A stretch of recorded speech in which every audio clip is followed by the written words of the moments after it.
Welcome, dear soul, to this sacred journey through the night. As you settle into comfort, allow your breathing to slow and deepen. Tonight, we travel together through ancient wisdom that has guided seekers for over 2,500 years.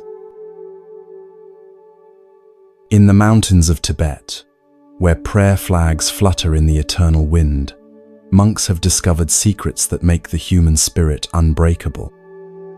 Not through hardness, but through flexibility. Not through fighting, but through flowing.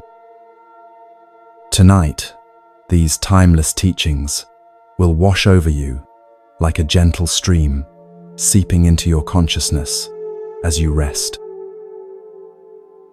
Let your eyes close softly. Feel your body sinking into complete relaxation.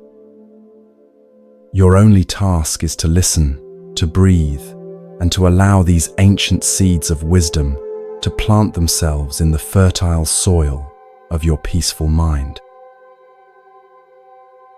Principle 1. Words can never really hurt you. Our first journey begins in the misty mountains of ancient Tibet, where monasteries clung to cliffsides like jewels scattered across stone. In one such monastery lived a young monk named Tenzin, whose story would teach us the first principle of becoming truly unshakable. This isn't just a story from long ago. It's a mirror that will show you something profound about your own inner strength.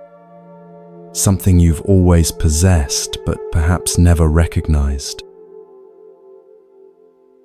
Every morning, as the first golden rays of sunlight pierced through the mountain mist, Tenzin would wrap his saffron robes around himself and begin the winding descent to the village below.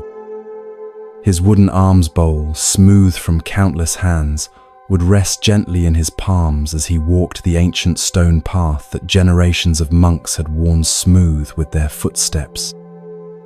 The mountain air was thin and pure, carrying the scent of pine and the distant sound of prayer flags fluttering in the eternal wind. The village nestled in the valley was home to simple people, farmers who worked the terraced fields, herders who guided their yaks across high meadows, and shopkeepers who sold the necessities of mountain life. Most of these villagers held deep respect for the monks, understanding that these men had dedicated their lives to something beyond the ordinary concerns of daily existence. They would bow their heads slightly when Tenzin passed, offering rice, vegetables, or tea with genuine warmth. But there was one man in this village whose heart had grown hard with disappointment.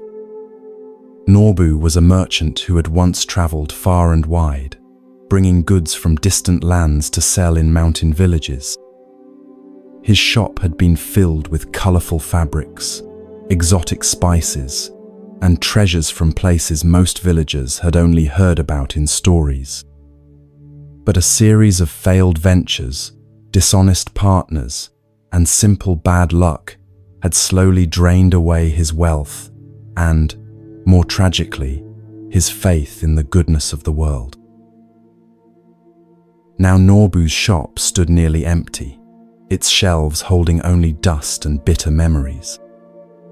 His family had moved to the larger city below, unable to bear the shame of their reduced circumstances. He remained alone, his heart poisoned by resentment that had fermented like wine left too long in a broken barrel.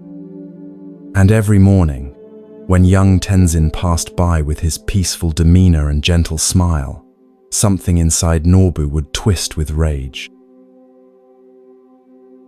"Lazy monk," Norbu would shout, his voice echoing off the stone walls of the narrow street. "Worthless beggar. Why don't you work like the rest of us, instead of living off others' kindness?" His words were sharp as mountain ice, designed to cut and wound. The other villagers would wince and look away, embarrassed by the daily spectacle but unsure how to intervene. But here's what made Tenzin remarkable, what made his response so powerful that it would eventually transform not just his own life, but the life of his tormentor and everyone who witnessed this daily drama. Tenzin never argued back. He never defended himself or explained why Nobu was wrong. He never hurried past or took a different route to avoid the confrontation. Instead, he would pause, place his palms together at his chest in a gesture of prayer, bow slightly toward the angry merchant, and continue on his way with the same serene expression he wore while meditating in the monastery's highest tower. The villagers couldn't understand it. How could someone absorb such poison day after day without it affecting them? How could harsh words that would have sent most people into rage or tears seem to simply pass through Tenzin like wind through an open window? They began to gather at a respectful distance each morning, not out of cruel curiosity, but out of genuine wonder at witnessing something they instinctively recognized as profound. This continued for months, through the brief mountain summer when wildflowers painted the hillsides in impossible colors, through the golden autumn when prayer flags snapped more fiercely in the cold wind, and into the harsh winter when snow made the path treacherous and the air so thin that each breath was visible as a small cloud. Still, every morning brought the same ritual, angry words hurled like stones, and peaceful acceptance that seemed to swallow those words without a trace. Then came the morning that would change everything. A small girl named Pema, no more than 7 years old, had been watching this daily exchange from behind her grandmother's vegetable stall. Children, with their natural wisdom and unfiltered curiosity, often see truths that adults miss. This particular morning, as Tenzin made his way back up the mountain path, little Pema broke away from her grandmother and ran after him, her small legs working hard to keep up with his steady pace. "Master Tenzin," she called, her breath coming in small puffs in the cold air. "Please wait." The monk turned, his face lighting up with the gentle smile he reserved for children, a smile that seemed to contain all the warmth of summer sunshine. "What is it, little flower?" he asked, using the pet name that made Pema giggle. "I have a question that keeps me awake at night," she said with the seriousness that only children can bring to truly important matters. "When the angry man says those mean things to you every morning, why don't they hurt you? When other children say mean things to me, my chest feels tight and my eyes want to cry. But you always look so peaceful, like you're listening to beautiful music instead of ugly words." Tenzin's eyes crinkled with understanding. Here was a question that deserved more than words.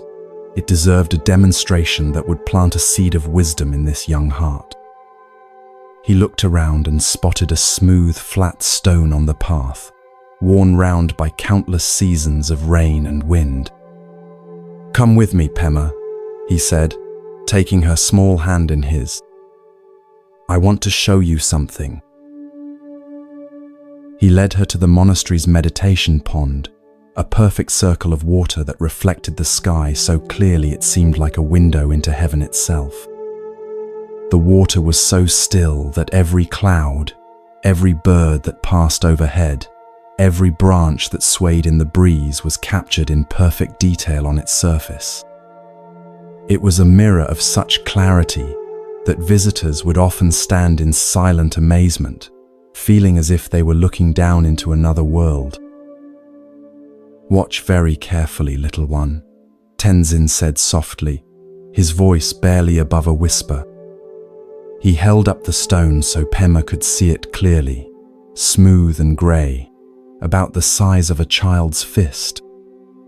Then, with a gentle underhand motion, he threw it into the center of the pond.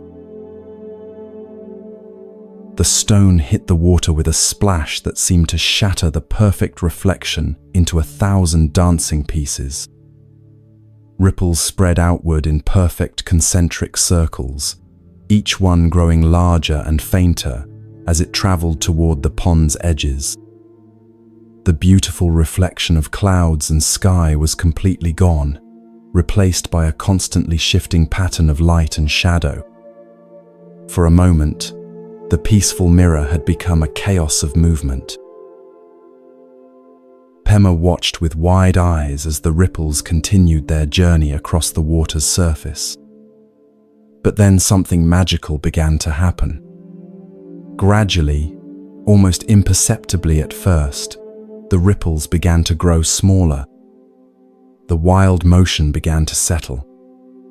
The water started to remember its true nature. And then, as if by miracle, the pond returned to perfect stillness. The sky reappeared in its depths, clear and undisturbed. A single white cloud drifted across the reflected heavens, and a bird's shadow passed over the water like a blessing. It was as if the stone had never been thrown at all. "Do you see?" Tenzin asked, his voice warm with the joy of a teacher who knows his student is about to understand something beautiful. The angry merchant's words are like that stone. They hit the pond of my mind and create ripples. I'm human after all, and harsh words do create an initial disturbance. But here's what I've learned through many years of practice and many more years of mistakes. He paused, allowing the child to lean closer, her face bright with curiosity. The ripples are not the pond. The disturbance is not who I am. Just as this water returns to stillness because that is its deepest nature, my mind returns to peace because that is its deepest nature. The merchant's anger lives in his heart, not mine. His words can create temporary ripples, but they cannot change what I truly am. Little Pema's eyes widened as the understanding began to dawn. So the mean words can't really hurt you because you know they're just ripples. Her voice held that tone of wonder that comes when a profound truth clicks into place. Exactly, dear child. And here's the most beautiful part of all. When we don't hold on to the ripples, when we let them naturally fade away just as this pond did, our hearts remain open. We can even feel compassion for the person throwing stones, because we understand that their anger comes from their own pain, their own suffering. Tenzin knelt down so he was at Pema's eye level, his hands resting gently on her shoulders. Think about Norbu, the merchant who shouts at me each morning. Do you think he was always angry? Do you think he came into this world with hatred in his heart? Pema shook her head, her intuition telling her that no one is born with such bitterness. I remember when he first came to our village, Tenzin continued. He was younger then, full of dreams and energy. His shop was bright with colors and alive with the stories of his travels. He would speak of distant lands with such joy that children would gather just to listen. But disappointment after disappointment wore away at his hope, like wind and rain wearing down a mountain. Now his pain is so great that it spills out onto anyone who reminds him of what he's lost. But why do you remind him of what he's lost? Pema asked, her young mind working to understand the complexities of human nature. Because when he sees me walking peacefully, content with simple robes and a wooden bowl, It reminds him of a time when he thought happiness came from having many possessions. My contentment reflects his discontent, just as this still pond reflects the sky. He's not really angry at me. He's angry at his own pain, his own lost dreams. Understanding this helps me respond with compassion instead of defensiveness. Buddha taught us that peace comes from within. Do not seek it without. This ancient wisdom was living proof before young Pema's eyes. Tenzin had found a peace so deep that nothing external could disturb it for long. Not harsh words, not unfair treatment, not even daily doses of someone else's poison. But how do you make the ripples go away? Pema asked, her question cutting straight to the heart of practical wisdom. When someone says mean things to me, the hurt feeling stays for a long time. Tenzin smiled, recognizing in this child's question the same struggle that every human faces. The secret is not to fight the ripples or pretend they're not there. When harsh words hit your mind, you might feel hurt, anger, or sadness, and that's perfectly natural. The mistake is thinking that these feelings define you or that you must hold on to them. He picked up another small stone and held it in his palm. "Watch again," he said, and gently tossed it into the pond. Again the ripples spread. Again the perfect reflection was disturbed. Now, what would happen if I jumped into the pond and tried to smooth out the ripples with my hands? Pema giggled at the image. "You'd just make more ripples." Exactly. Fighting the ripples creates more disturbance. But if I simply wait and trust in the water's nature. They watched together as the pond once again returned to perfect stillness. "This is what meditation teaches us," Tenzin explained. "We learn to observe our thoughts and feelings without being swept away by them. We learn to trust that our deepest nature, like this pond, is peace. When someone throws stones, harsh words, unfair treatment, criticism, we feel the initial splash, but we don't jump in and thrash around trying to fix it. We simply wait for our natural peace to return." As they sat by the pond, the morning sun climbed higher, warming their faces and sparkling on the water's surface. Other monks had begun their daily activities, some tending the gardens, others copying sacred texts, still others preparing for the day's teachings. The monastery hummed with quiet purpose, each person contributing to the whole while maintaining their individual practice. "Master Tenzin," Pema said quietly, "will you teach me how to be like the pond?" Her request was so sincere, so filled with genuine desire to learn, that it touched something deep in the monk's heart. Here was proof that wisdom could be passed from one generation to the next, that the teachings could take root in fresh soil. "The teaching has already begun," he replied. "Every time you remember this pond when someone speaks harshly to you, you're practicing. Every time you choose to let hurt feelings fade away naturally, instead of holding on to them, you're growing stronger. Every time you look at an angry person and wonder what pain might be driving their behavior, you're developing compassion." He stood and brushed the dust from his robes. "But there's something else I want you to understand, little flower. This doesn't mean we become stones, feeling nothing.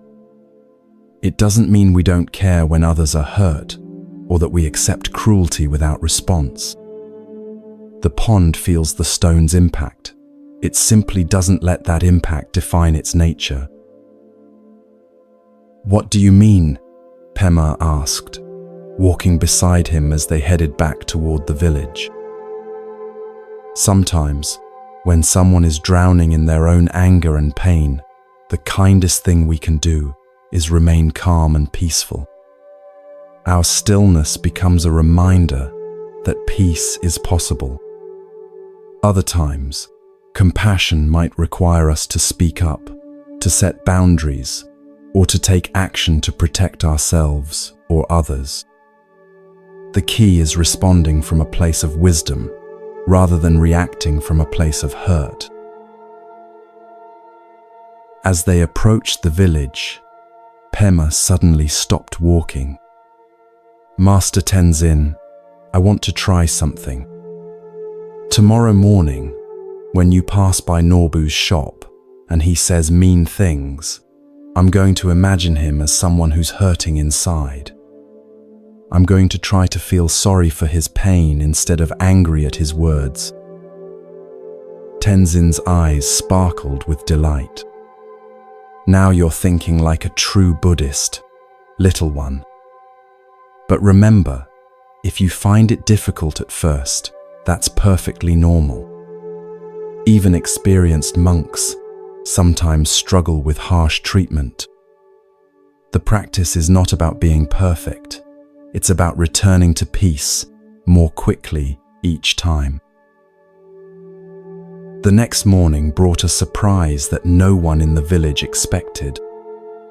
As Tenzin made his usual journey down the mountain path, and as Pema positioned herself behind her grandmother's stall to watch the daily confrontation, something different happened.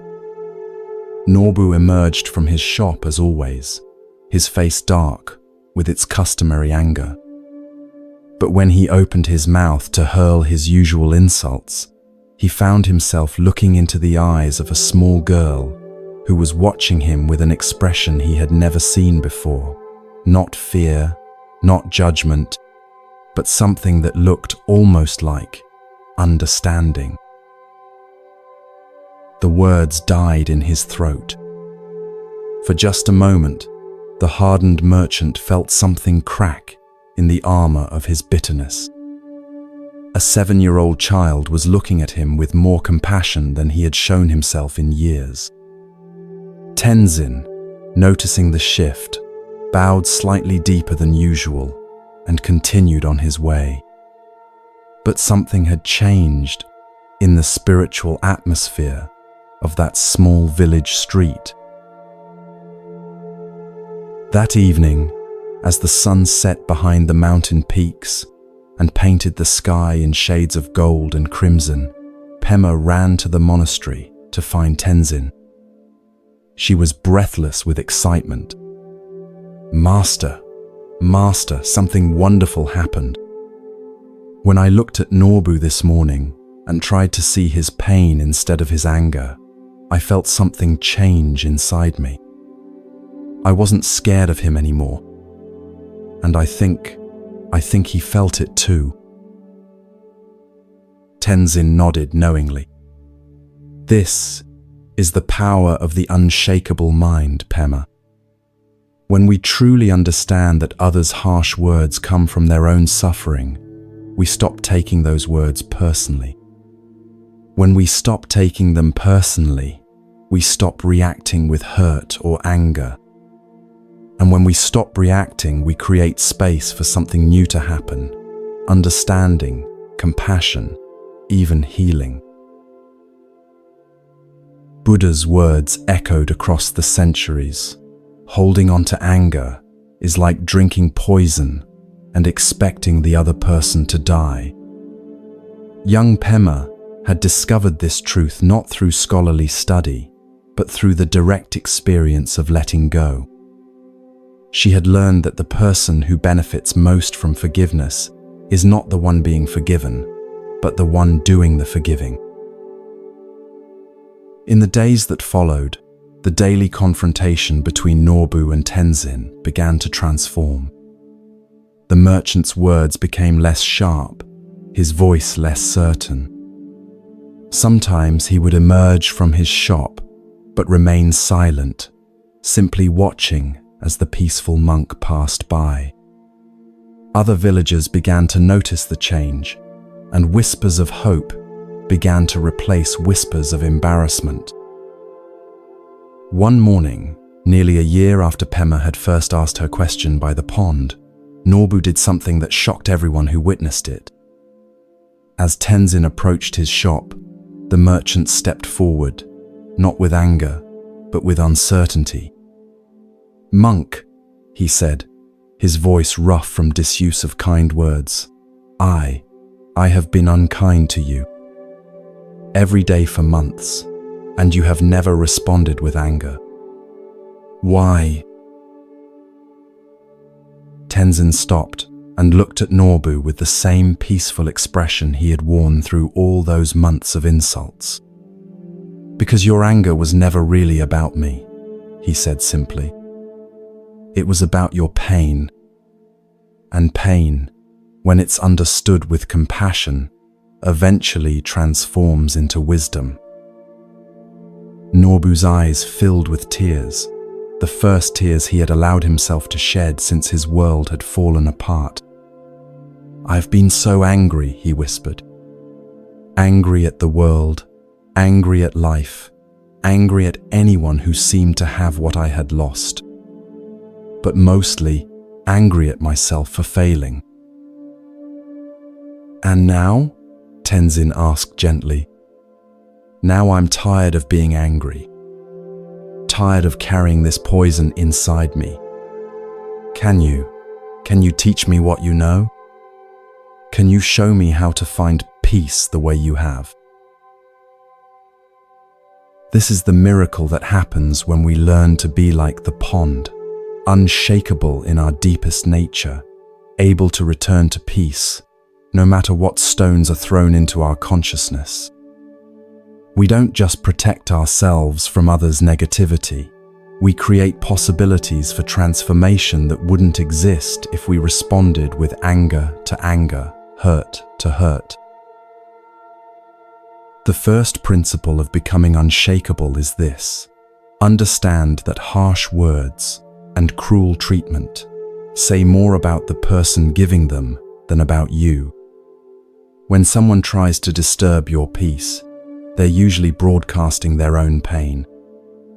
You can choose to receive that broadcast and let it disturb your inner stillness, or you can let it pass through you like ripples on water, returning to your natural state of peace.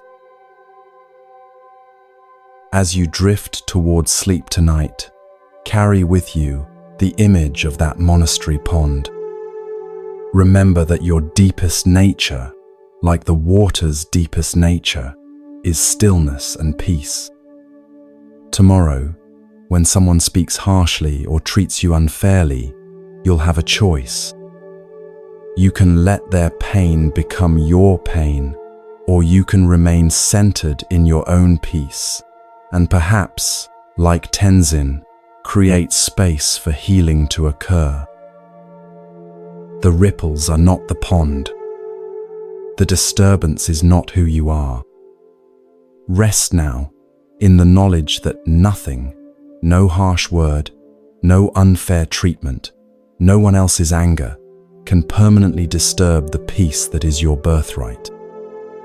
You are unshakable because your true nature is as constant as water's ability to return to stillness, as reliable as the sun's ability to rise each morning, as eternal as the love that moves through all things.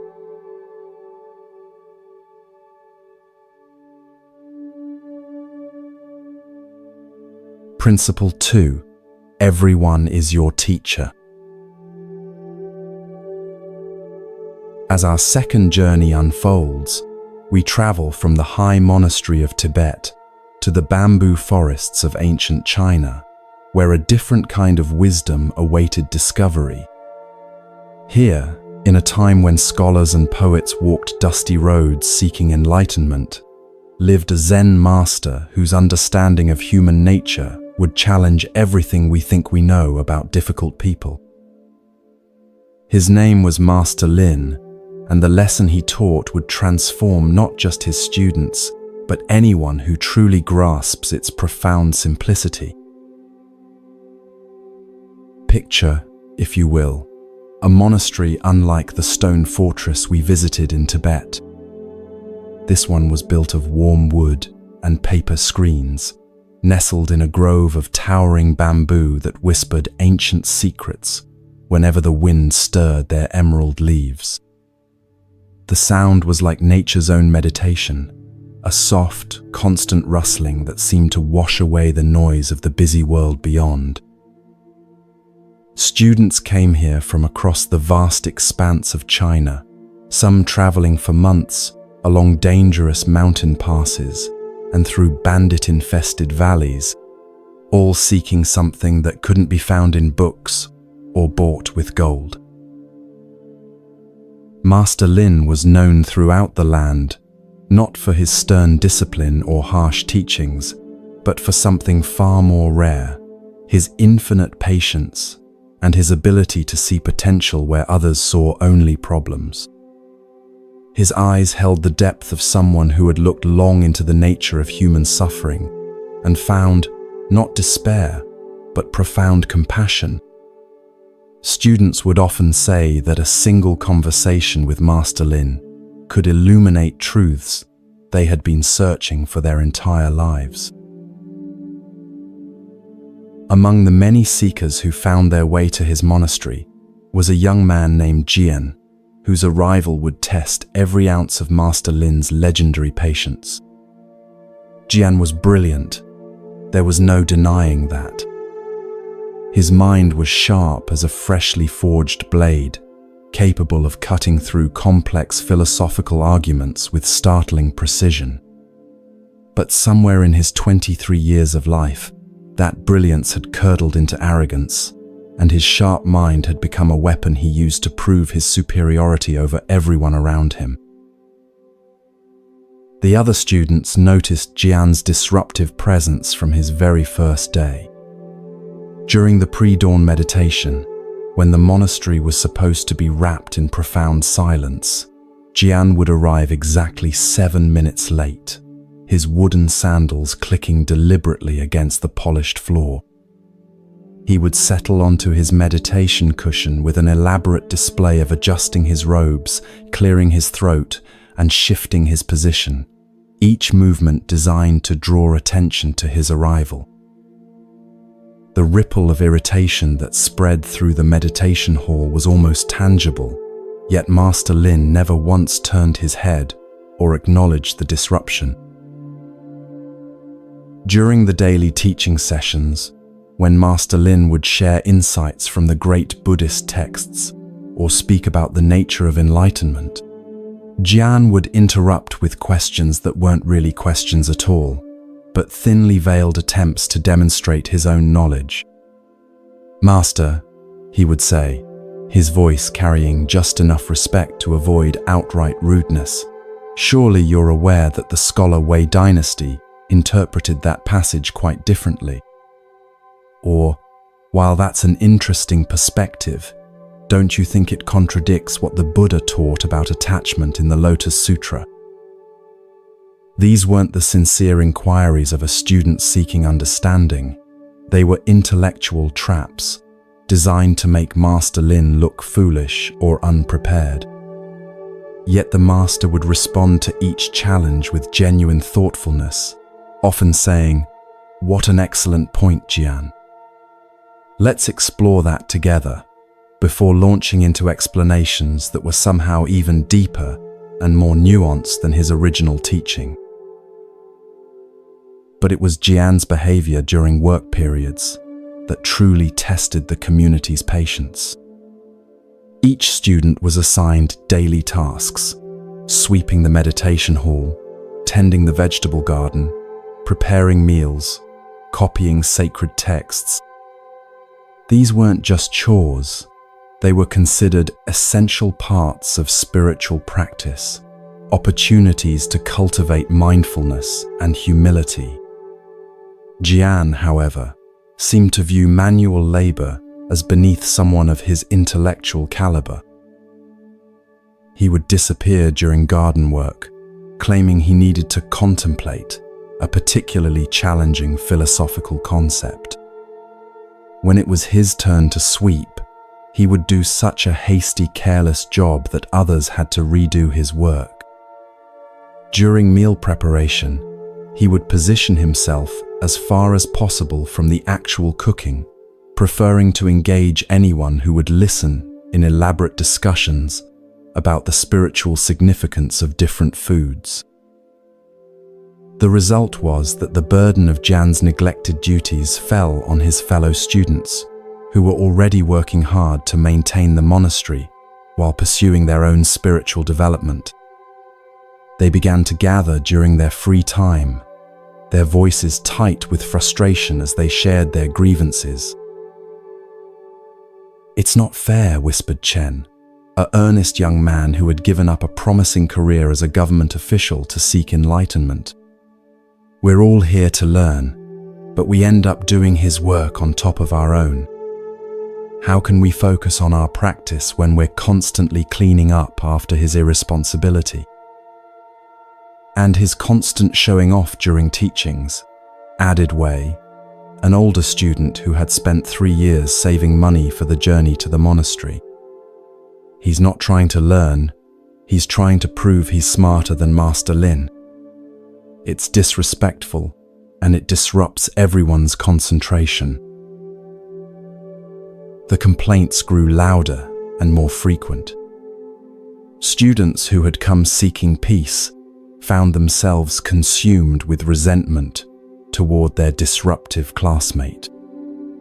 The harmonious atmosphere that Master Lin had carefully cultivated over decades was beginning to crack under the strain of one person's selfish behavior. Finally, on an evening when the bamboo grove was particularly restless in the wind, as if nature itself was reflecting the inner turmoil of the community, Wei approached Master Lin. The master was sitting in his favorite spot, a small wooden platform overlooking the monastery's pond, where lotus flowers floated like prayers made visible. The setting sun painted everything in warm gold, but Wei's face was dark with frustration. "Master," Wei began, his usual calm demeanor cracking with suppressed emotion, "we need to talk about Jan. His behavior is destroying the peace of our community. He's disrespectful during meditation, disruptive during teachings, and lazy during work. The other students are talking about leaving if something doesn't change." Master Lin nodded slowly, his eyes never leaving the lotus blossoms that swayed gently in the evening breeze. "Tell me, Wei," he said, his voice as calm as still water, "what has Jian taught you?" Wei blinked in confusion. I don't understand, Master. What could I possibly learn from someone who shows no respect for our practice?" Master Lin smiled, not the gentle, approving smile he usually wore, but something deeper, tinged with a knowledge that seemed to encompass all of human nature's complexity. "Come," he said, rising from his meditation cushion. "Let me show you something." He led Wei to the monastery's garden, where an ancient pine tree stood silhouetted against the darkening sky. This tree was famous throughout the region, not for its beauty, though it was indeed beautiful, but for its resilience. For over 200 years, it had endured mountain storms that had felled trees twice its size. Its trunk was gnarled and twisted, bent by decades of harsh winds, yet it had grown strong and magnificent, its branches reaching toward heaven with unshakable determination. "This tree," Master Lin said, running his weathered hand along the deeply grooved bark, "do you think it curses the storms that have shaped it? Does it resent the harsh winds that bent its trunk and stripped its needles? Does it wish it had lived in a greenhouse, protected from all difficulties? Wei stared at the ancient pine, beginning to sense that his teacher was leading him toward an understanding that would challenge everything he thought he knew about obstacles and difficulties. "No, Master," he said slowly. "The storms made it strong." "Exactly," Master Lin said, his voice carrying the satisfaction of a teacher whose student was beginning to glimpse the truth. This tree didn't become magnificent despite the storms. It became magnificent because of them. Each harsh wind that bent its branches forced it to sink deeper roots. Each winter that stripped its needles taught it to conserve energy and grow stronger. Every challenge that could have destroyed it instead became part of what made it beautiful. Wei was beginning to understand, but the implications of Master Lin's teaching were so radical that his mind resisted them. "But Master," he protested, "surely you're not saying that Jian's disruptive behavior is good for us." Master Lin's eyes twinkled with something that might have been amusement. "Tell me, Wei, before Jian arrived at our monastery, how patient were you? How deep was your compassion for difficult people? How strong was your commitment to your practice when it wasn't convenient or comfortable?" The questions hit Wei like physical blows. He had always considered himself a patient person, but he realized now that his patience had never been truly tested. Living in the monastery before Jian's arrival had been pleasant, peaceful, easy. Everyone was dedicated, respectful, kind. It was simple to be patient with people who never challenged your patience. "Jian," Master Lin continued, "is showing you exactly where your spiritual practice is still shallow. He's revealing the places where your peace depends on external conditions rather than inner strength. He's teaching you the difference between conditional kindness and unconditional compassion." Wei felt something shift inside his chest, a loosening of the tight knot of resentment he had carried for months. "You're saying that my anger toward Jian is really about my own spiritual limitations." "I'm saying that Jian is holding up a mirror," Master Lin replied. "And what you see in that mirror, the impatience, the judgment, the desire to control how others behave, these are the things that are blocking your path to enlightenment. Without Jian, you might have spent years thinking you were more advanced than you actually are." Buddha taught that, when watching after yourself, you watch after others. When watching after others, you watch after yourself. In this ancient wisdom lay the key to understanding why every person we encounter, especially the difficult ones, are our teachers in disguise. "But what about the practical problems?" Wei asked, his logical mind still struggling with this new perspective. "What about the disrupted meditations, the extra work, the disrespectful questions? How do we handle those things if we're supposed to see Jian as a teacher?" Master Lin nodded approvingly. "Now you're asking the right question. Seeing someone as a teacher doesn't mean becoming passive or accepting harmful behavior. It means responding to challenges with wisdom instead of reacting with emotion." He gestured toward the monastery, where warm light glowed from the windows and the sound of evening chanting drifted on the wind. When Jian disrupts meditation, instead of feeling angry, we can practice deeper concentration. When he asks challenging questions, instead of feeling defensive, I can explore my teachings more deeply. When he avoids work, instead of resenting him, We can practice generosity by picking up his tasks. But doesn't that just enable his bad behavior? Wei protested. Does the tree enable the storm by bending with the wind instead of breaking? Master Lin asked. Sometimes the most powerful response to destructive behavior is to remain centered and peaceful. Sometimes compassion requires setting boundaries. The key is acting from wisdom rather than reacting from emotion. As they walked back toward the monastery, Wei found himself seeing everything differently. The students he had viewed as victims of Jian's behavior now appeared to him as people being offered a profound opportunity for growth.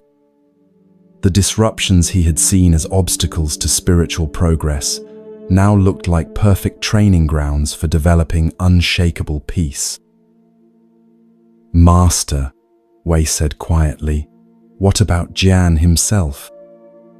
If we're all learning from him, what is he learning? Is he benefiting from his own behavior? Master Lin stopped walking and turned to face his student. Now you're beginning to see with true compassion. Jian is the most isolated person in our community. His arrogance is a wall he's built to protect a heart that's afraid of being found inadequate. His disruptions are desperate attempts to feel important, to matter. He's teaching you patience and compassion, yes, but what he's learning is much harder. What is he learning? He's learning that no amount of intellectual brilliance can substitute for genuine human connection. He's learning that trying to prove your worth through superiority only leads to loneliness. Most importantly, he's learning, though he doesn't recognize it yet, what it feels like to be met with patience and kindness, even when you don't deserve it. Wei felt tears gathering in his eyes as he understood the full scope of what Master Lin was revealing. You've been teaching him too, haven't you?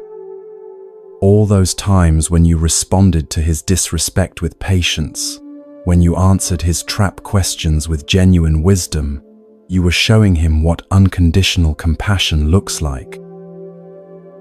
Every interaction is a teaching, Master Lin said, simply. When we respond to difficulty with wisdom instead of reactivity, we plant seeds. We may never see those seeds sprout, but that doesn't make the planting less important. In the days that followed Wei's conversation with Master Lin, something remarkable began to happen in the monastery. As Wei shared the master's teaching with the other students, their entire relationship with Jian began to transform. Instead of seeing him as an obstacle to their spiritual progress, they began to see him as an essential part of it. When Jian arrived late to meditation, instead of feeling irritated, the students used his disruption as a reminder to sink deeper into their own concentration. When he asked his challenging questions during teachings, instead of viewing them as disrespectful interruptions, they listened carefully to Master Lin's responses, learning not just about Buddhism but about how to handle difficult people with grace. Most remarkably, when Jian avoided his work duties, the other students began volunteering to take on extra tasks, not with resentment, but with genuine compassion for someone who was clearly struggling with his own inner conflicts. They began to see his laziness not as selfishness, but as a symptom of someone who had never learned the joy of serving others. This shift in perspective had an unexpected effect on Jian himself. For months, he had been feeding off the irritation and resentment of his fellow students. Their reactions had confirmed his belief that he was superior to them, that their spiritual practice was shallow and easily disturbed.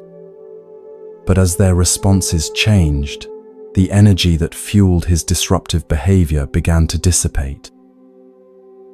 It's difficult to maintain arrogance when everyone around you responds to your worst behavior with compassion. It's hard to feel superior when people meet your selfishness with generosity. Slowly, almost imperceptibly, Jian's rigid defenses began to crack. The breakthrough came on a spring morning when the bamboo grove was alive with new growth. Jian had once again failed to show up for his assigned garden work, leaving the others to weed the vegetable plots alone. But this time, instead of grumbling about his absence, the students worked in peaceful silence, grateful for the opportunity to practice mindfulness while their hands moved among the growing plants. Jian, who had been hiding in the library, ostensibly studying but actually avoiding work, happened to look out the window and see his fellow students bent over the garden beds. For the first time, he really saw them, not as people he needed to impress or outsmart, but as human beings who were quietly carrying his burden without complaint. Something inside him broke open. All his life, he had believed that worth came from being better than others, smarter than others, more important than others. But watching those students tend the garden with such peace and dedication, he realized he had never felt the simple satisfaction of contributing to something larger than himself. Without saying a word, Jian closed his book and walked outside. He knelt beside Chen, picked up a weeding tool, and began working. The other students glanced up in surprise, but they didn't make a big show of welcoming him. They simply made room for him in the row of vegetables. For the first time since arriving at the monastery, Jian worked without trying to prove anything. He just worked, pulling weeds, loosening soil, his hands growing dirty alongside everyone else's. And in that simple shared labor, he discovered something he had been seeking his entire life without knowing it, the feeling of belonging. That evening, Master Lin found Jian sitting alone by the lotus pond, staring at his reflection in the still water. "Master," Jian said without looking up, "I think I understand now why you never asked me to leave, even when everyone wanted you to." "Oh," Master Lin settled beside him on the wooden platform. "What do you understand?" "You saw what I couldn't see, that I needed to learn how to be part of something instead of apart from everything. You knew that the other students needed to learn how to love someone who was hard to love. We were all each other's teachers." Master Lin smiled, the deep, satisfied smile of a gardener whose careful tending has finally produced fruit. And what was the most important lesson? Jian was quiet for a long moment, watching the lotus blossoms bob gently in the evening breeze. That everyone I meet is showing me something about myself. The people who irritate me are showing me where I still need to grow. The people who challenge me are strengthening my compassion. Even the people who seem to have nothing to teach me are teaching me about humility. This profound understanding is what Buddha meant when he taught that we are all interconnected, that every encounter is an opportunity for mutual awakening. The principle that everyone is your teacher doesn't just apply to wise masters or enlightened beings. It applies most especially to the difficult people, the ones who trigger our impatience, our judgment, our desire to control. In our modern world, this ancient wisdom is more relevant than ever. That coworker who constantly interrupts meetings is teaching you about patience and the art of listening. That family member who always has to be right is showing you how to respond with love instead of arguing. That stranger who cuts you off in traffic is offering you a chance to practice letting go of anger. The key is shifting your perspective from, "Why is this person making my life difficult?" to, "What is this person here to teach me?" This single change in viewpoint transforms every challenging interaction from a source of stress into an opportunity for growth. When someone criticizes you unfairly, instead of getting defensive, you can ask, "Is this teaching me about my attachment to others' opinions?" When someone treats you rudely, instead of taking it personally, you can wonder, "Is this showing me how pain sometimes expresses itself as aggression?" This doesn't mean accepting abuse or failing to set appropriate boundaries. Like the pine tree that bends with the storm but doesn't break, we can be flexible and responsive without being passive victims. Sometimes the teaching requires us to speak up, to protect ourselves, to walk away. But we can do these things from a place of wisdom rather than reactivity, from strength rather than weakness. The beautiful paradox of seeing everyone as your teacher is that it makes you virtually unshakable. When difficult people are no longer enemies to be defeated, but teachers to be learned from, they lose their power to disturb your peace. When challenging situations become opportunities for growth, rather than obstacles to happiness, you discover an inner resilience that nothing can destroy. As you settle deeper into rest tonight, carry with you the image of that ancient pine tree, shaped by storms into something magnificent. Remember that every person who challenges you is offering you the chance to sink deeper roots, to grow stronger, to become more beautiful in your response to life's difficulties. Tomorrow, when you encounter someone who tests your patience, you'll have a choice. You can see them as an enemy of your peace, or as a teacher offering you the exact lesson you need for your growth.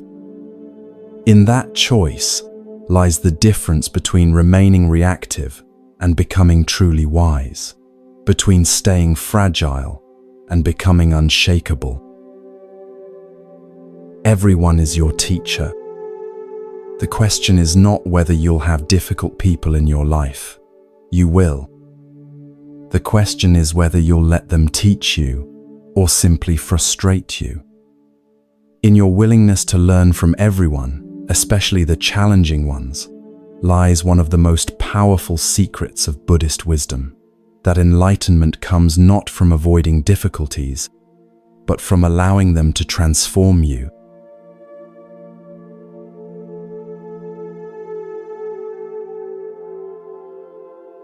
Principle 3. Transform envy into inspiration. From the bamboo groves of Master Lin's monastery, our journey now carries us to the bustling marketplaces of ancient India, where the very foundations of Buddhist wisdom were first laid. Here, beneath the scorching sun, and among the calls of merchants hawking their wares, we discover a truth so powerful it can transform one of humanity's most destructive emotions into a force for profound personal growth. This is the story of two monks whose different responses to the same situation would reveal the third principle of becoming unshakable. In the great trading city of Vaishali, where caravans from distant lands converged to exchange silk, spices, and precious gems, stood a modest monastery that served as a refuge for wandering monks. The monastery was simple, just a collection of small wooden huts surrounding a central courtyard, where a single Bodhi tree provided blessed shade from the relentless Indian sun. Unlike the mountain retreats we visited, this monastery existed in the heart of human activity, where the spiritual and material worlds collided daily in a symphony of commerce, ambition, and desire. Two young monks, Tao and Ananda, had arrived at this monastery on the same dusty road, both seeking to deepen their understanding of the Buddha's teachings. They were similar in many ways, both intelligent, both dedicated to their spiritual practice, both having left comfortable family lives to pursue enlightenment. Yet their responses to the world around them would prove to be as different as fire and water. Tao was a serious young man whose shaved head and intense dark eyes reflected his earnest dedication to Buddhist principles. He had memorized vast portions of the sacred texts and could recite complex philosophical arguments with precision that impressed even the monastery's elder monks. His meditation practice was disciplined and rigorous. He would sit motionless for hours, his back straight as a mountain peak, his breathing so controlled it barely stirred the air around him. Yet for all his dedication, there was something rigid about Tao's approach to enlightenment, something that suggested he viewed spiritual progress as a competition to be won, rather than a journey to be experienced. Ananda, by contrast, approached his practice with a lightness that some mistook for lack of seriousness. He laughed easily, asked questions that revealed genuine curiosity rather than desire to impress, and seemed to find wonder in the simplest aspects of monastery life. When he meditated, his face held a gentle smile, as if he were visiting with an old friend. When he studied the texts, he would often pause to gaze out the window, apparently lost in contemplation of how the teachings applied to the bustling life beyond the monastery walls. The monastery's location in the heart of Vaishali meant that the monks regularly encountered the full spectrum of human fortune and misfortune. Wealthy merchants would arrive at the monastery's gates in elaborate palanquins, seeking blessings for their ventures, or offering generous donations in gratitude for successful trades. Their silk robes rustled with every movement, their fingers glittered with rings worth more than most people earned in a lifetime, and their confident bearing spoke of lives lived without material worry. It was the arrival of one such merchant that would test both monks in ways they never anticipated. His name was Vijay, and even by the standards of Vaishali's wealthy traders, he was extraordinarily successful. His caravan stretched for nearly a quarter mile along the dusty road, dozens of camels loaded with precious goods, guards on horseback with gleaming weapons, servants attending to every conceivable need. Vijay himself rode in a palanquin, so ornate it seemed to capture and reflect the sunlight like a moving jewel. When Vijay approached the monastery to make his customary donation, the contrast between his worldly magnificence and the monks' simple brown robes was almost overwhelming. He stepped from his palanquin wearing robes of the finest silk, dyed in colors so rich they seemed to glow, deep purples that spoke of rare shellfish harvested from distant seas, golds that rivaled the sun itself, blues that captured the depth of twilight skies. Precious stones adorned his fingers, neck, and wrists, each one carefully chosen not just for its beauty, but for its spiritual significance according to ancient traditions. But it wasn't just Vijay's wealth that commanded attention, it was his presence. He moved with the confidence of someone who had never doubted his place in the world, who had turned every challenge into opportunity, every risk into reward. When he spoke, his voice carried the authority of someone accustomed to being heard and obeyed. Yet there was nothing arrogant about his demeanor, Instead, he radiated the quiet satisfaction of someone who had found his purpose and pursued it with complete dedication. As Vijay described his recent travels to the monastery's elder, both Tao and Ananda found themselves drawn into his stories. He spoke of negotiating with princes in mountain kingdoms, where the air was so thin that every breath felt precious. He described crossing deserts where the stars were so brilliant, they seemed close enough to pluck from the sky. He told of discovering new trade routes that would bring prosperity to entire regions, of building relationships with merchants whose grandfathers had been conducting business across the same routes for generations. "Next month," Vijay said, his eyes sparkling with anticipation, "I leave for the Spice Islands beyond the Eastern Sea. It's a journey that will take 2 years, but the rewards, both material and spiritual, will be extraordinary. I'll be able to fund 3 new monasteries and provide for 100 families through the employment my ventures create." As Vijay spoke, he reached into a silk pouch and withdrew a handful of gold coins, each one stamped with the seal of a different kingdom.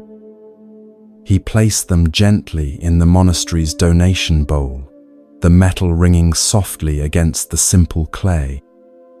"For the Sangha," he said with a slight bow, "may these humble offerings support your noble work."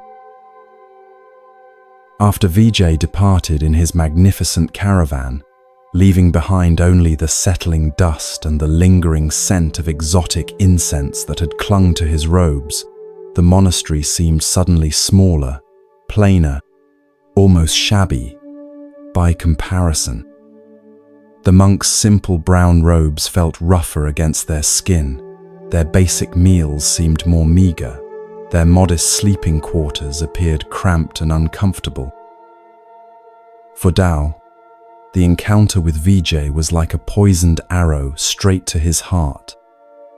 As he lay on his thin sleeping mat that night, staring up at the rough wooden ceiling of his tiny cell, his mind churned with bitter thoughts that he couldn't quiet no matter how hard he tried to meditate. "It's not fair," he thought, his jaw clenched with suppressed resentment.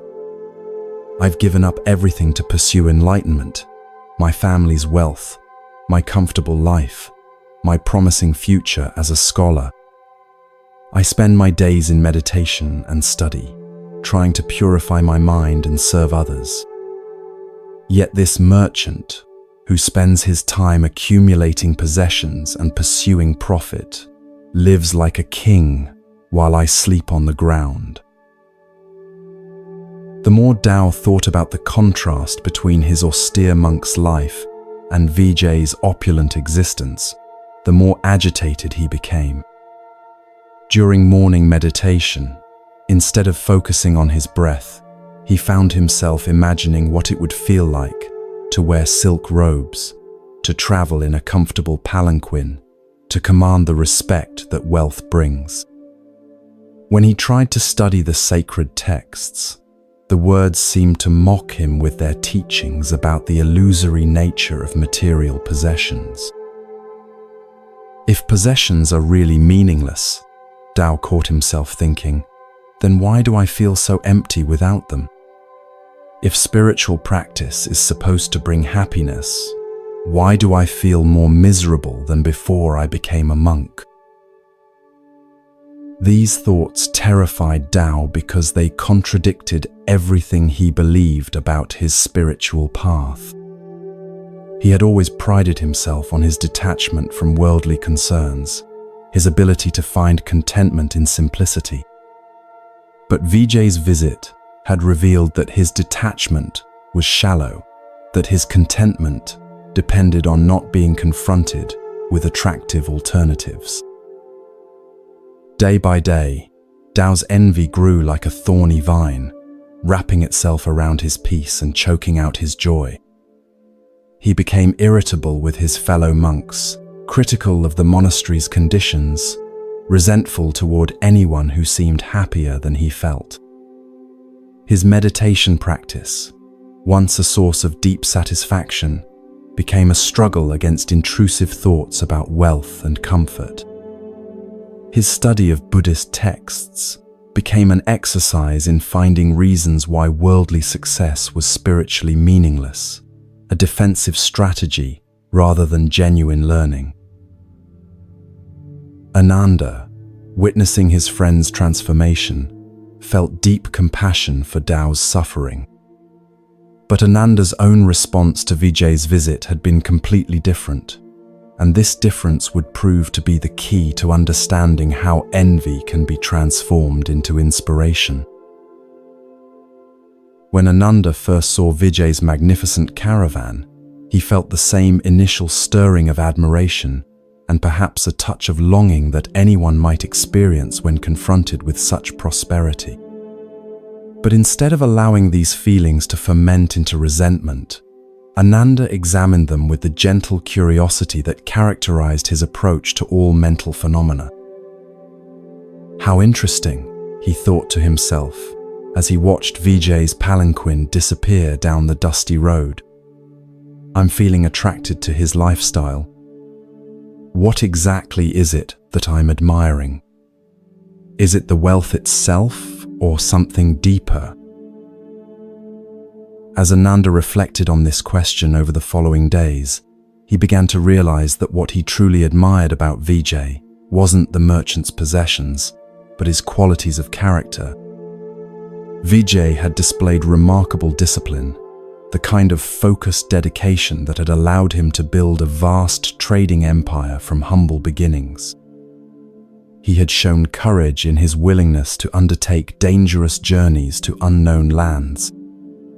He had demonstrated wisdom in his ability to navigate complex negotiations and build relationships across cultural boundaries.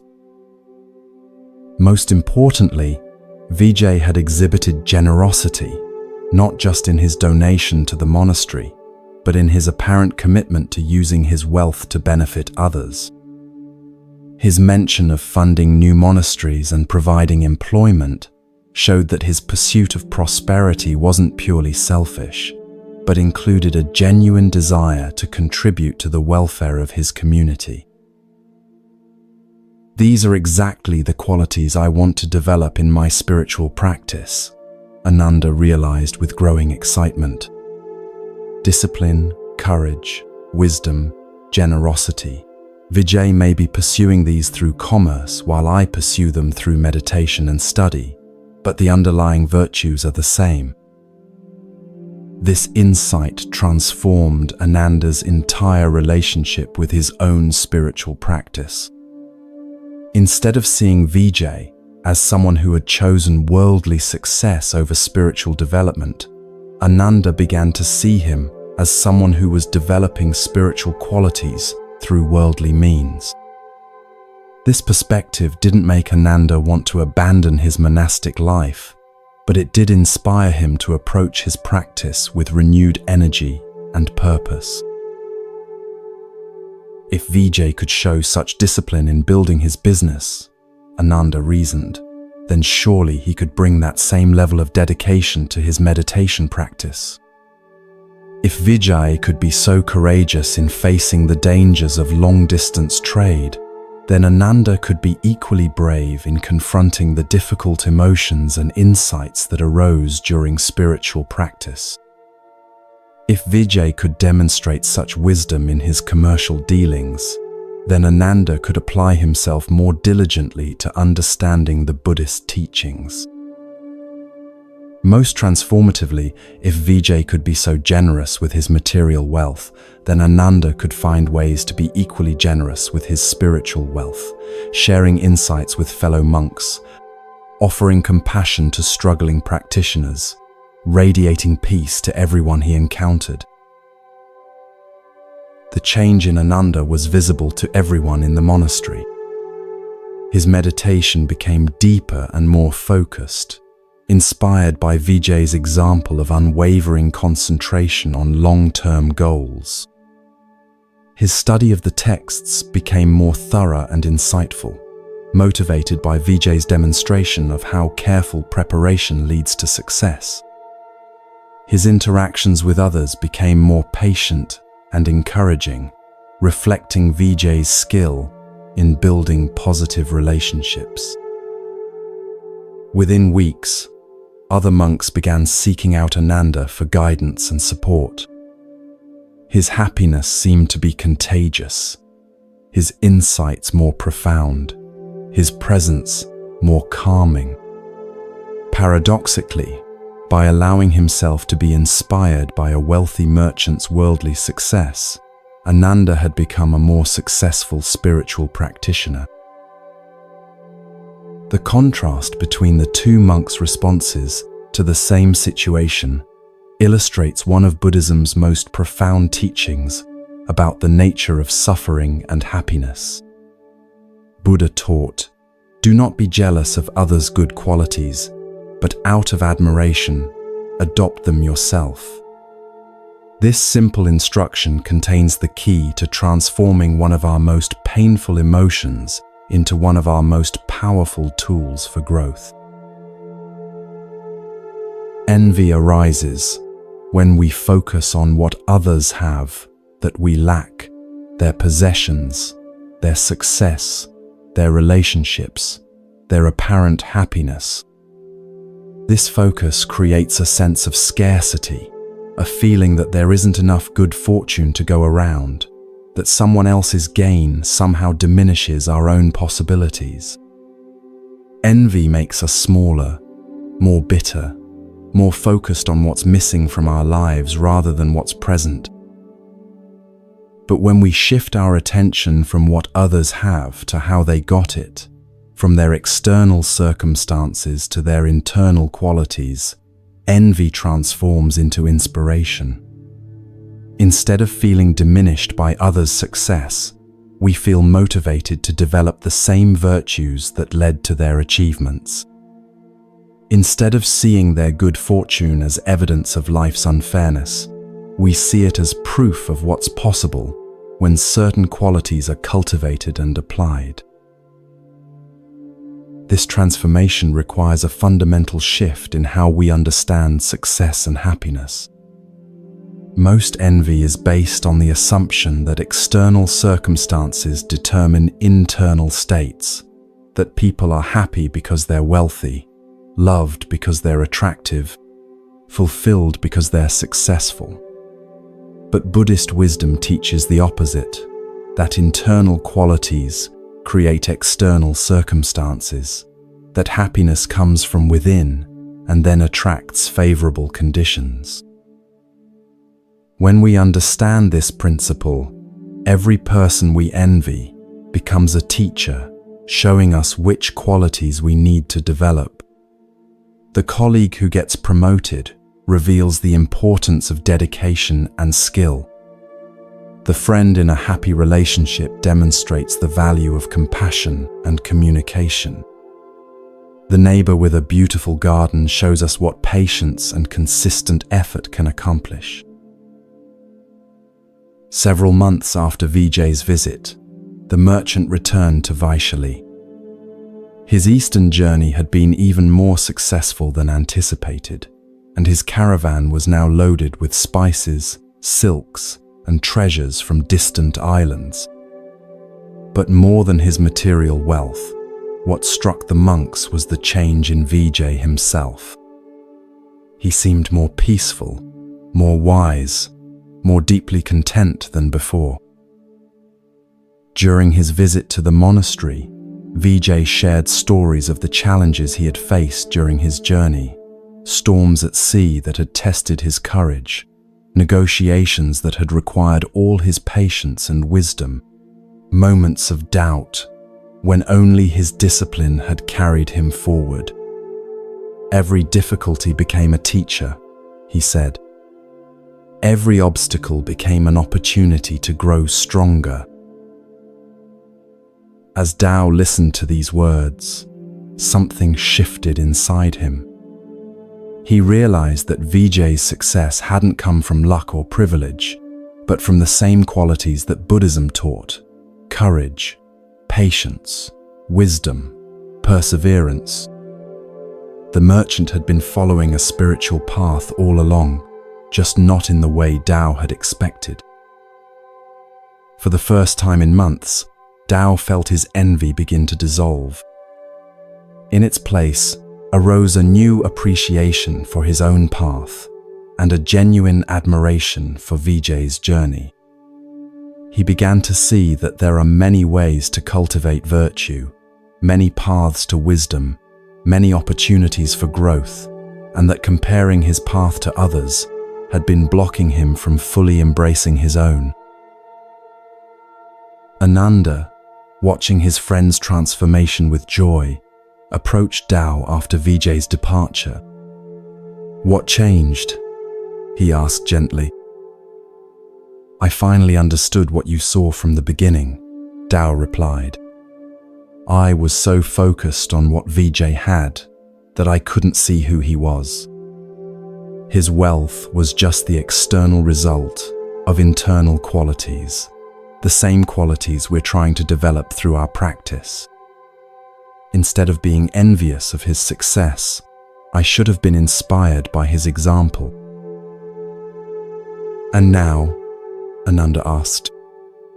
"Now I want to develop that same level of dedication in my meditation, that same courage in facing difficult truths, that same wisdom in understanding the Dharma. Vijay showed me what's possible when these qualities are fully developed. He became my teacher without even knowing it." This story illustrates a truth that can transform every moment of envy into an opportunity for growth. In our modern world, we're constantly exposed to others who seem to have more than we do: more success, more happiness, more love, more recognition. Social media has made this exposure constant and unavoidable, creating endless opportunities for comparison and envy. But each of these moments is also an opportunity to practice the wisdom Ananda discovered. When you see someone's success on social media, instead of focusing on what they have, ask yourself what qualities they must have developed to achieve it. When a colleague gets a promotion you wanted, instead of feeling bitter, consider what skills or attitudes they demonstrated that you could cultivate. When a friend seems happier than you, instead of resenting their joy, observe how they approach life and relationships. This practice transforms envy from a poison that corrodes your peace into a compass that points toward your own growth.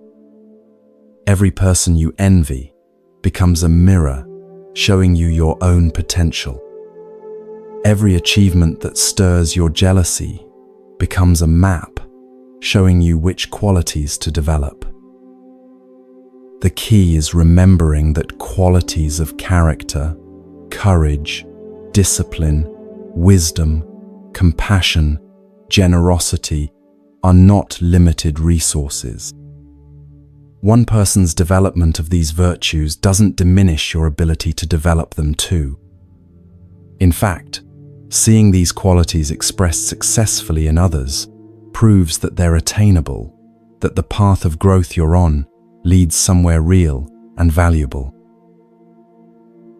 There's a beautiful paradox in this practice. The more you transform envy into inspiration, the less you need external validation to feel successful.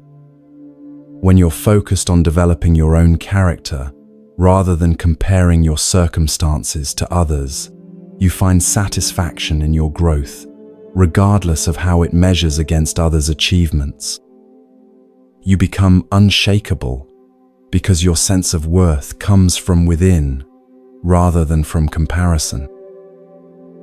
This doesn't mean becoming complacent or unambitious. Ananda didn't lose his drive to grow spiritually when he stopped envying Vijay. Instead, he became more motivated than ever. But his motivation came from inspiration rather than inadequacy, from love of excellence rather than fear of being left behind. As you rest tonight, bring to mind someone whose success has recently stirred feelings of envy in you. Instead of focusing on what they have that you lack, consider what qualities they must possess to have achieved what they've achieved. Ask yourself, how can I develop these same qualities in my own life, in my own way? Perhaps their success required exceptional dedication. How can you bring that same level of commitment to your own goals? Maybe they showed remarkable courage. Where in your life could you benefit from being braver? Possibly they demonstrated great compassion. How might you express more kindness in your daily interactions? When you wake tomorrow, you'll have a choice in how you respond to others' success. You can let their achievements make you feel smaller, or you can let them inspire you to become larger. You can use their good fortune as evidence that life is unfair, or as proof of what becomes possible when virtue is cultivated and applied. The third principle of becoming unshakable is this: transform every moment of envy into an opportunity for inspiration. See in others' successes not a reason for resentment, but a roadmap for your own development. Let their achievements light the way toward your own growth, rather than casting shadows on your self-worth. In this transformation lies one of the most liberating discoveries of the spiritual path, that everyone you meet is either a teacher showing you something to cultivate, or a mirror reflecting something you've already developed. Either way, every encounter becomes an opportunity for learning. Every comparison becomes a tool for growth. Every feeling of envy becomes a doorway to inspiration. In this way, you become truly unshakable, not because you never feel envy, but because you've learned to alchemize that feeling into gold.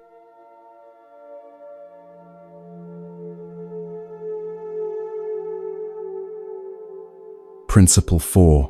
Be strict with yourself, gentle with others.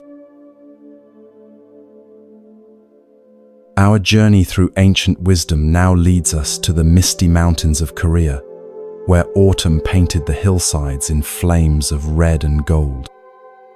Here, in a monastery perched like an eagle's nest on a cliff overlooking valleys thick with ancient pine forests, we encounter a teaching so profound, yet so simple, that it would revolutionize how we see both our own shortcomings and the failings of others. This is the story of Master Heimin and two students whose opposing approaches to self-discipline and compassion would illuminate the fourth principle of unshakable inner strength.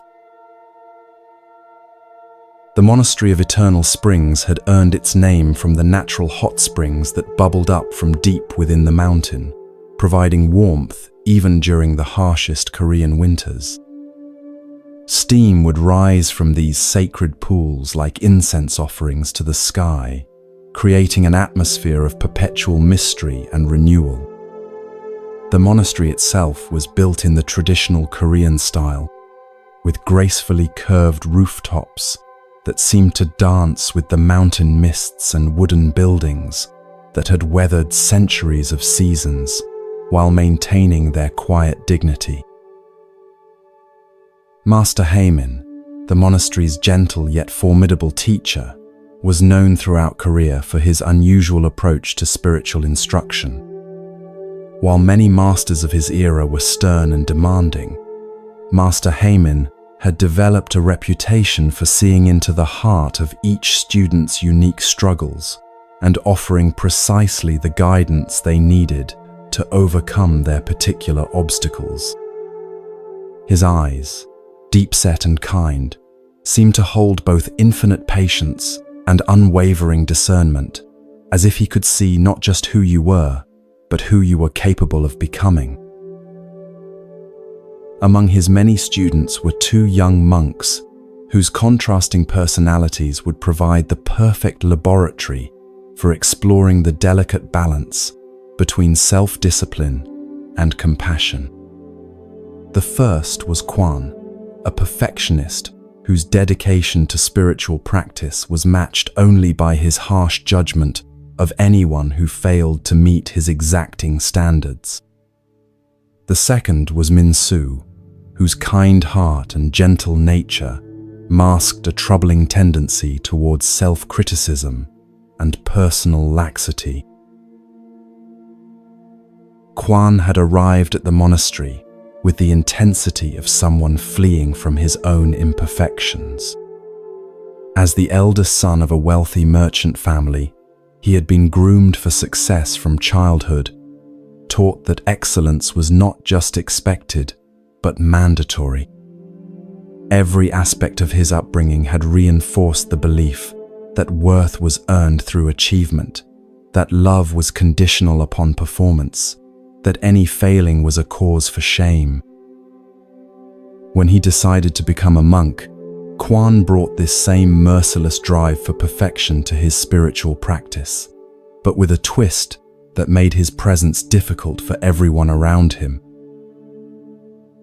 Quan held himself to impossibly high standards, rising before dawn to meditate for hours, memorizing vast passages of Buddhist texts with machine-like precision, and performing every monastery duty with meticulous attention to detail.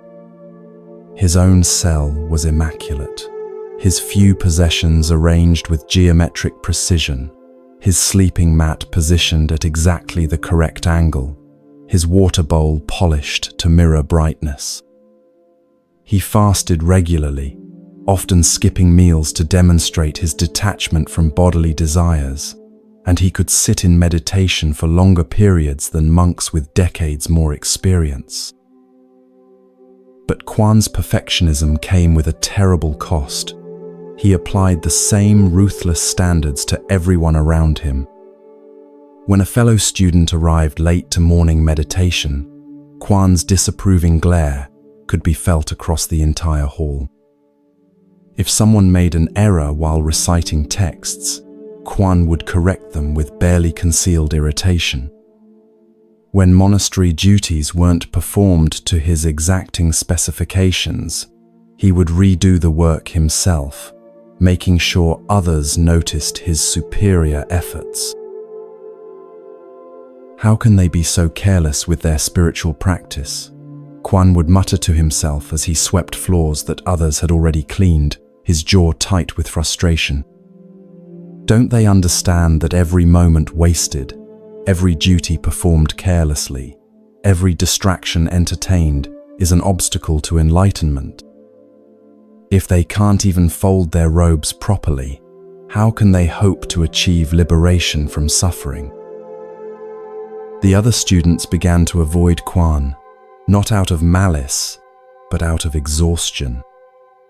His constant criticism and implied superiority created an atmosphere of tension that seemed to defeat the very purpose of monastic community.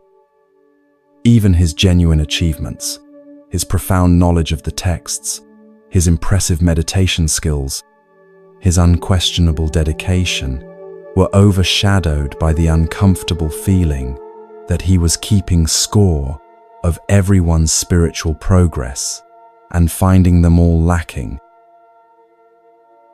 Minsu represented the opposite extreme. Where Quan was harsh with others, Minsu was endlessly patient and forgiving. He had been raised by grandparents whose unconditional love had taught him to see the best in everyone, to make excuses for others' failings, to offer second and third and fourth chances to anyone who disappointed him. His natural compassion made him beloved by everyone in the monastery. Students sought him out for comfort when they struggled, and even the most difficult personalities seemed to soften in his presence. But Minsu's gentleness with others was matched by a troubling harshness toward himself. When he made mistakes, arriving late, forgetting a teaching, performing a task imperfectly, he would berate himself with a cruelty that would have shocked anyone who knew only his public kindness. "You're so stupid," he would whisper to himself after stumbling over a passage during group recitation. "Everyone else can remember these teachings, but you can't even pay attention properly. You don't deserve to be here with these dedicated practitioners." While Quan drove himself to excessive achievement, Minsu's self-criticism often paralyzed him into inaction. He would spend so much mental energy berating himself for previous mistakes that he couldn't focus on present tasks. His meditation practice suffered because he was constantly distracted by thoughts of how inadequate his meditation was. His study of the texts was hampered by a voice in his head that insisted he was too simple-minded to understand profound teachings. The irony was that both monks were sabotaging their spiritual progress, just in opposite ways. Quan's criticism of others created barriers to the compassion that is central to Buddhist practice. Minsu's self-criticism created barriers to the self-respect and confidence necessary for genuine spiritual growth. Both were stuck in patterns that seemed virtuous on the surface, but were actually obstacles to enlightenment. Master Harmin observed both students with the patient attention of a gardener, watching seedlings struggle toward the light. He could see that each possessed exactly what the other needed. Quan had the self-discipline that Minsu lacked, while Minsu had the compassion that Quan needed to develop. But simply telling them to change would be useless. They needed to discover the truth through their own experience. The opportunity for this discovery came during the monastery's annual preparation for winter. Each autumn, the entire community would work together to gather firewood, preserve food, repair buildings, and complete all the tasks necessary to survive the harsh mountain winter.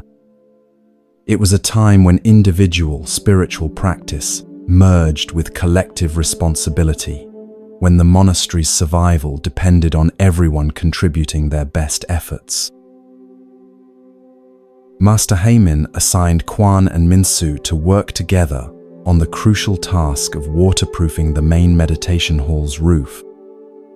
This job required both technical precision — the tiles had to be positioned exactly right to prevent leaks — and patient cooperation, since two people had to coordinate their movements while balancing on steep, slippery surfaces. From the first morning of their collaboration, the fundamental difference in their approaches became glaringly apparent. Quan approached the task with his characteristic intensity, carefully measuring each tile placement, checking and rechecking every joint, working with the focused determination of someone for whom anything less than perfection was unacceptable. When Minsu made small errors, placing a tile slightly askew, letting his attention wander, working at a pace that Quan considered insufficiently urgent, Quan's frustration became increasingly obvious. "No, no," Quan would say, his voice tight with barely controlled irritation as he repositioned tiles that Minsu had placed. "The measurements have to be exact or the whole section will leak. If we're going to do this job, we need to do it right the first time."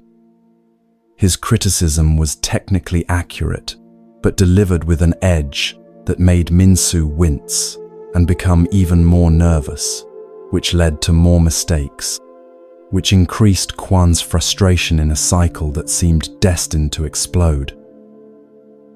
Meanwhile, Minsu's internal dialogue was becoming increasingly vicious. "You're ruining everything," he told himself after each correction from Quan.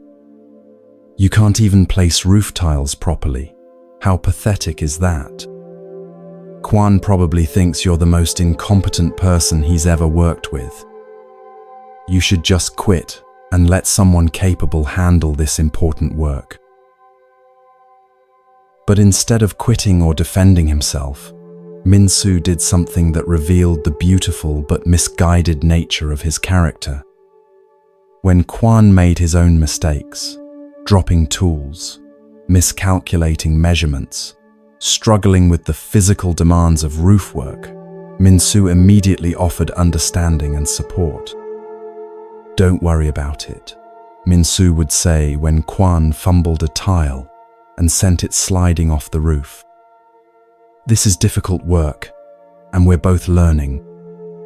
Let me help you with that heavy section." This pattern continued for 3 days. Quan harsh with Min-soo's errors but blind to his own. Min-soo gentle with Quan's struggles but merciless toward his own failings. The roof work progressed slowly, hampered not by lack of skill but by the emotional atmosphere the two monks had created. Other students began to notice the tension and started avoiding the area where Quan and Min-soo were working. On the 4th morning, Master Heyman appeared at the base of the ladder leading to the roof. "Come down, both of you," he said, his voice carrying the quiet authority that made every student in the monastery stop what they were doing and listen. "I want to show you something." He led them to the monastery's garden, where 2 mirrors had been positioned facing each other among the autumn chrysanthemums. The morning light caught the polished bronze surfaces, creating a complex interplay of reflections that seemed to multiply infinitely. Master Heyman gestured for each monk to stand in front of one of the mirrors. "Quan," the master said, "look into your mirror and tell me what you see." "I see myself, master," Quan replied, though his expression suggested he wasn't sure why this was relevant to their roofing project. "And when you look at that reflection, what do you think?" Quan was silent for a moment, then said quietly, "I see someone who needs to work harder, who could be more disciplined, who has far to go before achieving enlightenment." Master Heyman nodded and turned to Min-soo. "And you, Min-soo?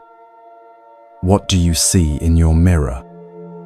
"I see someone who keeps making mistakes," Min-soo said, his voice barely above a whisper.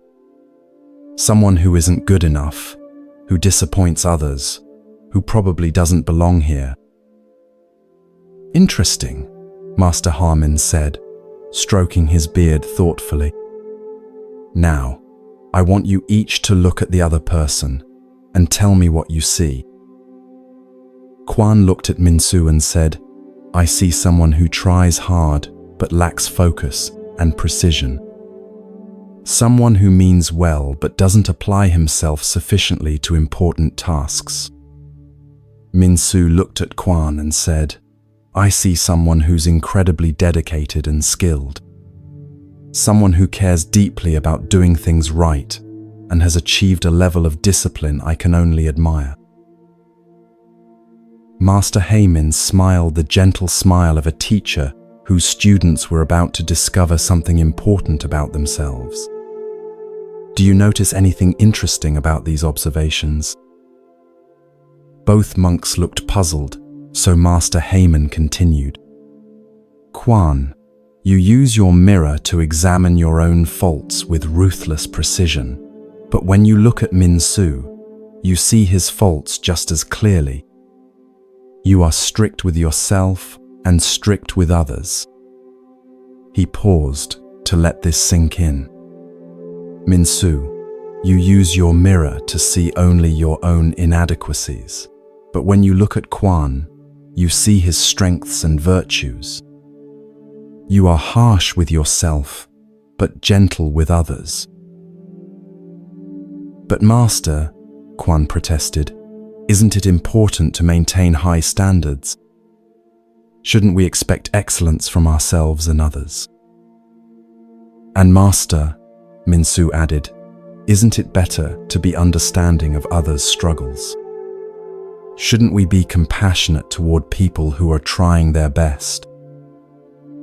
Master Heyman picked up a small pebble from the garden path and tossed it into the reflection pool beside the mirrors. The ripples distorted both reflections, making them waver and change. Watch how the water responds to the stone, he said. Does it become angry at the disturbance? Does it criticize the stone for disrupting its perfect surface? No, Master, both students replied. The water simply accepts the disturbance and gradually returns to stillness. But notice, the water doesn't become chaotic or lose its essential nature because of the ripples. It remains water, clear and pure, even while adapting to the stone's impact. He gestured for them to sit on the wooden bench beside the pool. True spiritual strength comes from being like this water, maintaining your own clarity and purity while accepting that others may create ripples in your environment. This means being strict with yourself, maintaining your own standards, your own discipline, your own commitment to growth, while being gentle with others, understanding that they are at different points in their journey and may disturb your peace as they learn. But how do we know when to be strict and when to be gentle? Quan asked, his voice reflecting genuine confusion. The key, Master Heyman replied, is understanding what you can and cannot control. You can control your own thoughts, your own actions, your own responses to situations. Therefore, you can and should hold yourself to high standards in these areas. But you cannot control others' thoughts, actions, or responses. Therefore, expecting them to meet your standards will only lead to frustration and conflict. He pointed to the roof they had been working on. When you make a mistake placing a tile, Quan, you should indeed notice it quickly and correct it immediately. That's being properly strict with yourself. But when Minsu makes a mistake, your job is not to judge him or correct him harshly, but to respond with the same patience you would want to receive if you were learning something new. And Minsu, he continued, when you make a mistake, you should acknowledge it calmly and learn from it without the harsh self-criticism that only makes you more likely to repeat the error. That's being properly strict with yourself, holding yourself accountable without being cruel. But you should continue to show others the same compassion you naturally feel, understanding that everyone is struggling in their own way. Buddha taught, you yourself, as much as anybody in the entire universe, deserve your love and affection. This teaching reveals the heart of the fourth principle, that true spiritual strength comes from applying high standards to yourself while extending compassion to others. It's about taking full responsibility for your own growth while allowing others the space to learn at their own pace. Master Heyman stood and walked to a nearby tree whose branches were heavy with autumn leaves. He picked up a fallen leaf and held it gently in his palm. This leaf fell because it was ready to fall, he said. The tree didn't push it off for being imperfect, and the leaf didn't cling desperately to the branch because it feared judgment. Everything happened in its natural time, according to natural law. Your spiritual practice should be the same way. Be like the tree, rooted firmly in your own values and discipline, growing steadily toward the light, but allowing others to develop according to their own natural timing. Don't try to force others to grow faster than they're ready for, and don't abandon your own growth because others seem to be progressing more slowly. The following day, Kwan and Min-soo returned to their roofing work with dramatically different attitudes. Kwan still maintained his high standards for his own work, checking each tile carefully and taking pride in precise measurements. But when Min-soo made errors, instead of criticizing, Kwan would simply say, "Let me show you a technique that might help," or "This part is tricky. I had trouble with it too when I was learning." Min-soo, meanwhile, began catching his own mistakes more quickly and correcting them without the internal barrage of self-criticism. "That tile needs to be repositioned," he would say to himself matter-of-factly, the same way he might observe that a cloud was passing overhead. No drama, no self-flagellation, just calm acknowledgement and correction. The change in their working dynamic was remarkable. The roof work progressed more quickly and smoothly than before, but more importantly, both monks felt energized rather than drained by their collaboration. Other students began gravitating toward their work area again, drawn by the atmosphere of focused calm that had replaced the previous tension. Within a week, their transformation extended far beyond the roofing project. Kwan's relationships with his fellow students improved dramatically as he learned to see their struggles with compassion rather than judgment. His own spiritual practice became more joyful and sustainable as he maintained discipline without the harsh self-criticism that had previously driven him. Min-soo's practice deepened as he learned to hold himself accountable without cruelty. His natural compassion for others remained intact, but now he extended that same kindness to himself. His meditation became more focused, his study more effective, his service to the community more confident and skilled. Several months later, Master Heyman called both students to join him for evening tea. As they sat together watching the sun set behind the mountain peaks, painting the sky in shades of gold and crimson, the master asked them to reflect on what they had learned. "I learned that being strict with myself doesn't require being harsh with others," Kwan said thoughtfully. "In fact, when I stopped judging everyone else's performance, I became much better at maintaining my own standards. It's like I had been using so much energy criticizing others that I didn't have enough left for my own growth." Min-soo nodded and added, "And I learned that being gentle with others doesn't require being cruel to myself. I can hold myself to reasonable standards and correct my mistakes without all the self-hatred that used to paralyze me. It turns out that treating myself with the same kindness I show others actually makes me more effective, not less." Master Heyman smiled with the deep satisfaction of a teacher whose students have grasped not just the technique, but the spirit of an important teaching. "You have discovered one of the most liberating truths of the spiritual path," he said.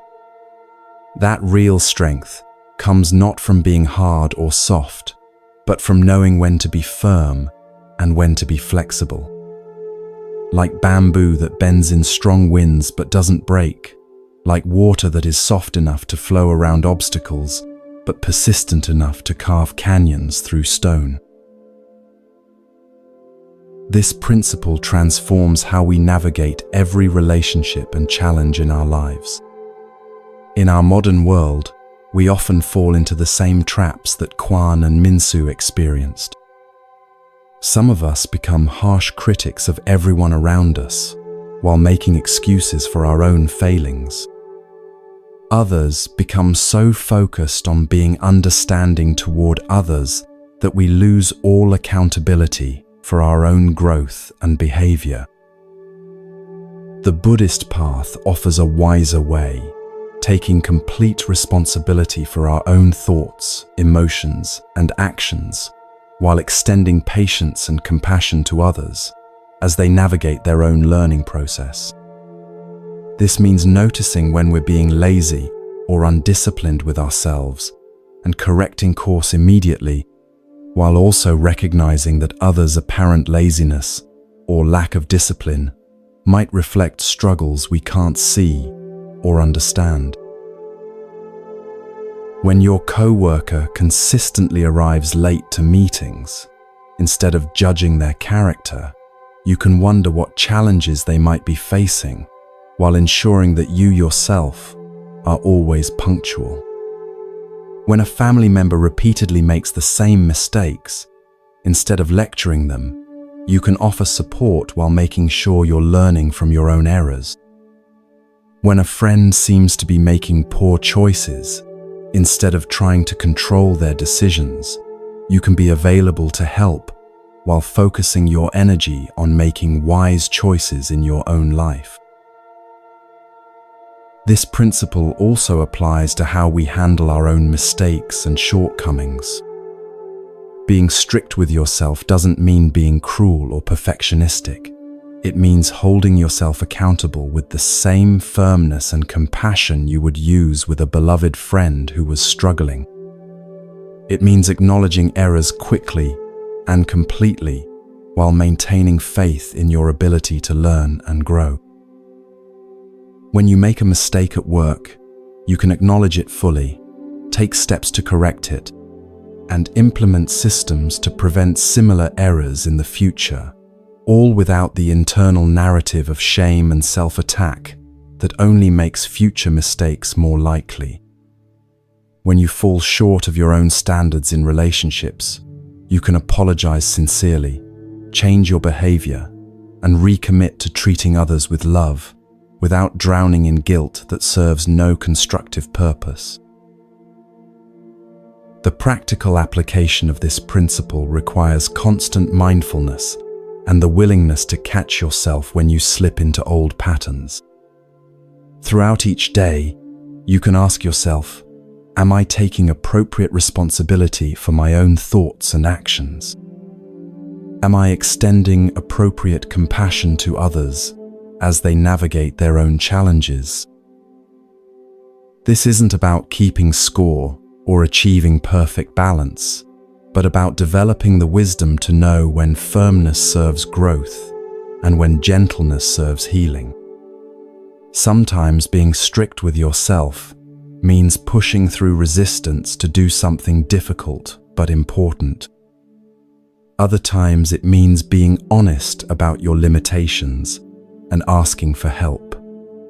Sometimes being gentle with others means offering encouragement and support. Other times, it means setting boundaries to protect your own well-being. The beautiful result of practicing this principle is that you become unshakable in a very specific way. Your sense of worth and peace no longer depends on others' behavior or approval. When you're focused on maintaining your own integrity while accepting others' imperfections, you develop an inner stability that external circumstances can't destroy. You become like Master Haemon's reflection pool, capable of returning to stillness, regardless of what stones others might throw into your environment. As you prepare for sleep tonight, bring to mind a relationship where you've been either too harsh with someone else or too lenient with yourself. Consider how you might apply this principle tomorrow. What would it look like to take fuller responsibility for your own growth while extending greater compassion to the other person's struggles? Perhaps there's someone whose behavior has been frustrating you. Instead of trying to change them, you could focus on responding to their actions with wisdom and patience, while ensuring that your own behavior reflects your highest values. Or maybe there's an area where you've been making excuses for your own lack of progress. You could commit to honest self-improvement while treating yourself with the same kindness you'd show a good friend who was facing similar challenges. The fourth principle of becoming unshakable is this: be your own strictest teacher and everyone else's most compassionate friend. Hold yourself accountable with loving firmness, while holding others with patient understanding. In this balance between self-discipline and compassion lies the secret to relationships that energize, rather than drain you, to personal growth that feels sustainable rather than punishing, to inner peace that remains stable regardless of how imperfectly the people around you behave. Tomorrow, you'll have countless opportunities to practice this wisdom, moments when others disappoint you, and when you disappoint yourself. In each of these moments, you can choose to respond with the balanced strength that Buddha taught, taking full ownership of your part while extending grace to others as they learn theirs. This choice, repeated consistently, becomes the foundation of a life that is both disciplined and compassionate, both strong and gentle, both unshakable and infinitely loving.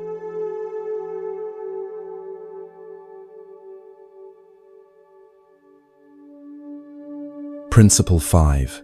No one can hurt you without your permission.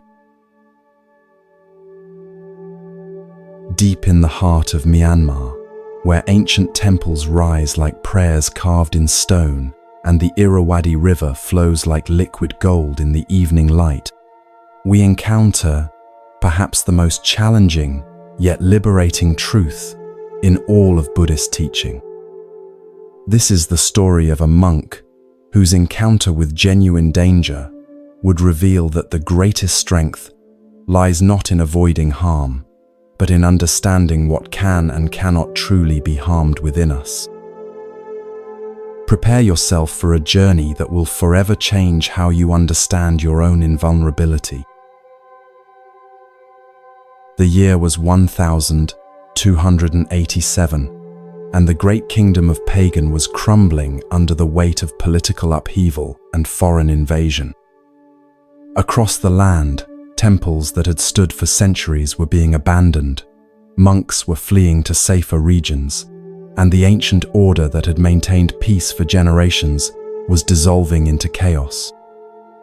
Yet in this time of terror and uncertainty, one monastery continued to function as if nothing had changed, not out of ignorance of the danger, but out of a profound understanding of what danger actually means. The monastery of the Golden Lotus sat perched on a hill, overlooking a strategic river crossing, making it impossible to ignore the constant stream of refugees fleeing southward, their carts loaded with whatever possessions they could carry, their faces etched with the particular exhaustion that comes from losing everything you thought was permanent. Soldiers from various factions would pass through the area regularly, some maintaining discipline and order, others little better than bandits taking advantage of the chaos to enrich themselves through theft and intimidation. Within this monastery lived a monk named Thura, whose very name meant courageous in the ancient language, though his courage was of a type that most people would not recognize as such. Thura was not physically imposing. He was slight of build, soft-spoken, and possessed the kind of gentle demeanor that might make him seem an easy target to those who measured strength by the ability to intimidate others.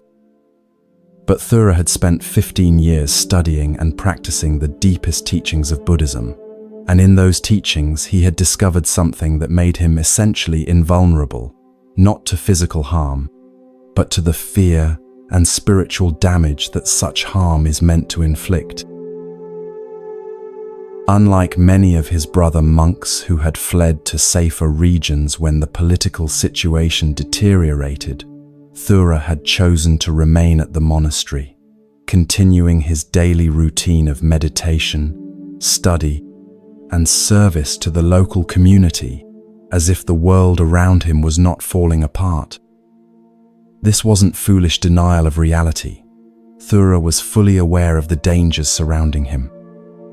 Rather, it was the expression of a profound understanding about the nature of harm and safety that would soon be tested in the most direct way possible. The test came on a morning when the autumn mist still clung to the river valley like a silk scarf, muffling sound and creating an atmosphere of unreality that seemed appropriate for what was about to unfold. Thura was walking the forest path to the village below, carrying his alms bowl as he had every morning for years, when he encountered a band of deserters from various armies who had turned to banditry as their means of survival. There were 5 of them, armed with swords and spears, their clothes a mixture of military gear and stolen finery that marked them as men who had abandoned any pretense of honor or discipline. Their leader was a heavy-set man with scars across his face and hands that spoke of many violent encounters, his eyes holding the particular hardness that comes from having done things that once seemed unthinkable. When they spotted Thura approaching alone on the forest path, they saw what appeared to be perfect prey, a solitary monk with no protection, no weapons, and presumably access to whatever wealth the monastery might contain. "Stop right there, monk," the leader called out, his voice carrying the casual cruelty of someone accustomed to being obeyed through fear. "We're having a difficult time lately, and we think your monastery should help us out. Tell us where you keep your gold, your jewels, whatever valuable donations the faithful have given you." Thura paused on the path and looked at the 5 armed men with an expression that contained no fear, no anger, no calculation about escape routes or defensive strategies. Instead, his face held something that the bandits had never seen in any of their previous victims, a kind of gentle curiosity, as if he were encountering an interesting natural phenomenon rather than a life-threatening situation. "Good morning, friends," Thura said, his voice as calm and warm as if he were greeting visitors at the monastery gate. "I can see that you're struggling, and I wish I could help you in the way you're requesting. But our monastery has no treasures to give. We own nothing beyond the simplest necessities for our practice and service." The bandit leader's face darkened with anger at what he perceived as defiance disguised as politeness. "Don't lie to us, monk. We know how these places work. Rich devotees bring you offerings of gold and precious stones. You live like kings while pretending to be holy men." He took a step closer, his hand moving to the hilt of his sword. "Tell us where the treasure is hidden, or we'll make you tell us."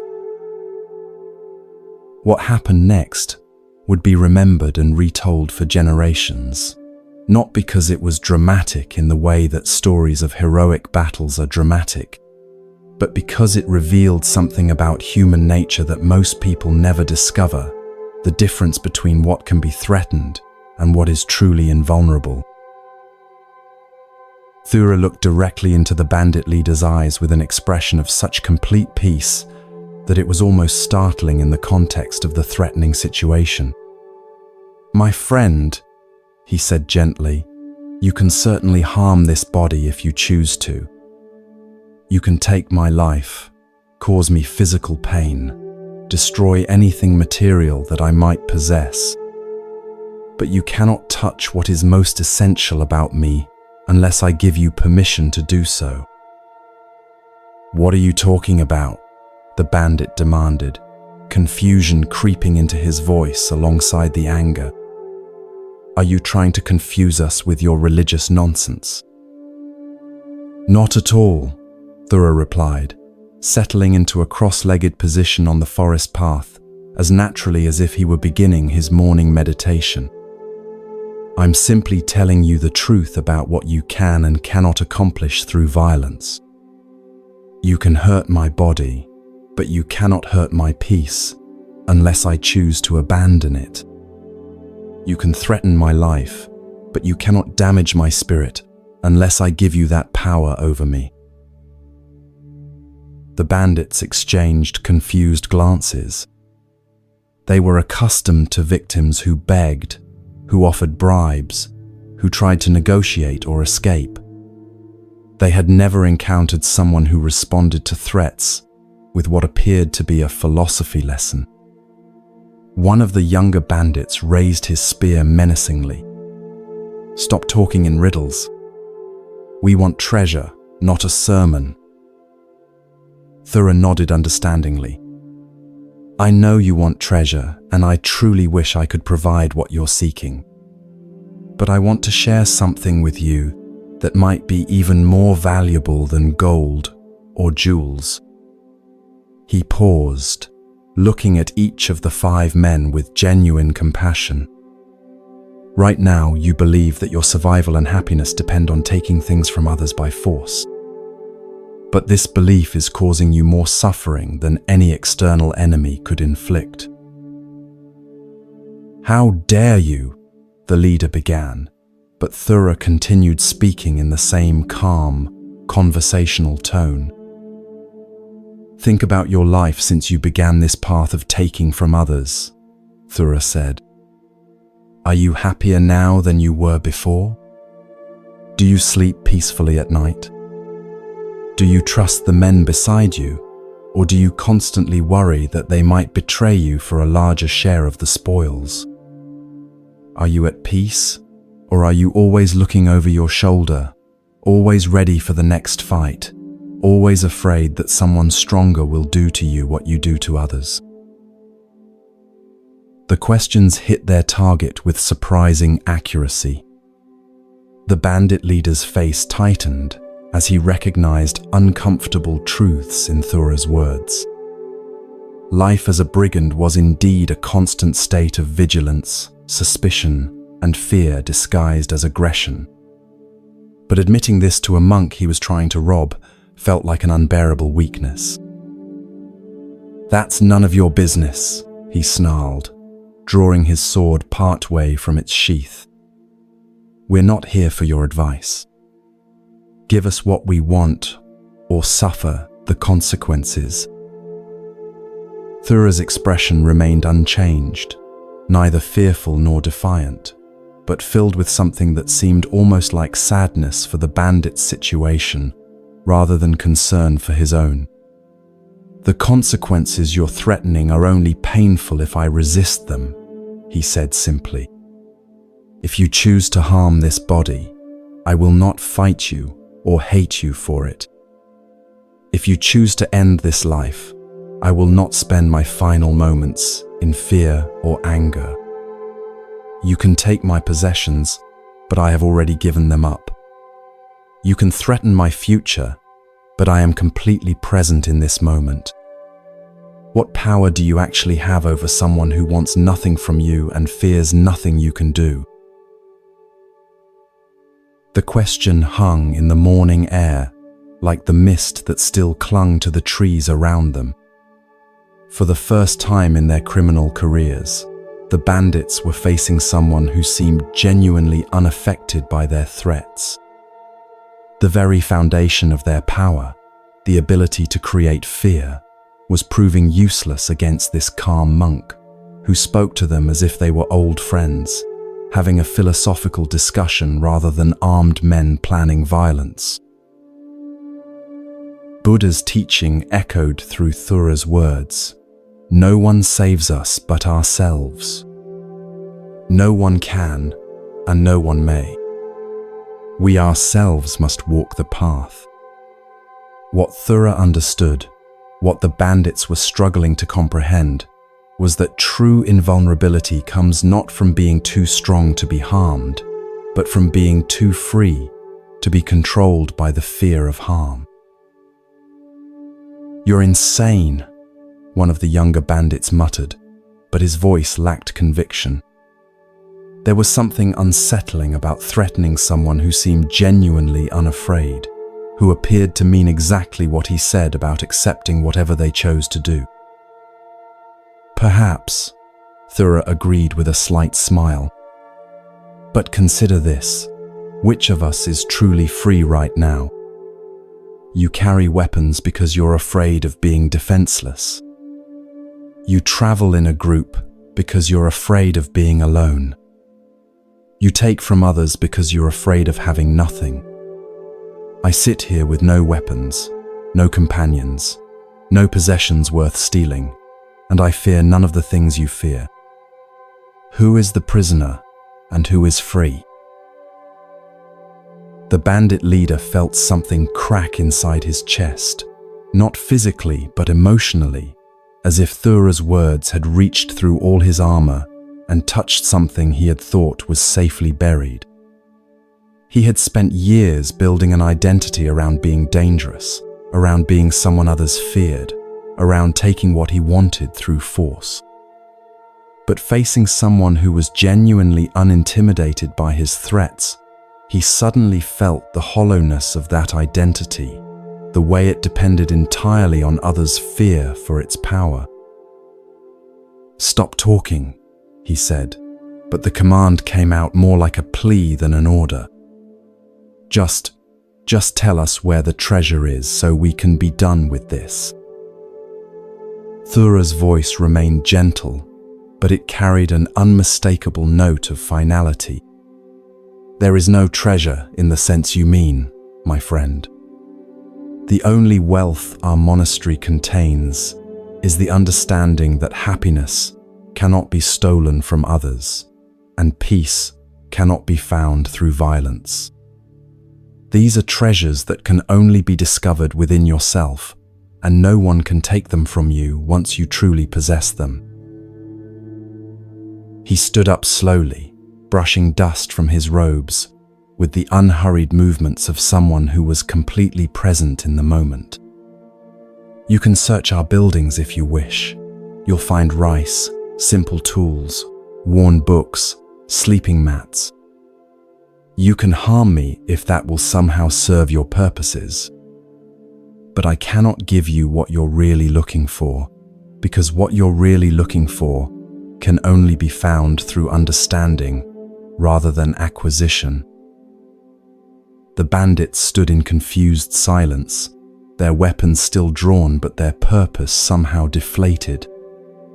They had encountered something they had no framework for understanding, genuine fearlessness that arose not from courage in the heroic sense, but from a complete absence of attachment to anything that could be threatened. After what felt like an eternity but was probably only a few minutes, the bandit leader slowly resheathed his sword. "This is pointless," he said to his companions, though his voice lacked its earlier aggression. "There's nothing here worth taking." As the bandits began to move away, one of them, the youngest, who couldn't have been more than 20, turned back to look at Thura. "Monk," he called out, "what you said about peace, how does someone find it when they've done things they can't undo?" Thura's face lit up with genuine warmth. "The same way anyone finds it," he said. "By understanding that what you've done is not who you are, and that every moment offers a new choice about who you want to become. The path of peace is always available, regardless of where the path of violence has led." The young bandit nodded once, a gesture that seemed to contain both gratitude and a kind of desperate hope, before hurrying to catch up with his companions as they disappeared into the forest.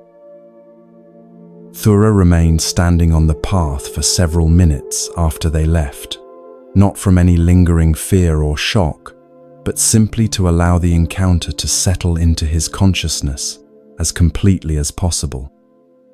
He had just lived through one of the most fundamental demonstrations of Buddhist teaching, that suffering comes not from external circumstances, but from our resistance to and attachment regarding those circumstances.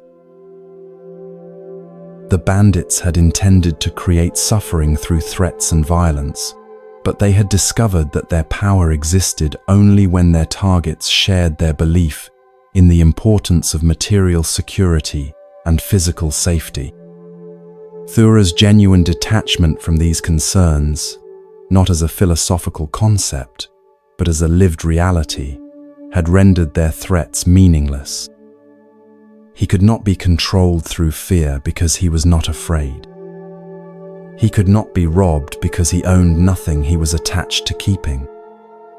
He could not be diminished because his sense of worth came from sources they could not touch.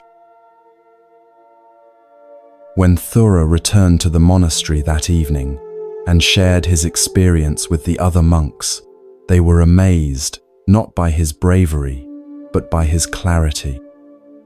He had not faced down the bandits through force of will or heroic courage, but through the simple application of understanding that had taken years to develop. He had demonstrated that the deepest teaching of Buddhism is not theoretical but practical, that freedom from suffering is possible not through changing external circumstances, but through changing our relationship to those circumstances. This profound truth applies to every form of harm that others might try to inflict upon us. In our modern world, we face different threats than armed bandits, but the principle remains the same. When someone tries to hurt us with harsh words, their power over us depends entirely on our attachment to their opinion. When someone attempts to manipulate us through guilt or fear, their success requires our participation in the emotional drama they're creating. When someone tries to diminish our sense of worth through criticism or rejection, they can only succeed if we derive our self-value from their approval. The liberating truth that Thura embodied is that no one can make you feel inferior, worthless, afraid, or diminished without your unconscious cooperation. This doesn't mean that others can't create difficult circumstances, cause physical discomfort, or interfere with your plans. It means that your inner peace, your sense of worth, your fundamental happiness, these remain under your control, regardless of what others do or say. Consider how this applies to common situations in daily life. When someone criticizes your work unfairly, they can affect your external circumstances, but not your inner knowledge of your own competence and worth. When someone tries to make you feel guilty for setting boundaries, they can create temporary discomfort, but not genuine guilt, unless you believe you're doing something wrong. When someone attempts to intimidate you into compliance, they can create external pressure, but not internal submission, unless you choose to value their approval over your own integrity. The practice of this principle requires developing what Buddhists call detachment, not indifference or emotional numbness, but freedom from the compulsive need to have circumstances be different than they are. It means cultivating sources of security, worth, and happiness that are independent of others' actions and opinions. It means recognizing that your true self, your consciousness, your capacity for love, your essential nature, cannot be damaged by external events, no matter how painful or traumatic they might be. This understanding doesn't make you passive or resigned to poor treatment. Thura could have chosen to fight the bandits, flee from them, or attempt to negotiate with them, and any of these responses might have been appropriate depending on the circumstances. What made him unshakable was not his specific actions, but his inner freedom from fear and attachment. From this place of inner freedom, he could respond to threats with wisdom rather than react from fear, pain, or ego.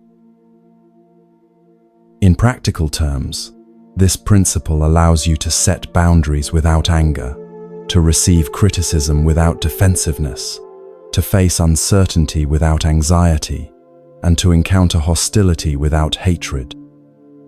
When you truly understand that others cannot harm your essential self without your permission, you become capable of responding to all situations from a place of strength and clarity, rather than reactivity and fear. The young bandit who asked about finding peace after having done things that can't be undone represents all of us who carry guilt, shame, or regret about past actions. Thora's response reveals another aspect of this principle, that even the harm we've inflicted on ourselves through poor choices cannot permanently damage our essential nature. The path to peace is always available because our true self exists beyond our history of mistakes and achievements alike. Several years later, that young bandit appeared at the monastery of the Golden Lotus, having left his life of violence and seeking to understand the peace he had glimpsed in his brief encounter with Thora. He became one of the monastery's most dedicated students, eventually becoming a teacher himself who specialized in helping others who had lived through violence and trauma. His transformation demonstrated that the principle of inner invulnerability applies not just to receiving harm, but to recovering from harm we've already experienced or inflicted. As you settle into rest tonight, consider the areas of your life where you've been giving others power over your inner peace. Perhaps it's a family member whose approval you seek, a coworker whose criticism affects your mood, or a friend whose judgment influences your self-worth. Notice how much mental and emotional energy you spend trying to control others' reactions to you, trying to prevent them from doing or saying things that might hurt your feelings. Tomorrow, you'll have opportunities to practice this profound truth, moments when someone says something harsh, acts inconsiderately, or tries to manipulate your emotions. In each of these moments, you can remember Thora's example and ask yourself, what is this person actually capable of damaging within me? What am I giving them permission to affect that I could choose to keep under my own control? The fifth principle of becoming unshakable is this: no one can hurt you without your permission. Others may create difficult circumstances, but they cannot create suffering within you unless you cooperate with their intentions through fear, attachment, or resistance. Your inner peace belongs to you alone, and you can choose to maintain it regardless of how others choose to behave. This doesn't mean becoming emotionally numb or pretending that painful experiences don't affect you. It means understanding the difference between pain and suffering. Pain is often unavoidable, but suffering is optional. Pain is what happens to you. Suffering is what you do with what happens to you. In this distinction lies the secret of genuine invulnerability, not the inability to be affected by life, but the ability to remain centered and peaceful, regardless of what life brings. Rest now in the knowledge that your essential self is beyond the reach of anyone who might wish you harm. Like Thora sitting peacefully on that forest path, you possess an inner sanctuary that no external force can violate without your consent. Tomorrow, when you encounter those who would disturb your peace, you can choose to respond from this place of inner freedom, rather than react from fear or need. In this choice lies the difference between being a victim of circumstances and being the master of your own inner world.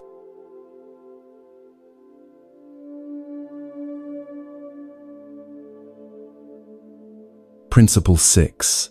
The power of acceptance.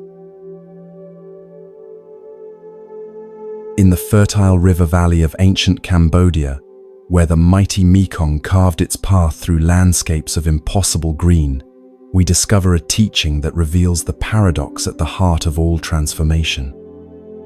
Here, in a region where monsoon floods could change the entire geography overnight, lived a farmer whose response to catastrophic loss would illuminate one of Buddhism's most misunderstood yet powerful principles.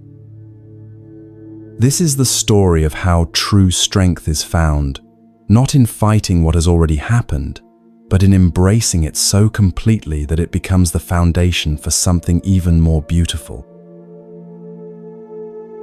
The village of Pre Veng sat nestled between rice paddies that stretched toward the horizon like a green sea, their surface broken only by the occasional sugar palm rising like a ship's mast against the endless sky.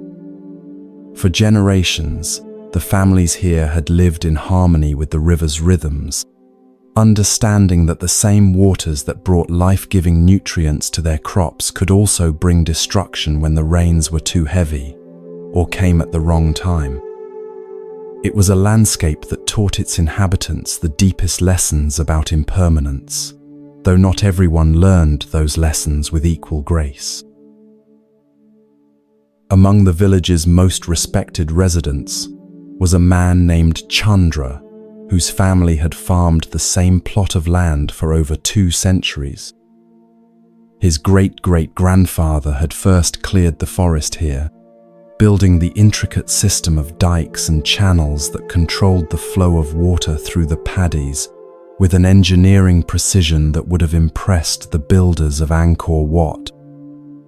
Each generation had added to this legacy: new terraces carved into hillsides, improved irrigation systems, fruit orchards planted with varieties selected over decades for their resilience and productivity. By the time Chandra inherited this land, it had become something approaching perfection in its adaptation to the local environment. His rice yields were among the highest in the region. His fruit trees produced abundant harvests that fed not just his own large extended family, but provided surplus for trade with neighboring villages. The farm was a living testament to what human patience and wisdom could accomplish when working in partnership with natural forces rather than against them. But Chandra's wealth was not measured only in agricultural productivity. Over the years, he had used the proceeds from his successful farming to build one of the finest houses in the village, a graceful structure of teak and bamboo, raised high on stilts to protect against seasonal flooding, its wraparound verandas offering views across the rice fields that seemed to extend forever. The house was filled with beautiful objects accumulated over a lifetime: carved furniture, crafted by master artisans, silk textiles in colors that caught and held light like captured rainbows, bronze Buddha statues that seemed to radiate peace into every room. More precious than any material possession, though, was the life Chandra had built within these walls. He and his wife had raised 5 children here, watching them grow from toddlers, taking their first steps on the polished wooden floors, to adults contributing their own labor and wisdom to the family enterprise. The house had witnessed countless celebrations, harvest festivals where the entire village would gather to share food and stories, wedding ceremonies that lasted for days, births that brought joy echoing through every room. It was, by any measure, a life of extraordinary success and contentment.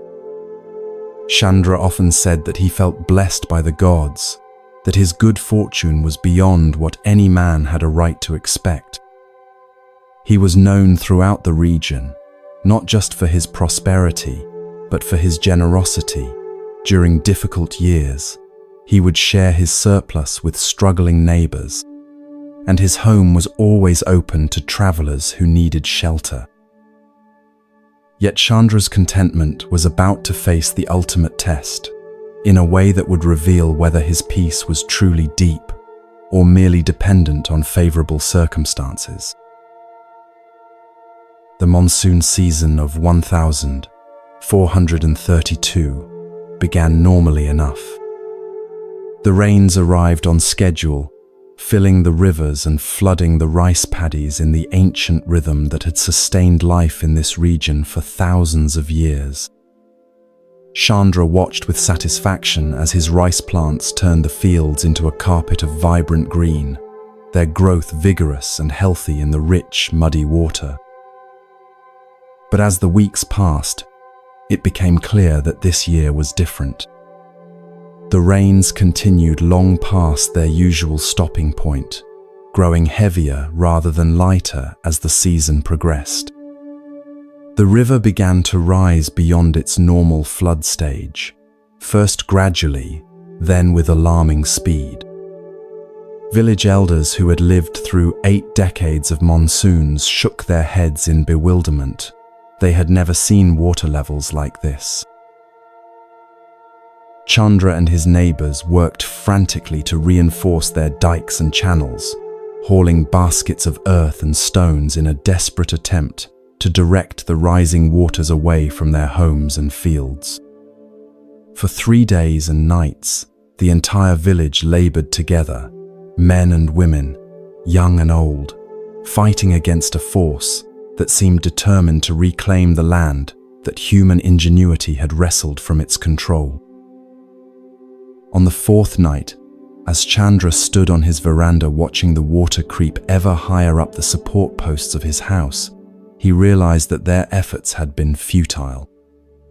The river had risen beyond anything their ancestors had planned for, beyond anything their traditional methods could handle. In a few hours, the flood would reach the floor of his house. By morning, everything he had spent his life building might be underwater. His wife found him there as dawn broke, sitting in meditation posture on the wooden planks, his eyes closed, his breathing deep and regular, despite the chaos surrounding them. "Chandra," she said urgently, "we need to evacuate. The water will be inside the house within the hour. We need to save what we can and get to higher ground." Chandra opened his eyes and looked at his wife with an expression that surprised her with its serenity. "Yes," he said calmly, "we should gather the family and move to safety. But first, I want to watch this happen. I want to see it clearly, without fighting it or denying it." "Watch what happened?" she asked, confusion evident in her voice. "The flood," he said simply. "Our life changing. Everything we've built being transformed into something else. I want to accept it completely, so that I can respond to what comes next with wisdom rather than bitterness." And so, as his neighbors ran frantically to save their possessions, as families loaded carts with whatever they could carry, as the village erupted in the chaos of emergency evacuation, Chandra sat peacefully on his veranda and watched the flood claim his life's work.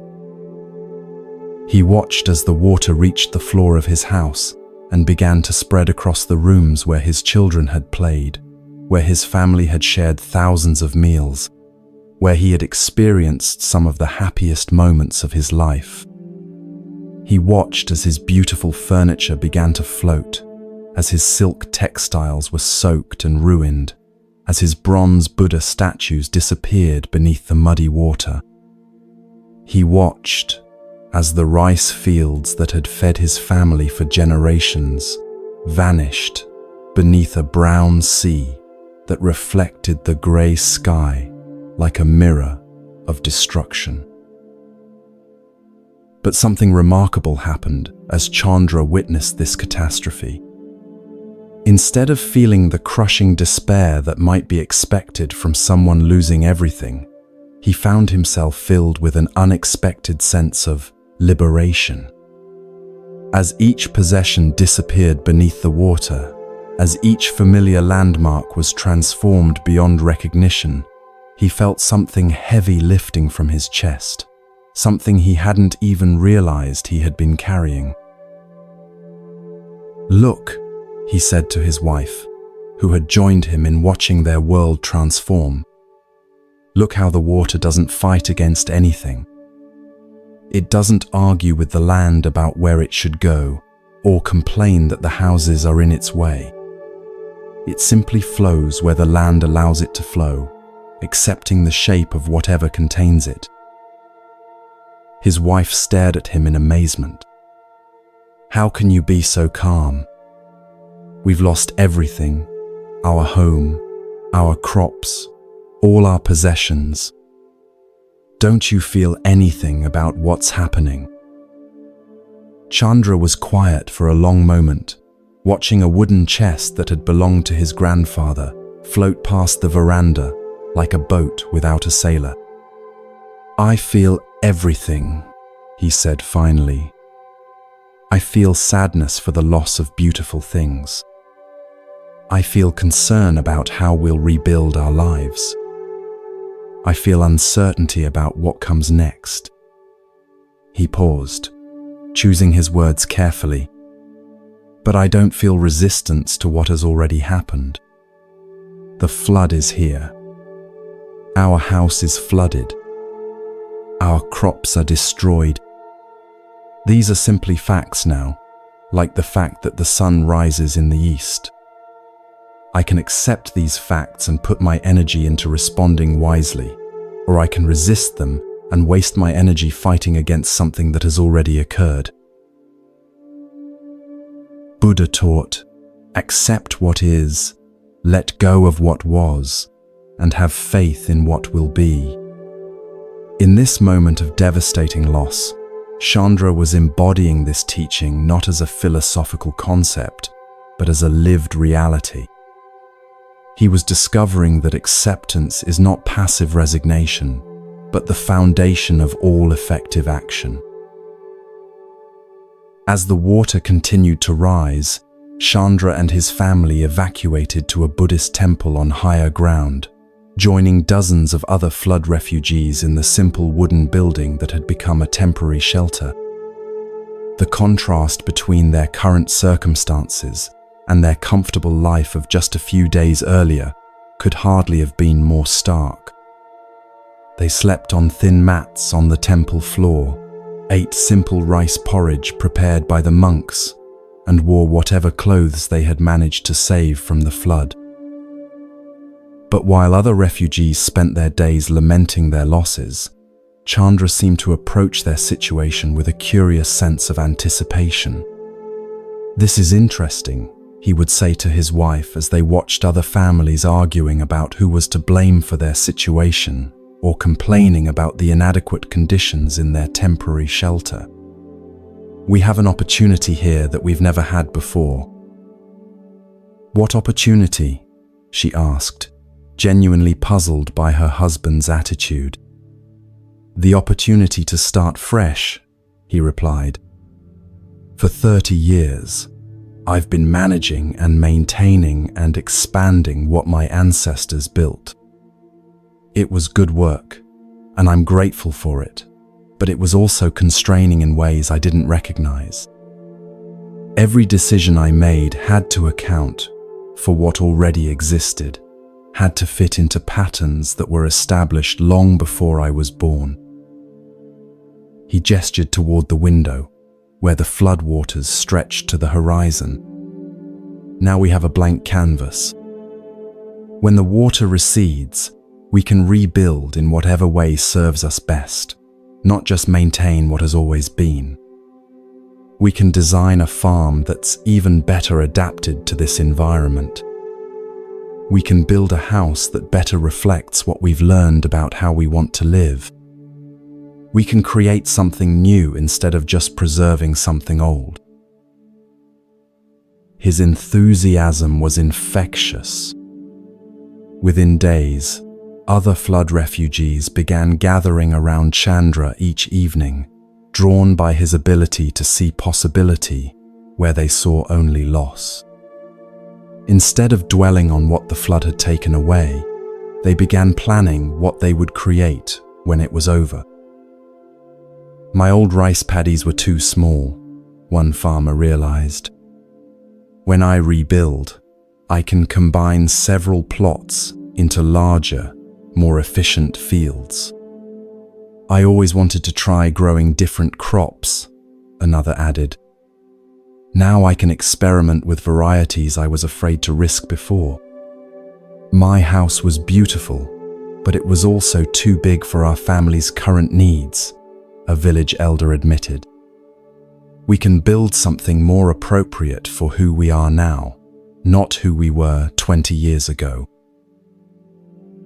What began as informal evening conversations gradually evolved into organized planning sessions. The flood refugees, guided by Chandra's perspective that acceptance opens the door to creativity, began designing an entirely new approach to village life. They would rebuild not just what they had lost, but something better, a community that was more resilient to flooding, more efficient in its use of land and water, more beautiful in its integration with the natural environment. 3 months later, when the floodwaters finally receded, what emerged was indeed a blank canvas. The landscape had been completely transformed. Old field boundaries had been erased. Familiar landmarks had disappeared. The very topography had been reshaped by the massive movement of water and sediment. To most people, it would have looked like a scene of utter devastation. To Chandra and his fellow villagers, it looked like opportunity made manifest. They began rebuilding with an energy and enthusiasm that amazed visiting officials who came to assess the flood damage. Instead of trying to recreate what had been lost, they implemented the plans they had developed during their months of forced exile. The new village that emerged was indeed more beautiful, more functional, and more resilient than what the flood had destroyed. Chandra's new house was smaller than his old one, but more elegantly designed, with better ventilation, more natural light, and a layout that encouraged family interaction. His new farm was more productive than the old one, incorporating innovative water management techniques and crop rotation methods that the planning sessions had identified.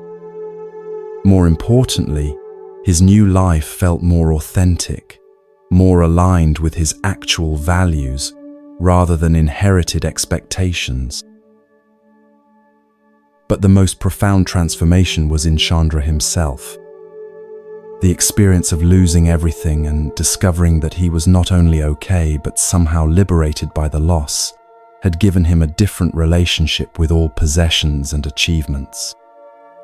He worked just as diligently as before, cared for his family just as devotedly, contributed to his community just as generously.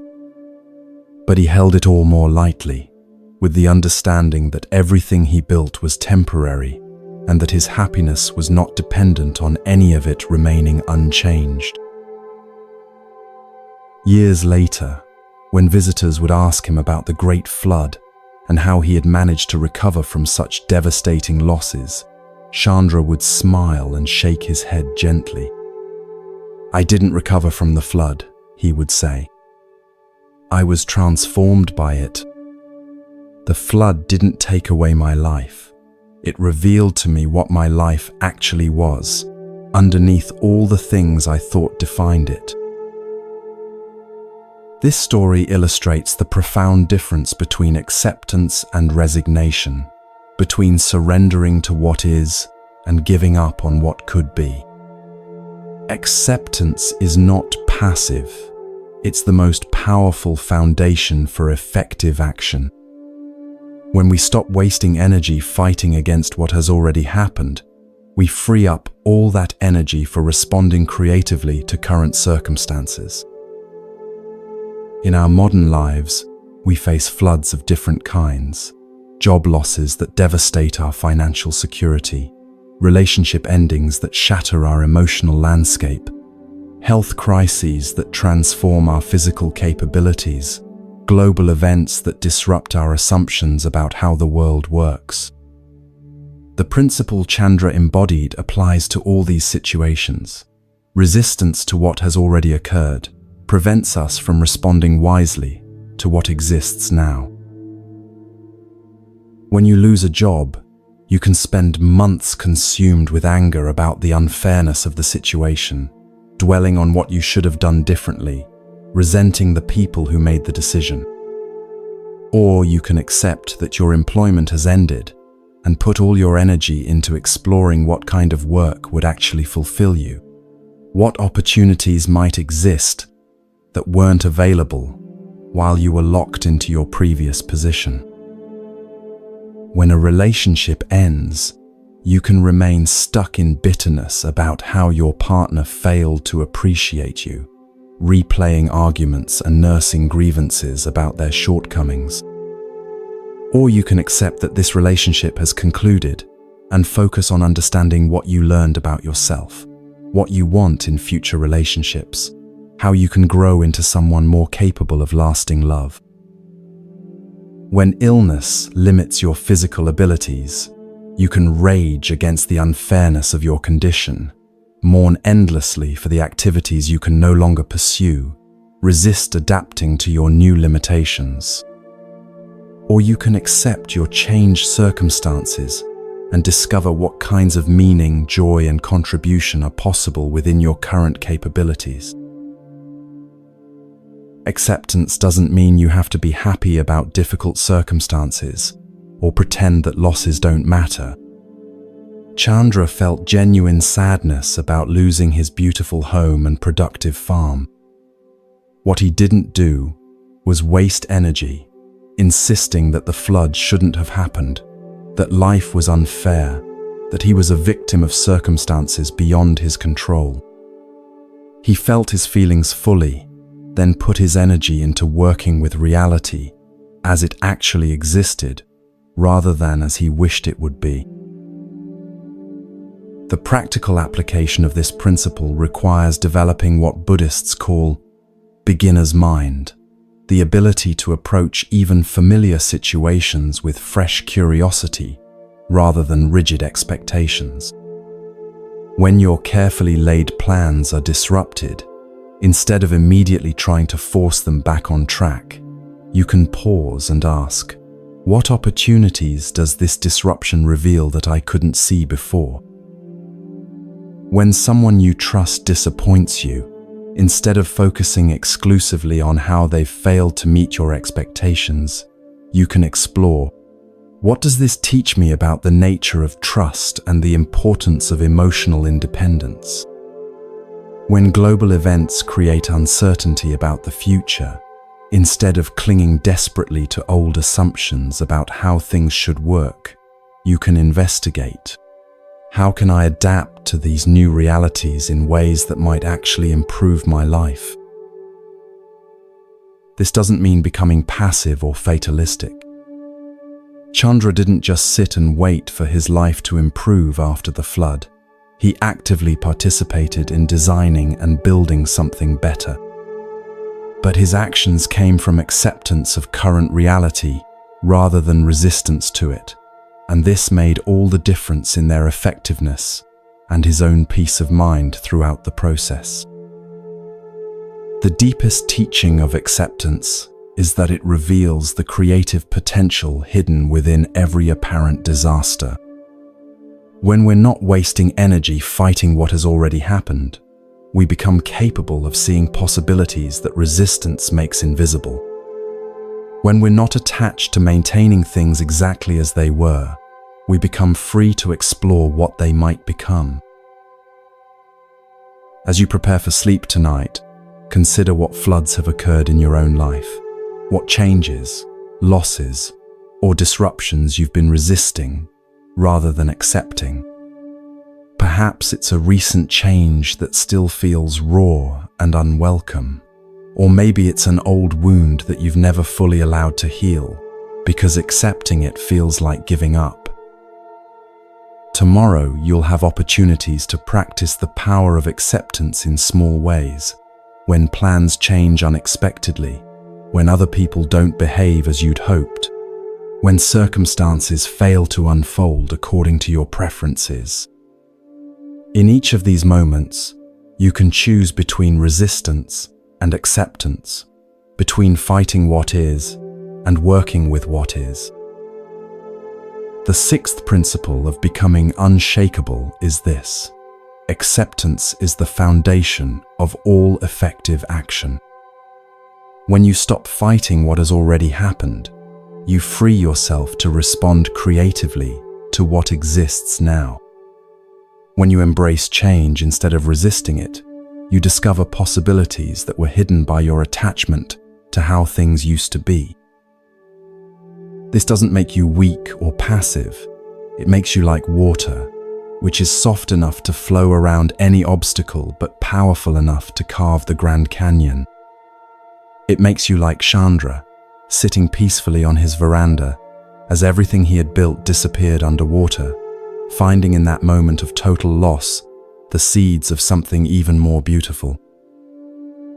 Rest now in the knowledge that, whatever changes life brings, you have within you the capacity to flow with them rather than be broken by them.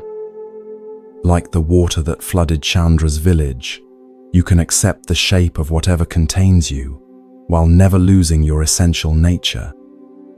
In this acceptance lies not defeat, but the ultimate victory, the ability to transform any circumstance into an opportunity for growth, any ending into a new beginning, any loss into the foundation for something you couldn't have imagined before.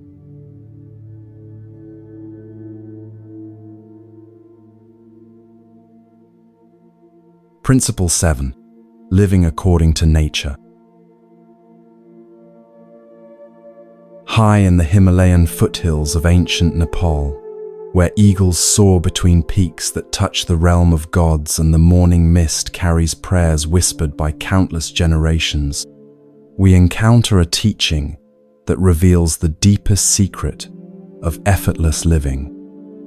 Here, in a place where the rhythm of seasons dictates the rhythm of life itself, lived a master whose understanding of natural law would transform how we see our place in the cosmic dance. This is the story of how true power comes not from fighting against life's natural flow, but from learning to move in perfect harmony with forces far greater and wiser than our individual will. The mountain village of Dharamkot clung to the hillside like a cluster of prayer flags. Its stone houses and terraced gardens carved into slopes so steep that walking from one end of the village to the other felt like climbing a sacred mountain.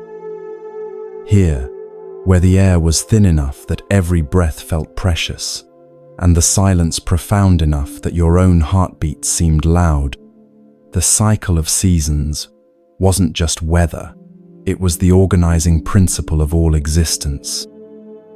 Spring brought the melting of high snows that would fill the streams and awaken the sleeping earth. Summer offered brief months of intensive growth when every available hour was spent tending crops that would sustain life through the long winter ahead.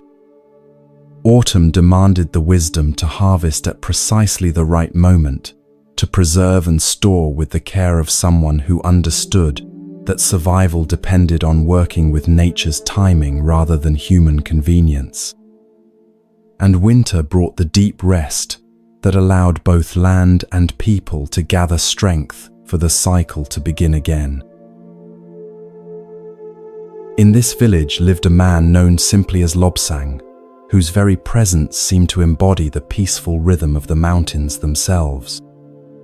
He had arrived in Dharamkot 30 years earlier as a young monk fleeing the political turmoil in the valleys below, carrying nothing but his robes and a wooden begging bowl, seeking only a quiet place to deepen his practice of meditation and study.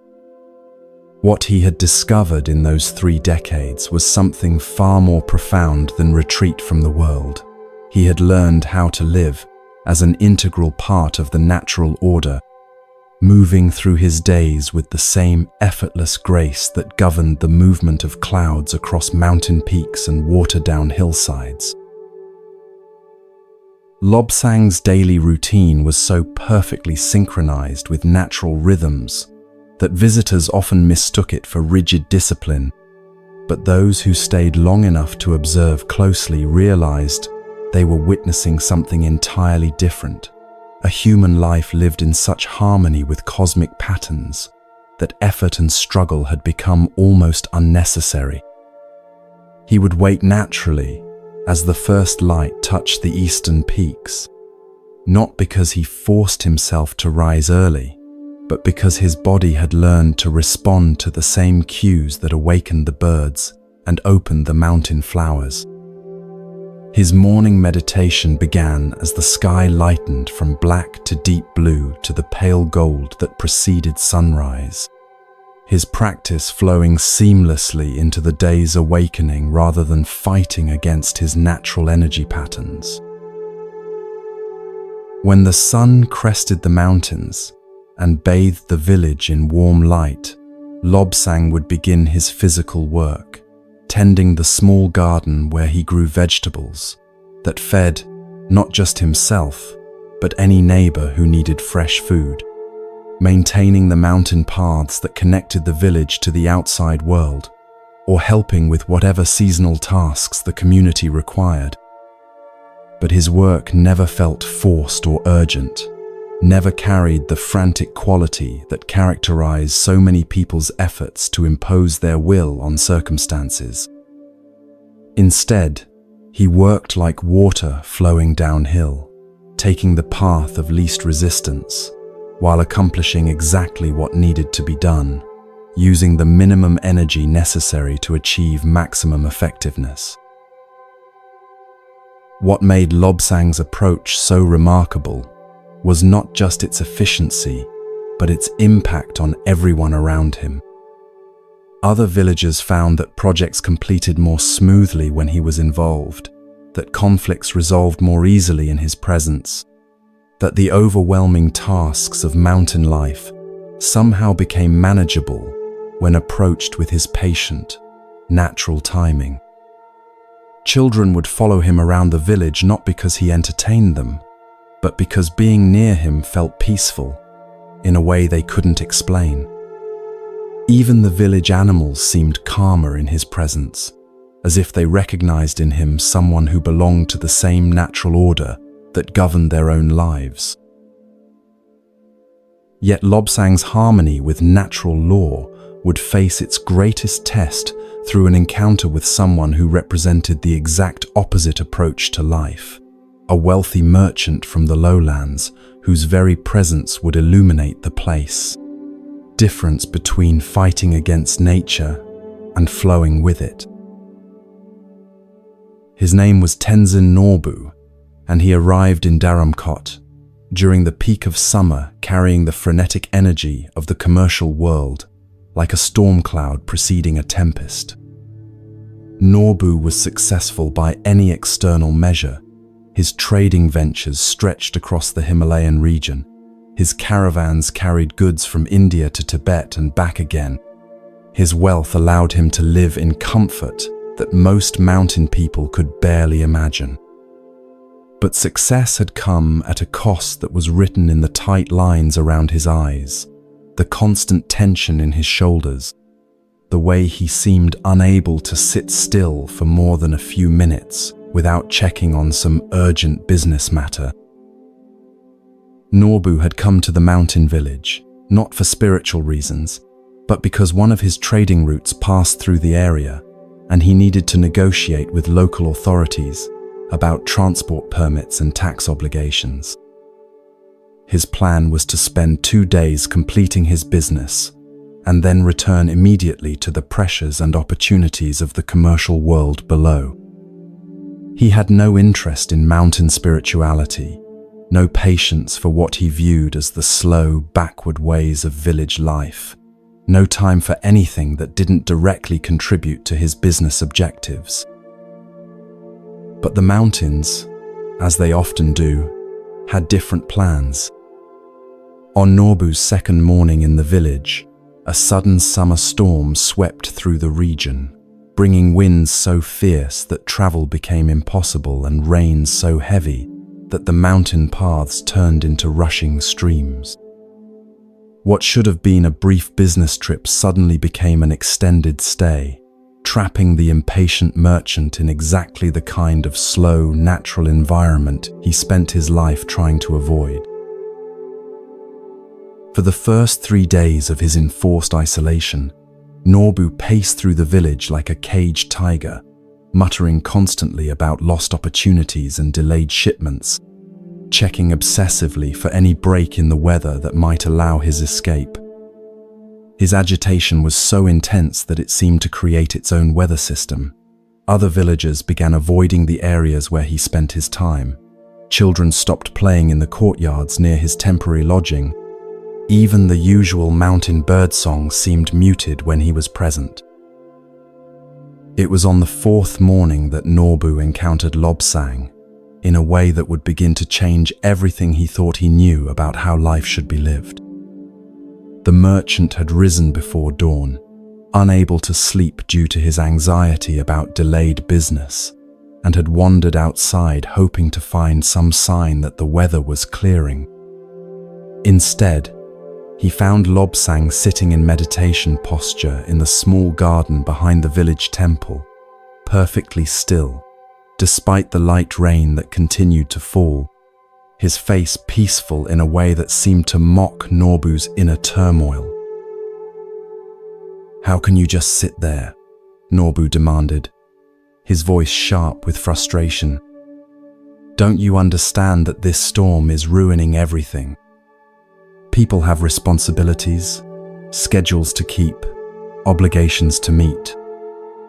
The world doesn't stop just because the weather is inconvenient." Lobsang opened his eyes slowly, the way morning flowers open to greet the sun, and looked at the agitated merchant with an expression of such gentle curiosity that Nobu felt his anger falter slightly. "The world is not stopping," Lobsang said quietly, his voice barely audible above the sound of rain on leaves.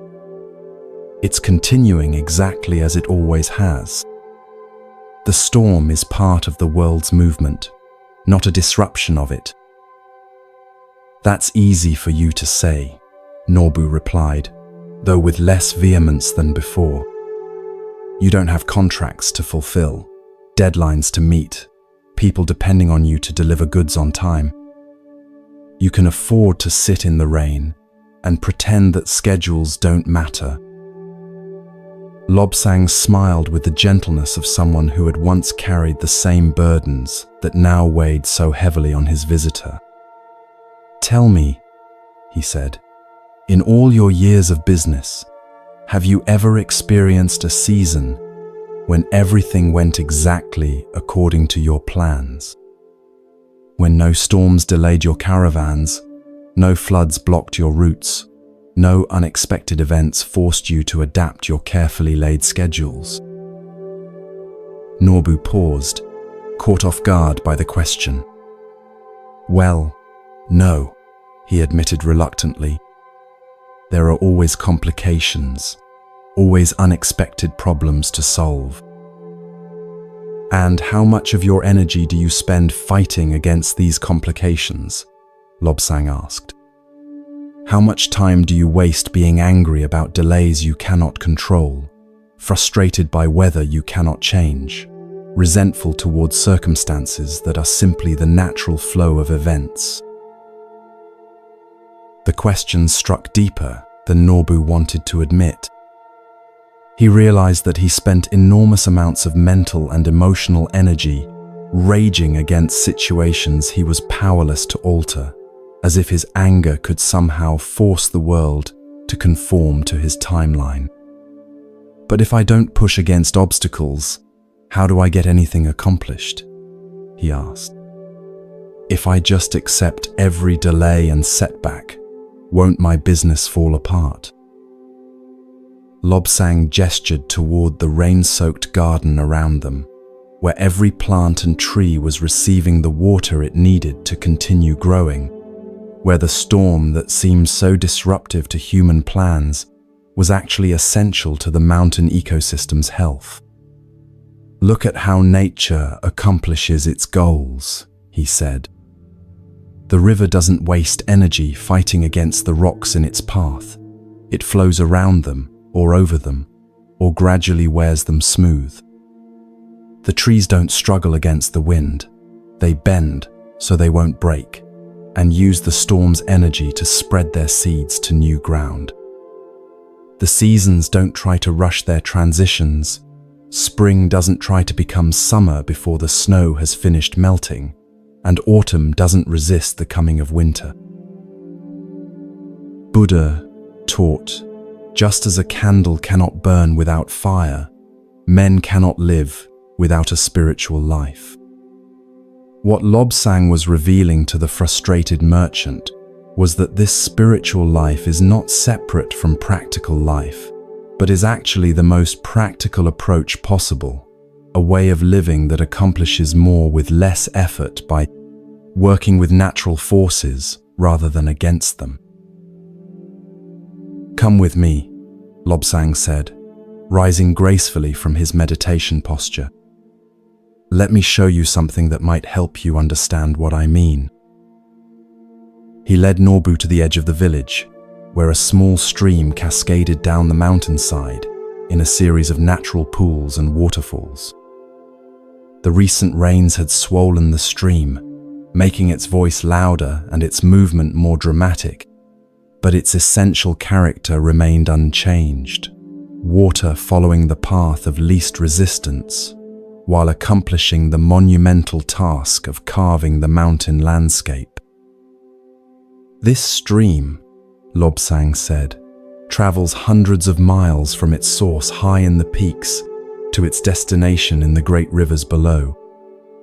It carries tons of sediment, provides water for countless plants and animals, shapes the very geography of this region.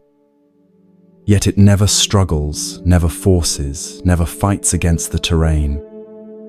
It simply follows natural law, always flowing downward, always taking the easiest available path, always adapting its course to work with the landscape rather than against it. Norbu watched the water tumbling over rocks and around boulders, carving channels and pools with patient persistence that made human urgency seem almost comical by comparison. But water is different from business, he protested, though his voice lacked its earlier conviction. Commerce requires deadlines, requires pushing through obstacles, requires imposing human will on circumstances. Does it? Lobsang asked gently. Or does successful commerce, like everything else in nature, work best when it flows with natural patterns rather than against them? Think about the most successful traders you know. Do they succeed by fighting against market forces, or by understanding those forces so well that they can work with them? The question forced Norbu to reconsider assumptions he had never questioned. His most profitable ventures had indeed come not from forcing his will on reluctant markets, but from recognizing opportunities that already existed, from timing his actions to coincide with natural business cycles, from adapting his strategies to work with economic currents, rather than against them. The merchants he most respected were those who seemed to have an intuitive understanding of when to act and when to wait, when to push forward and when to step back. I think I see what you mean, Norbu said slowly. But how do you develop this sense of natural timing? How do you know when to act and when to wait? Lobsang smiled and settled into a comfortable position beside the stream, patting the ground to indicate that Norbu should join him. "The same way the stream knows which way to flow," he said. "By developing sensitivity to the forces that are already in motion, by learning to feel the natural currents, instead of being so focused on your own desires that you miss the information the environment is constantly providing."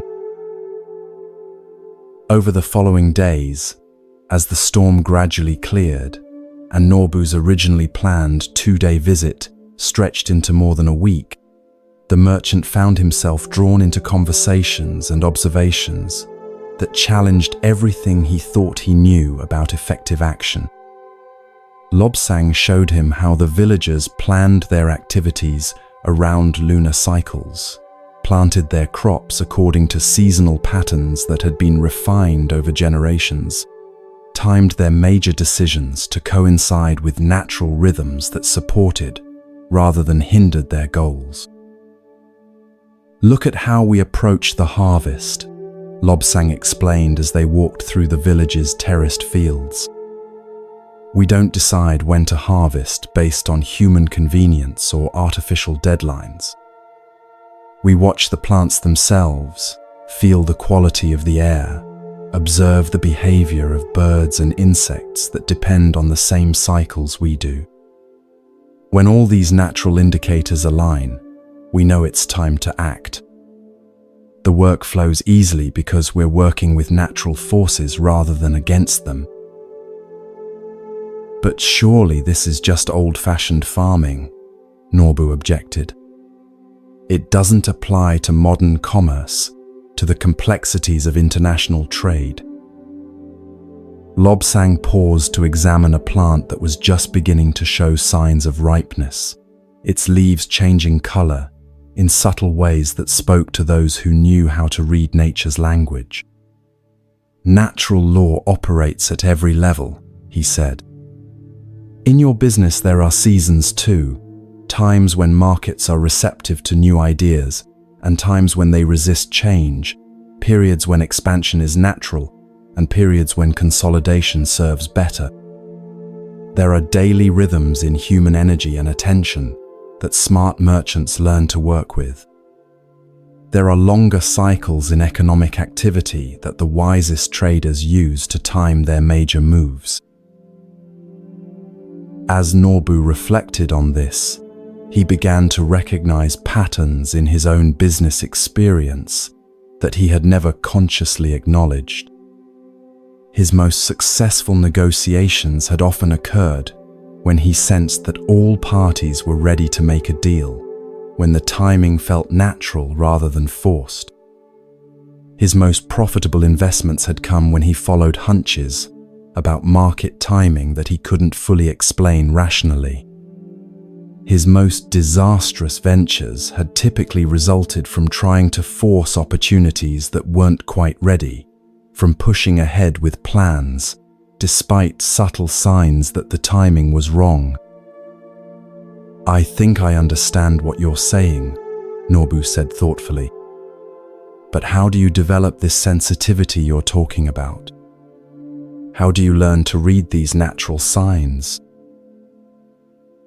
"The same way you develop any skill," Lobsang replied.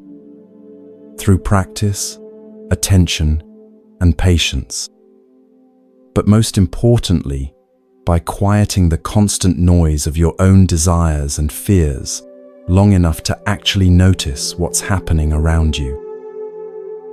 He led Norbu to a quiet spot where they could sit and observe the mountain landscape without distraction.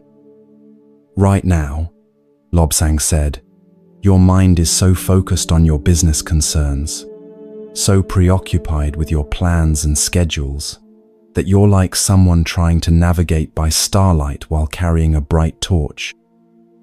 The torch of your mental activity is drowning out the subtle signals that could guide you much more effectively than forced effort." "What do you mean?"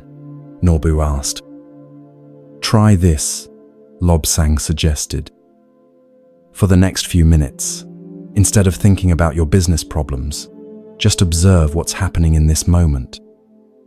Notice the quality of light, the direction of the wind, the sounds around us, the feeling in your own body. Don't try to do anything with this information. Just notice it. Norbu found this instruction surprisingly difficult. His mind kept pulling him back to concerns about delayed shipments and missed opportunities, but gradually he began to notice things he had been too distracted to see before. The way afternoon light gave everything a golden quality that made even simple objects seem precious. The subtle shift in wind direction that suggested the weather patterns were changing. The deep quiet of the mountains that felt like a form of nourishment he hadn't realized he was craving. "Now," Lobsang said after they had sat in observation for several minutes, "notice how this quality of attention feels different from your usual way of thinking about problems. When you're present and observant like this, do solutions and insights arise more easily or with more struggle?" To his surprise, Norbu found that several business problems that had been troubling him for weeks suddenly seemed to have obvious solutions. Not because he had thought harder about them, but because his mind had become quiet enough to notice possibilities that had been there all along. "It's like the answers were already there," he said in amazement, "but I was too busy worrying to see them." "Exactly," Lobsang said with a smile of deep satisfaction.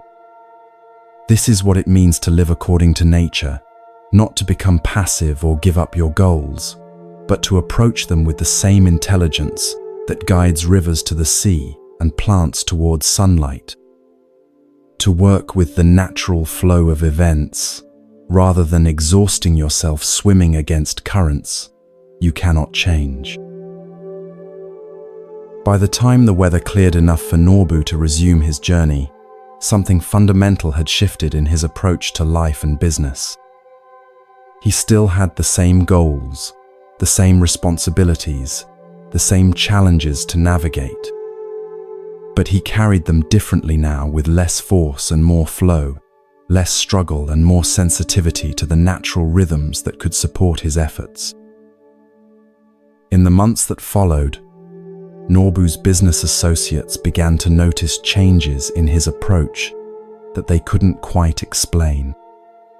His negotiations became more successful, not because he had become more aggressive, but because he seemed to have an intuitive sense of when others were ready to make decisions. His timing in entering and exiting markets improved dramatically, as if he had developed an early warning system for economic shifts.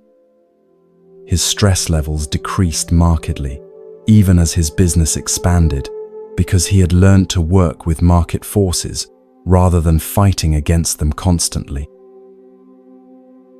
Most remarkably, Norbu began scheduling regular retreats to mountain villages like Dharamkot, not to escape from his business life, but to reconnect with the natural rhythms that informed his most effective action.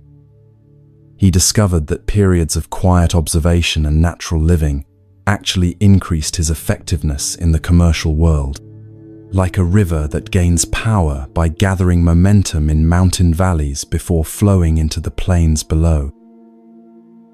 This principle of living according to nature applies to every aspect of modern life, from the rhythm of our daily schedules to the timing of our major life decisions. Most of us have lost touch with the natural cycles that once guided human activity. We work under artificial lights that disconnect us from the daily rhythm of sunrise and sunset, live in climate-controlled environments that insulate us from seasonal changes, eat foods grown in distant places according to industrial schedules, rather than natural ripening times. Yet, even in our technologically complex world, we can rediscover the wisdom of natural timing and flow. We can notice that our energy and creativity fluctuate throughout the day, and learn to schedule our most important work during our natural peak periods. We can observe that our bodies and minds need regular cycles of activity and rest, intensity and relaxation, social engagement and solitude. We can recognize that our major life transitions, career changes, relationship decisions, geographical moves, flow more smoothly when timed to coincide with natural periods of openness and readiness, rather than forced according to artificial deadlines. Living according to nature means developing sensitivity to the optimal timing for action and rest, for pushing forward and stepping back, for speaking and remaining silent. It means learning to work with your own natural rhythms instead of forcing yourself into schedules that fight against your body's wisdom. It means recognizing that there are seasons in every project, every relationship, every aspect of life, times for planting and times for harvesting, times for growth and times for letting go. In relationships, this principle teaches us to respect the natural pace of emotional intimacy, to allow connections to deepen organically, rather than forcing premature closeness or clinging to relationships that have completed their natural cycle. In creative work, it guides us to honor the natural rhythm of inspiration and execution, to plant seeds of ideas and patiently tend them until they're ready to bloom rather than demanding immediate results. In problem solving, it encourages us to alternate between active effort and receptive waiting, understanding that solutions often emerge during periods of relaxed attention rather than forced concentration. The practical application of this principle requires developing what we might call ecological intelligence, the ability to sense the natural flow of energy in any situation and align our actions accordingly. This means learning to pause before acting, to feel for the natural timing instead of rushing ahead based on mental schedules alone. It means cultivating patience with processes that cannot be hurried and recognizing when situations are naturally ready for action. When you're facing a difficult decision, instead of forcing yourself to choose according to arbitrary deadlines, you can create space to feel for the natural timing of the decision, the moment when clarity emerges organically and the right path becomes obvious. When you're working on a challenging project, instead of pushing through with constant intensity, you can alternate periods of focused effort with periods of rest and reflection, allowing solutions to emerge from the interplay between action and receptivity. When you're navigating conflict in relationships, instead of forcing immediate resolution, you can allow natural cycles of tension and harmony, understanding that some issues resolve themselves when given time and space, while others require active intervention at the right moment. When you're pursuing goals, instead of maintaining constant pressure, you can learn to recognize when circumstances are aligned to support your efforts and when patience will serve you better than force.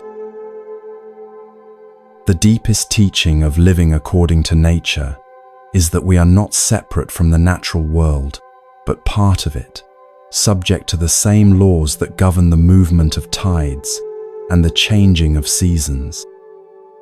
When we align ourselves with these larger patterns, our individual efforts become supported by forces far greater than our personal will.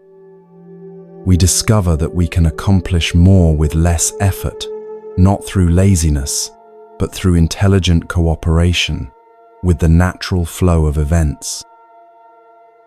As you settle into rest tonight, feel yourself as part of the natural rhythm that brings sleep after wakefulness, rest after activity, restoration after exertion.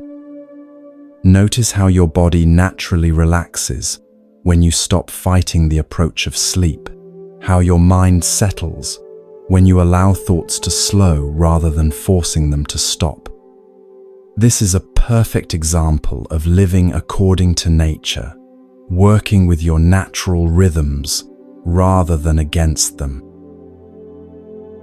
Tomorrow, you'll have countless opportunities to practice this principle in small ways, timing your important conversations for moments when others are naturally receptive, scheduling your challenging tasks for times when your energy is naturally high, allowing projects to unfold at their natural pace, rather than forcing artificial deadlines. Each time you choose to flow with natural timing rather than fight against it, you become a little more like Lobsang, a little more like the mountain stream that accomplishes everything it needs to do without struggle or strain.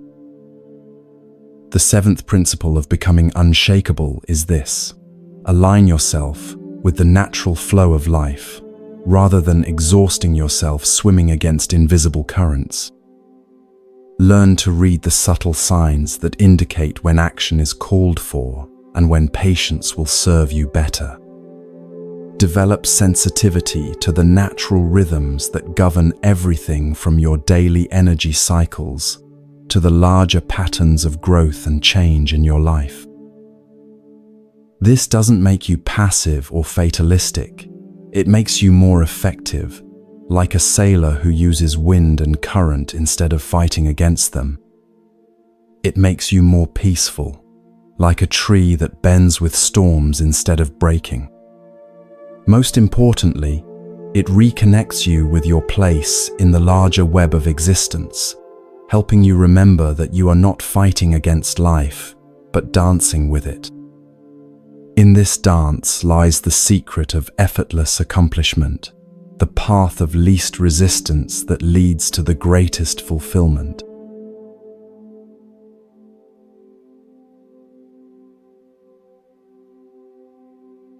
Principle 8. The foundation of ethical living.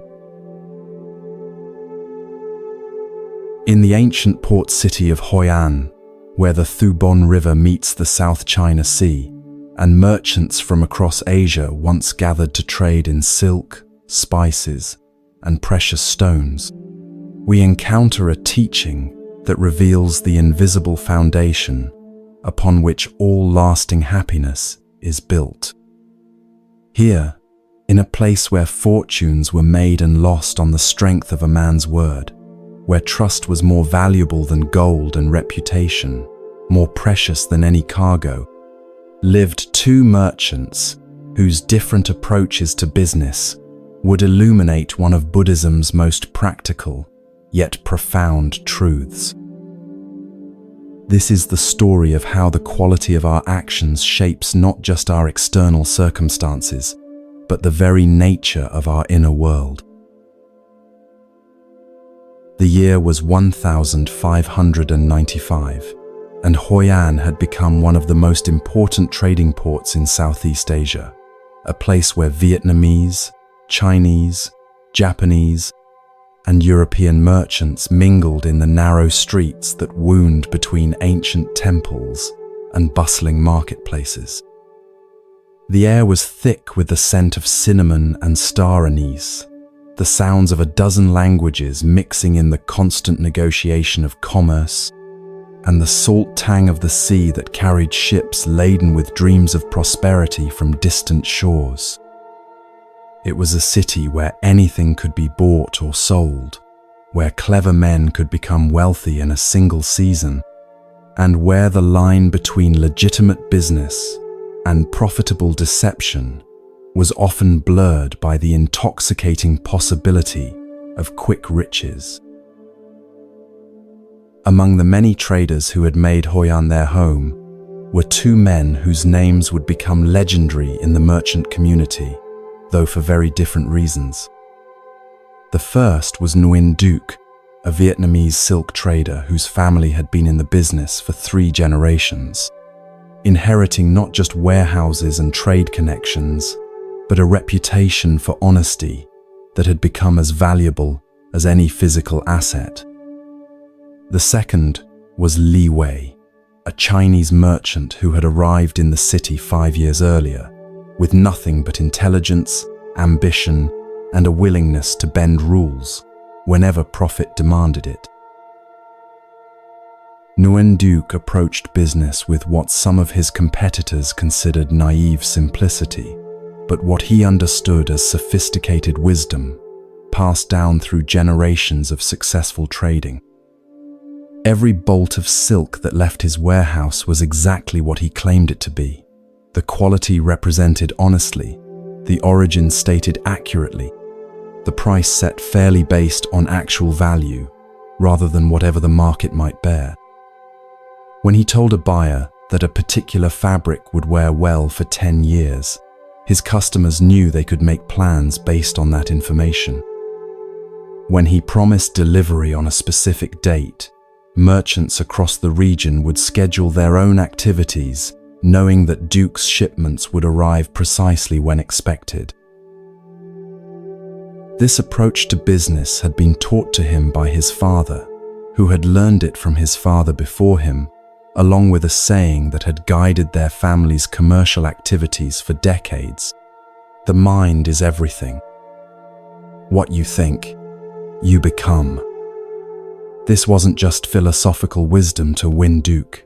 It was the practical foundation of everything he did. He understood that every lie told in the name of profit didn't just deceive the customer, it also shaped the mind of the person telling the lie, making future deceptions easier and eroding the inner foundation of peace that true prosperity required. Each time I speak truthfully in business, Duc would tell his son as they walked through the warehouse examining bolts of silk in the early morning light, I strengthen my capacity for truthfulness in all areas of life. Each time I treat a customer fairly, even when I could take advantage of their ignorance, I build the kind of character that attracts good fortune rather than having to chase after it. Each time I choose integrity over immediate profit, I invest in a reputation that will bring me more business than any clever scheme ever could. This philosophy had served the family well. Nguyen Duc's warehouse was always busy with customers who knew they could trust his merchandise and his word. His profit margins were smaller than those of merchants who used deceptive practices, but his volume was enormous because satisfied customers returned season after season and recommended him to others. More importantly, Duc slept peacefully each night, faced each day with confidence, and conducted his business with the relaxed authority of someone who had nothing to hide and no one to fear. Li Wei represented a completely different approach to commerce, one that was becoming increasingly common in the competitive atmosphere of Hoi An's expanding markets.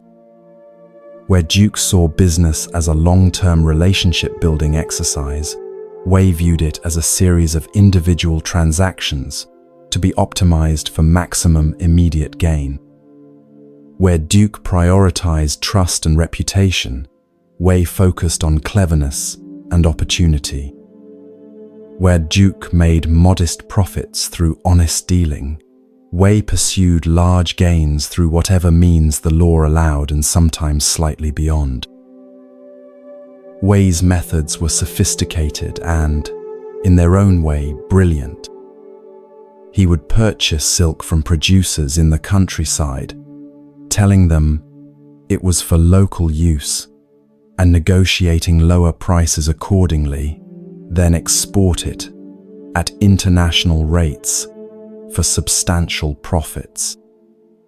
He would blend lower quality fibers with premium silk in proportions that were difficult to detect without expert examination, selling the mixture at prices appropriate for pure silk.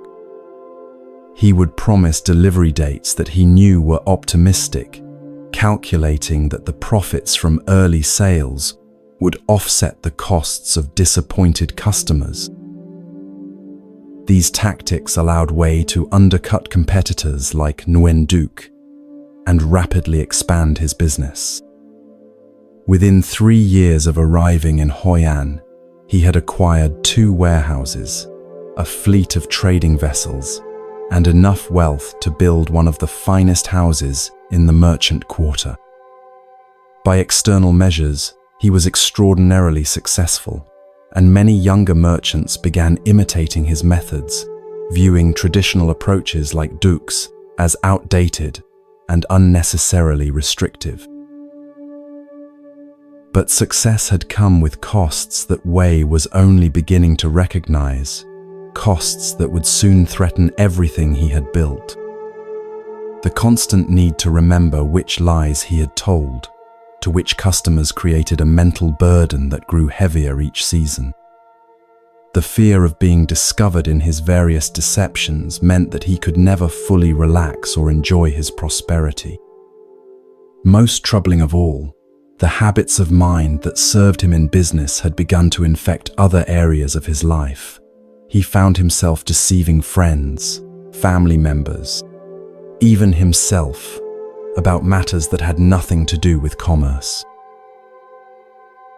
The difference between these 2 approaches to business would be dramatically revealed during the trading season of 1599, when a crisis would test not just their commercial practices, but the very foundations of their character.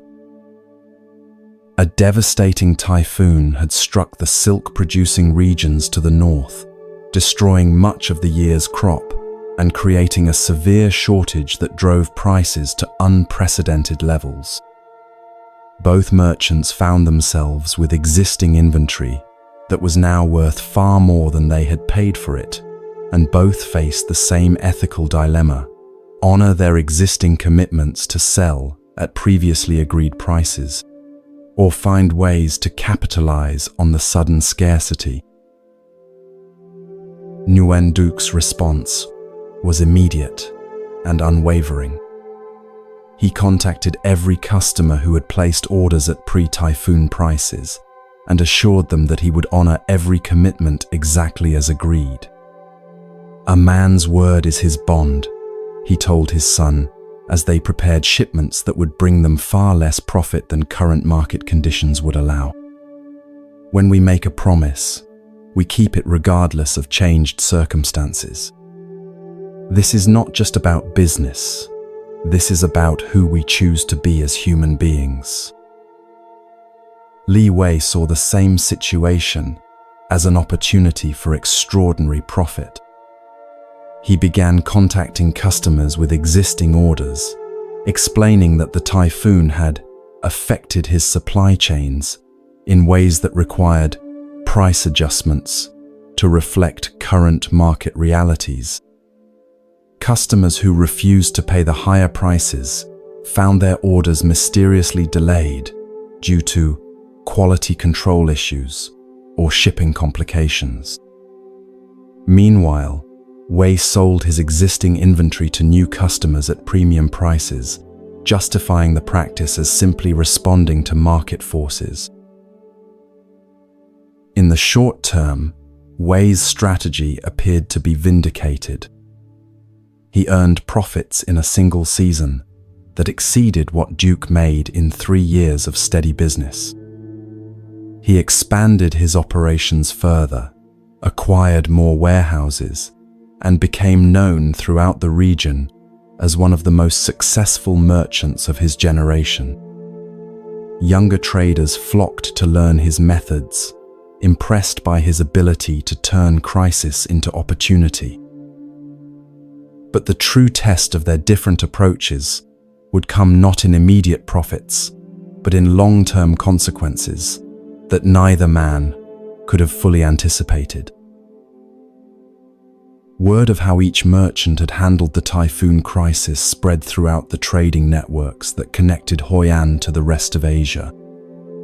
Customers who had been protected by Nguyen Duc's integrity during the shortage began recommending him to partners and associates across the region. When times are difficult, they would say, Duke is the man you can trust to treat you fairly. His reputation for reliability became so strong that customers began placing larger orders further in advance, knowing they could count on his commitments regardless of market fluctuations. Meanwhile, Li Wei discovered that his clever handling of the crisis had created unexpected problems. Customers who had been forced to pay higher prices or had their orders cancelled became vocal critics of his business practices. Word spread through merchant networks that Wei's commitments were conditional, that his prices could change without notice, that his promises were only as reliable as current market conditions made convenient. New customers began demanding increasingly detailed contracts with penalty clauses, driving up the administrative costs of every transaction. More seriously, Wei found himself in a business environment where trust had become scarce. Suppliers demanded payment in advance because his reputation for changing terms had made them nervous about credit arrangements. Customers insisted on inspecting merchandise more thoroughly because rumors about his quality claims had made them suspicious. Partners required more complex agreements because his previous tactics had demonstrated that his word alone could not be relied upon. The administrative burden of operating in this low-trust environment began consuming enormous amounts of time and energy. Wei found himself spending his days managing the complex web of contracts, inspections, and verification procedures that his reputation required, rather than focusing on the actual business of buying and selling silk.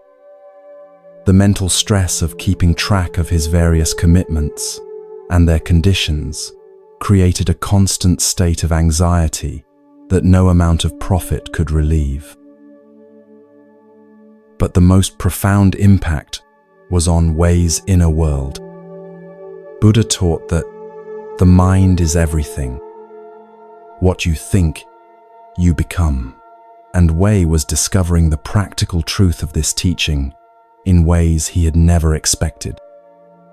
Years of thinking deceptive thoughts, of calculating how to mislead others for profit, of justifying questionable practices, had gradually shaped his mind in directions that now troubled him. He found it difficult to trust others because he assumed they were using the same tactics he employed. He struggled to enjoy his wealth because he constantly worried about competitors trying to outsmart him the way he had outsmarted others.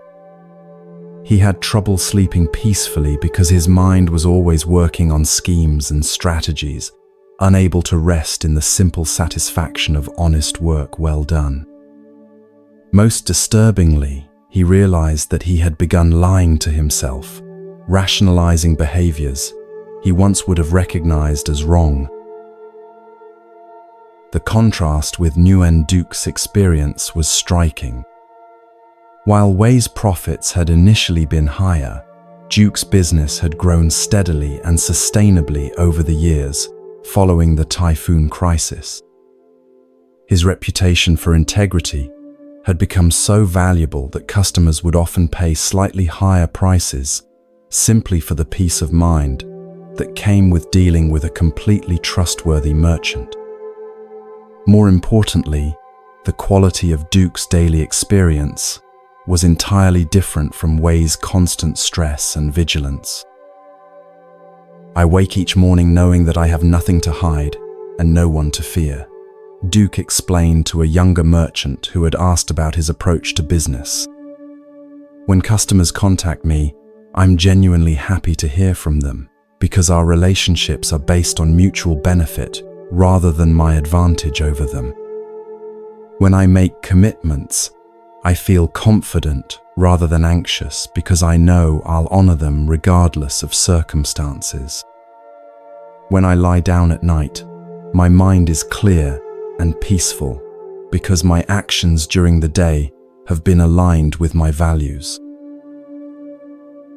The difference between the two merchants illustrates Buddha's teaching about karma, not as some mystical force, but as the completely practical principle that the quality of our actions determines the quality of our experience.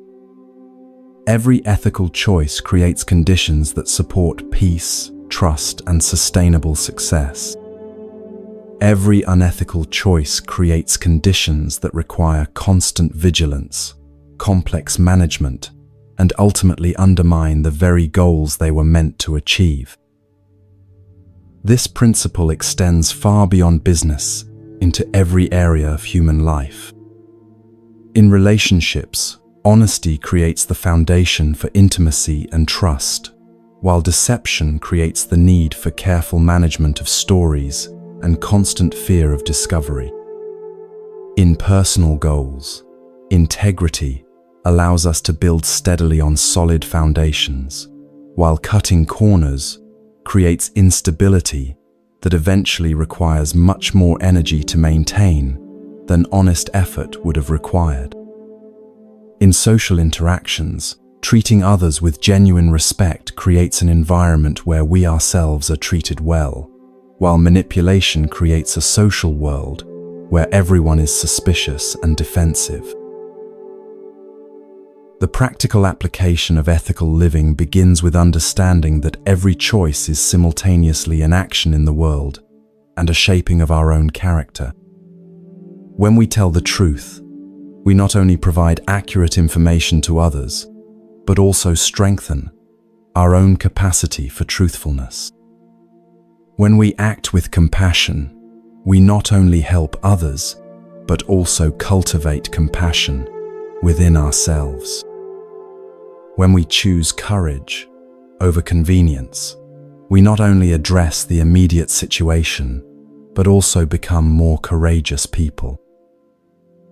This understanding transforms ethics from a burden imposed by external rules into a practical strategy for creating the kind of life we actually want to live.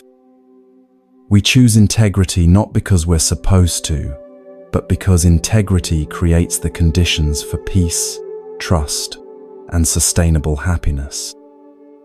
We choose compassion not because it's required, but because compassion creates the kind of relationships and social environment that support our well-being.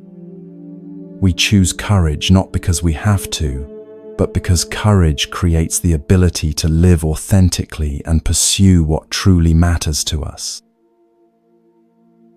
In our modern world, where success is often measured by speed and cleverness, rather than character and sustainability, Li Wei's initial approach can seem appealing.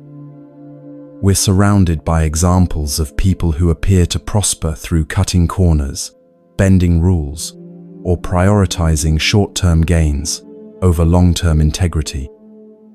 But if we look closely at the actual quality of their lives, their relationships, their peace of mind, their ability to trust and be trusted, we often find the same hidden costs that Wei discovered. The path of ethical living doesn't guarantee external success by conventional measures, but it does guarantee the kind of internal success that makes external achievements meaningful. When our actions align with our deepest values, we experience the satisfaction that comes from living authentically. When we build our lives on foundations of honesty and integrity, we create stability that can weather any external storm. When we treat others with genuine respect and kindness, we participate in creating the kind of world we want to live in. Several years after the typhoon crisis, Li Wei made a decision that surprised everyone who knew him. Faced with yet another opportunity for profitable deception, he found himself unable to go through with it. The constant stress of managing his reputation and the growing isolation that came from being known as someone who couldn't be trusted had finally become unbearable. Instead of pursuing the questionable deal, he sought out Nguyen Duc and asked to learn about a different approach to business. I've been successful by many measures," Wei admitted to the older merchant, "but I'm not happy. I don't trust anyone because I assume they're trying to deceive me the way I've deceived others. I can't enjoy my wealth because I'm always worried about protecting it from people who might use my own tactics against me. I've built a business that requires me to be someone I don't want to be." Nguyen Duc listened with the compassion of someone who understood how easy it is to lose your way in the pursuit of success. "The good news," he said gently, "is that every moment offers a new choice. You can't change what you've done in the past, but you can decide who you want to become from this moment forward. The habits of mind that serve dishonesty can be replaced by habits that serve integrity, but it requires the same patience and consistency that building any skill requires." Wei's transformation didn't happen overnight. Years of deceptive thinking had created mental patterns that took time and conscious effort to change. But gradually, as he began making choices based on integrity rather than advantage, he discovered that his business relationships became more pleasant, his stress levels decreased, and his sleep improved. Most importantly, he began to trust himself again, knowing that his word meant something and that his actions were aligned with his deeper values. The story of these two merchants illustrates that ethical living is not about following external rules, but about understanding the practical relationship between the quality of our actions and the quality of our experience. When we act with integrity, we create conditions that support peace, trust, and sustainable happiness. When we act without integrity, we create conditions that require constant vigilance and ultimately undermine our own well-being. This principle applies to every area of life. In our work, choosing quality and honesty over shortcuts and deception creates sustainable success and personal satisfaction. In our relationships, choosing vulnerability and authenticity over manipulation and pretense creates genuine intimacy and lasting connection. In our personal development, choosing the difficult path of actual growth over the easy path of comfortable delusions creates real capability and confidence. The practice of ethical living begins with small daily choices that might seem insignificant but actually shape who we become. When we're tempted to exaggerate our achievements to impress others, we can choose accuracy over aggrandizement. When we could take credit for work we didn't do, we can choose honesty over advantage. When we have the opportunity to spread gossip that might be entertaining but harmful, we can choose kindness over amusement. Each of these choices is simultaneously an action in the world and a vote for the kind of person we want to become. Each choice for integrity strengthens our capacity for integrity. Each choice for compassion deepens our natural compassion. Each choice for courage builds our ability to act courageously when the stakes are higher. As you settle into rest tonight, reflect on the choices you made today, not to judge yourself harshly, but to understand how your actions are shaping your inner world. Notice areas where acting with greater integrity might create more peace and sustainability in your life. Consider how your choices are contributing to the kind of relationships and social environment you want to experience. Tomorrow, you'll have countless opportunities to practice ethical living in small ways that create the foundation for unshakable inner peace. Each moment when you choose truth over convenience, kindness over indifference, courage over comfort. You're not just affecting the immediate situation, you're becoming someone whose actions naturally align with your deepest values. The eighth principle of becoming unshakable is this: the quality of your actions determines the quality of your experience. When you live ethically, acting with integrity, compassion, and courage, you create conditions that support peace, trust, and sustainable happiness. When you act without regard for ethics, you create conditions that require constant management and ultimately undermine your own well-being. This isn't about being perfect or following rigid rules, but about understanding that every choice is an opportunity to become more aligned with who you truly want to be.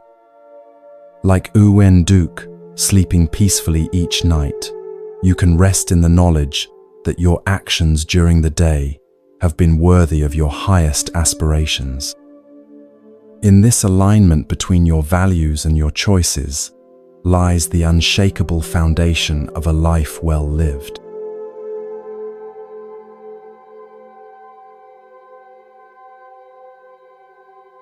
Principle 9. The transformative power of gratitude. In the golden rice fields of ancient Thailand, where the evening light transforms ordinary landscapes into scenes of impossible beauty, and the sound of temple bells carries across valleys filled with the promise of harvest, we discover a teaching that reveals how the simple shift of attention can transform suffering into joy. Here, in a village where two farmers would face identical devastating losses, yet emerge with entirely different experiences of life itself, we encounter the ninth principle that makes the human spirit truly unshakable. This is the story of how gratitude becomes not just an attitude, but the alchemical force that transmutes any experience into wisdom and peace. The village of Ban Nong Kham nestled in a river valley where generations of Thai farmers had cultivated rice, using methods passed down through centuries of patient observation and accumulated wisdom. The landscape was a masterpiece of human cooperation, with natural forces, terraced paddies that climbed the hillsides like green staircases, irrigation channels that directed water with the precision of a master craftsman, and farmhouses built on stilts that had weathered countless monsoon seasons while maintaining their graceful beauty. During harvest time, the entire valley would shimmer gold in the evening light as thousands of rice plants bent their heavy heads under the weight of grain that would sustain the community through another year. Among the village's most respected residents were two farmers whose lives would become intertwined in a way that would teach everyone who witnessed their story something profound about the nature of happiness and suffering. The first was Somchai, a man whose approach to life had been shaped by a philosophy passed down through generations of his family.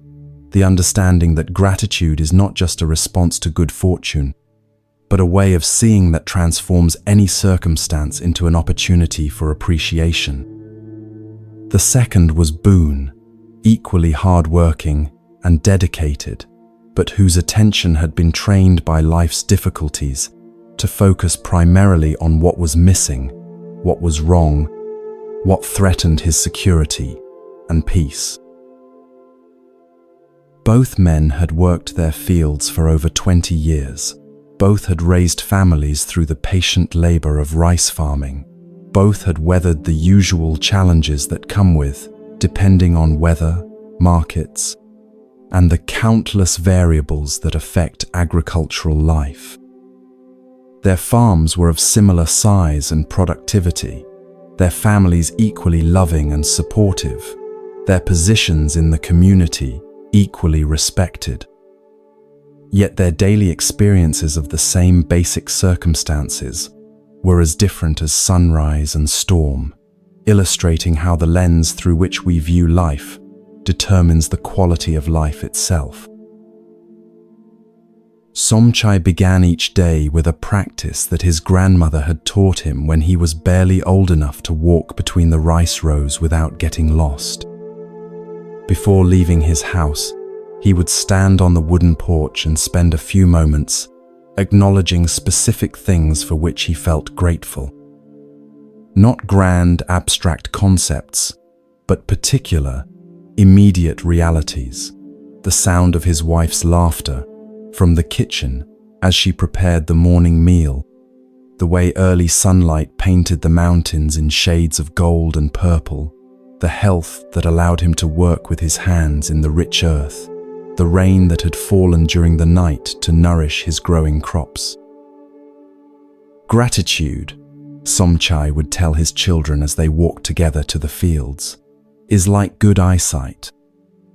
It doesn't change what's there, but it allows you to see clearly what was always present. Most people walk through their lives like someone with clouded vision, aware only of the large, obvious things while missing the countless small miracles that surround them every moment. This practice of attention had shaped Somchai's entire experience of farming. When his rice plants grew strong and healthy, he felt appreciation not just for the eventual harvest, but for the daily miracle of seeds transforming into food through the mysterious alchemy of soil, water, and sunlight. When insects threatened his crops, he felt grateful for the birds that helped control pest populations and for his own knowledge of natural methods to protect his plants. When prices were good at market, he appreciated the prosperity, and when prices were poor, he appreciated having food to feed his family, regardless of its monetary value. Boone approached the same farming life from a fundamentally different perspective, though he would have been surprised to learn how different his mental habits were from his neighbors. Boone was not a negative person by nature. He worked hard, cared deeply for his family, and contributed generously to community projects. But somewhere along the way, he had learned to organize his attention around problems to be solved, threats to be avoided, and inadequacies to be remedied. His mind had become trained to scan constantly for what was wrong, what was missing, what could go wrong in the future. When Boone looked at his rice fields, he saw the plants that were growing more slowly than others, the sections where water distribution wasn't quite optimal, the signs of potential insect damage that would need to be addressed. When he went to market, he focused on how his prices compared unfavorably to what other farmers were receiving, how much his expenses had risen compared to previous years, how uncertain the economic situation was becoming. When he returned home in the evening, his conversations with his family centered on the day's problems and tomorrow's worries, rather than the day's satisfactions and accomplishments. Both approaches to attention had practical effects beyond just subjective experience. Somchai's habit of noticing what was working well in his farming operation allowed him to build on successes and recognize patterns that led to better results.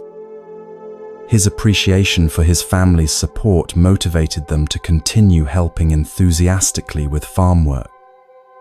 His gratitude for community relationships led to generous cooperation that benefited everyone during difficult times.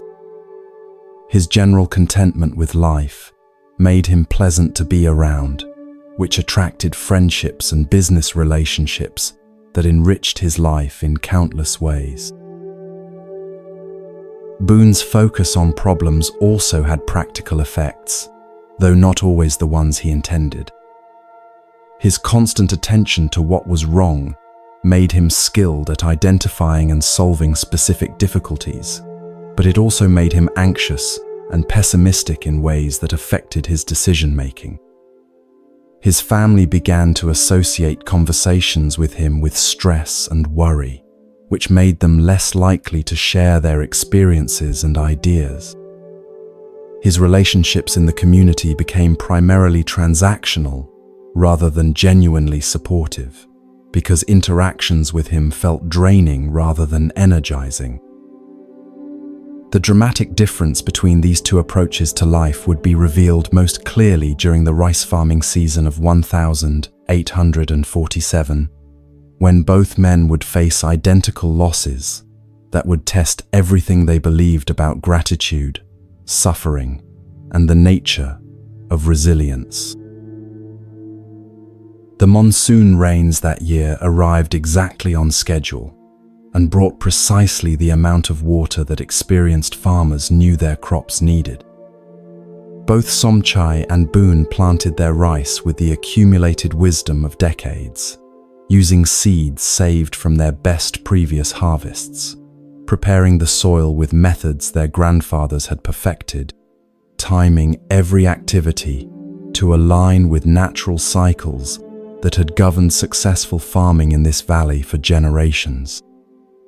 The early growth was promising, with strong green shoots emerging from the flooded paddies like prayers of hope rising toward the sky. But 3 weeks before harvest, disaster struck in the form of a massive flock of birds that descended on the valley like a living storm cloud. These were not the usual rice birds that farmers expected and planned for. These were migrants driven from their normal territory by drought in neighboring regions, arriving in numbers that no one had ever experienced and consuming rice with the desperate hunger of creatures facing starvation. In 3 days, they destroyed nearly 80% of both men's crops, leaving behind fields that looked as if they had been swept by fire rather than visited by wildlife. The economic impact was devastating for both families. A full year's work had been reduced to barely enough grain to feed their households through the coming months, with nothing left over to sell for cash to cover other expenses. Both men faced the prospect of borrowing money to survive until the next harvest, with no guarantee that similar disasters wouldn't occur again. Both had to tell their children that there would be no money for new clothes, no surplus to share with extended family members who were struggling, no resources to contribute to the temple renovation that the whole community had been planning. Yet their responses to this identical catastrophe were so different that neighbors who witnessed both would remember the contrast for the rest of their lives. Boone's reaction was everything that might be expected from someone facing such a devastating loss. He spent days walking through his ruined fields, consumed with anger at the birds, at the weather patterns that had driven them to his valley, at the unfairness of losing an entire year's work to circumstances completely beyond his control. He calculated and recalculated his financial losses, each review making the situation seem more hopeless. He worried obsessively about how he would feed his family, pay his debts, and maintain his standing in the community. "Why did this happen to us?" he would ask his wife each evening, his voice heavy with the bitterness that had taken root in his heart. "We worked harder than anyone, planned better than most, did everything right according to generations of farming wisdom. What's the point of all that effort if it can be destroyed in 3 days by something completely outside our control?" Boone's focus on the disaster consumed so much of his mental and emotional energy that he became unable to see anything else clearly. The 20% of his crop that had survived seemed insignificant compared to the 80% that was lost. The support offered by neighbors felt inadequate compared to the enormity of his losses. The beauty of the valley, the health of his family, the roof over their heads, the knowledge and skills that would allow him to farm again next year, all of these became invisible to him overwhelmed by the magnitude of his focus on what the birds had taken away. Somchai's response to the same catastrophic loss demonstrated the transformative power of gratitude in ways that would be talked about in the village for generations. When he first saw his devastated fields, he felt the same shock and grief that any farmer would experience when witnessing the destruction of a year's labor. He sat among the ruined rice plants and wept, not just for his economic losses, but for the beauty that had been destroyed, for the dreams that would have to be postponed, for the reality that life was fragile and unpredictable in ways that no amount of hard work could completely control. But after allowing himself to fully feel the pain of loss, Somchai began to practice the same attention to gratitude that had guided him through 20 years of farming. "This is terrible," he said to his wife as they surveyed the damage together, "but let me see what we can find to be grateful for even in this situation." What he found surprised even him. "I'm grateful that we still have some rice left, not as much as we wanted, but enough to keep us from starving. I'm grateful that this happened after decades of good harvests that allowed us to save some money for emergencies. I'm grateful that our neighbors are offering to share what they have, showing us that we're part of a community that cares for each other during difficult times." As the days passed, Somchai's practice of grateful attention revealed more and more aspects of their situation that could be appreciated despite the obvious losses. "I'm grateful that this disaster is teaching our children about resilience and the importance of helping each other during hard times. I'm grateful that losing this harvest is forcing us to simplify our lives in ways that might actually be healthier for our family. I'm grateful that we have the knowledge and strength to plant again next year, and that this valley's soil is still as fertile as ever." Buddha taught, "Let us rise up and be thankful, for if we didn't learn a lot today, at least we learned a little." Somchai embodied this teaching by finding genuine appreciation even for the lessons hidden within disaster. "I'm grateful," he told his eldest son, "that this experience is teaching me how much I had taken for granted during the years when everything went well. I'm grateful that it's showing me how strong our family bonds are when we face difficulties together. I'm grateful that it's reminding me that happiness doesn't depend on having everything go according to our plans." The practical effects of these different approaches to the same catastrophe were remarkable. Boone's focus on loss and injustice left him paralyzed by resentment and despair, unable to take constructive action or accept help gracefully from others. His constant rehearsal of grievances poisoned his relationships with family members who were trying to support him and neighbors who were offering assistance. His inability to see anything positive in their situation made recovery seem impossible and the future appear hopeless. Somchai's practice of gratitude, even in the midst of genuine hardship, had completely different results.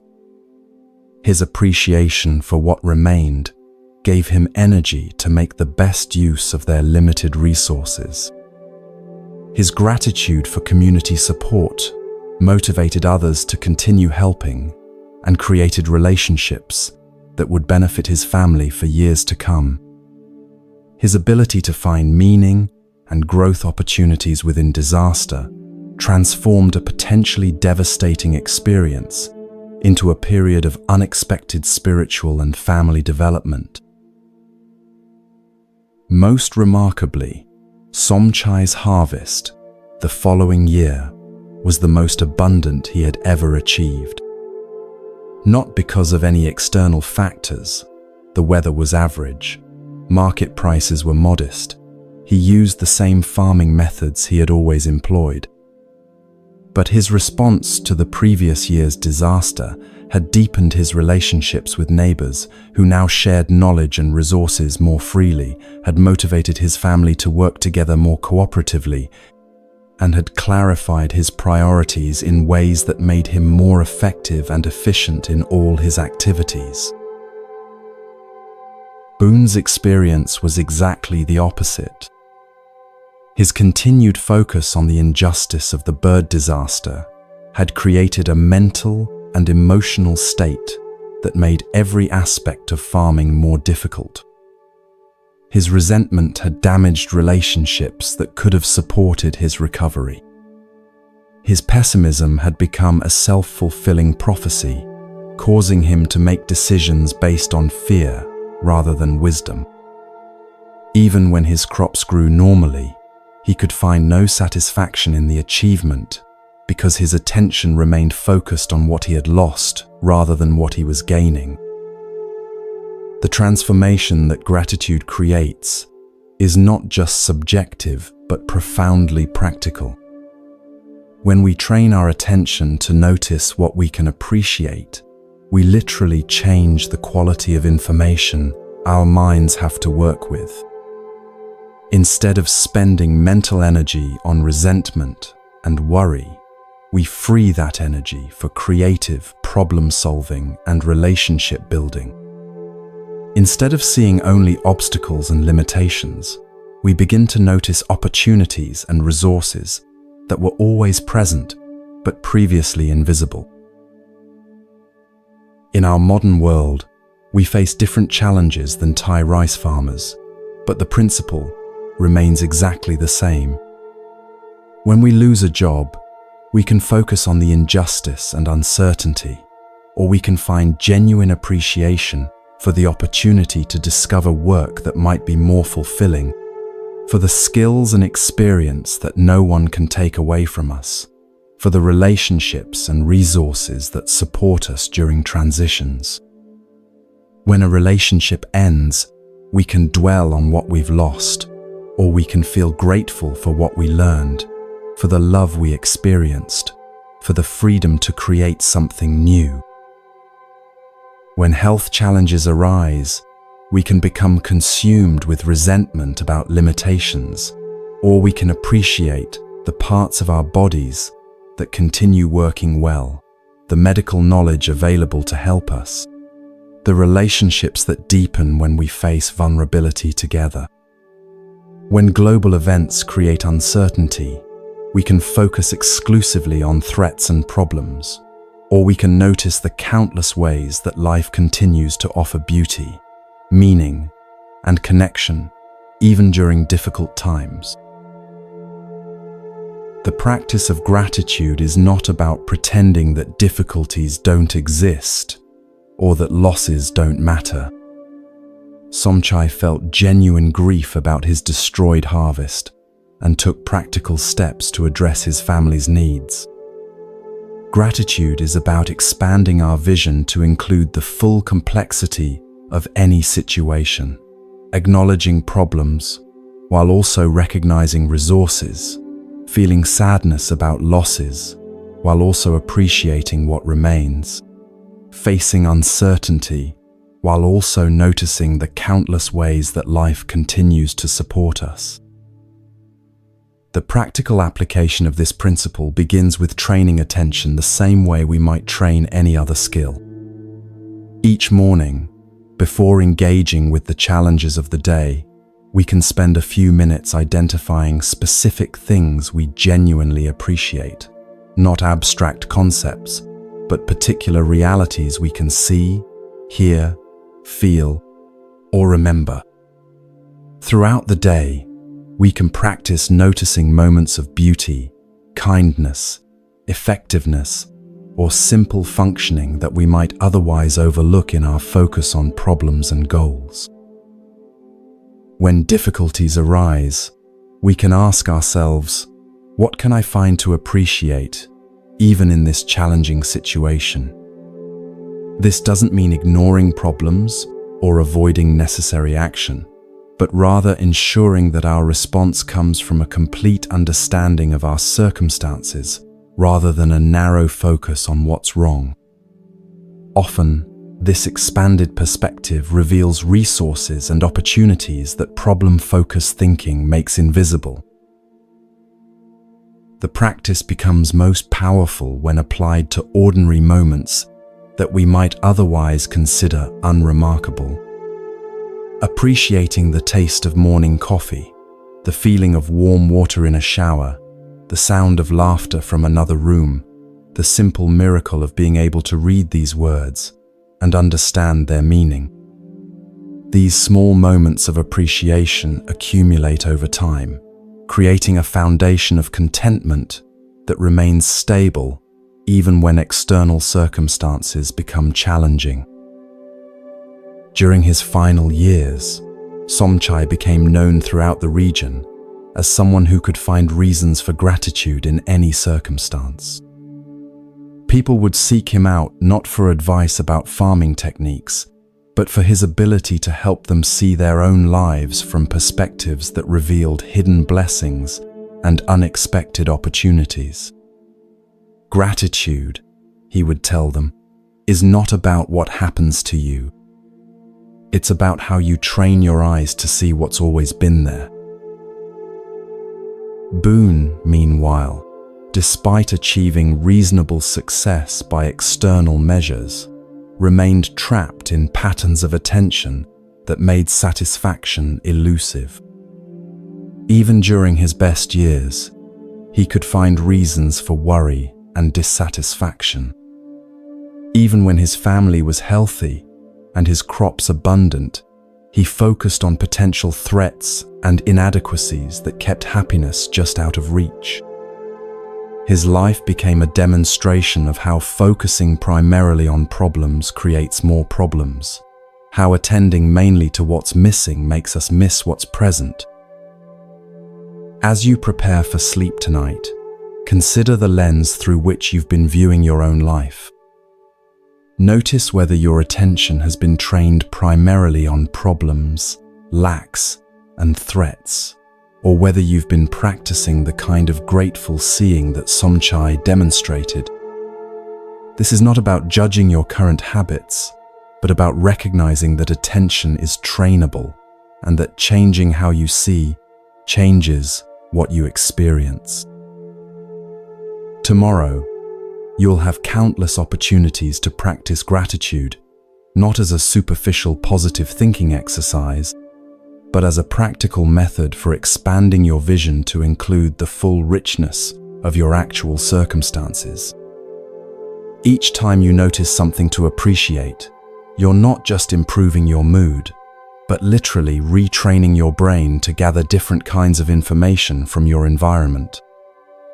Each moment of genuine appreciation builds your capacity to find resources and opportunities that problem-focused thinking makes invisible. The 9th principle of becoming unshakable is this: gratitude transforms any experience by expanding your vision to include what can be appreciated alongside what needs to be addressed.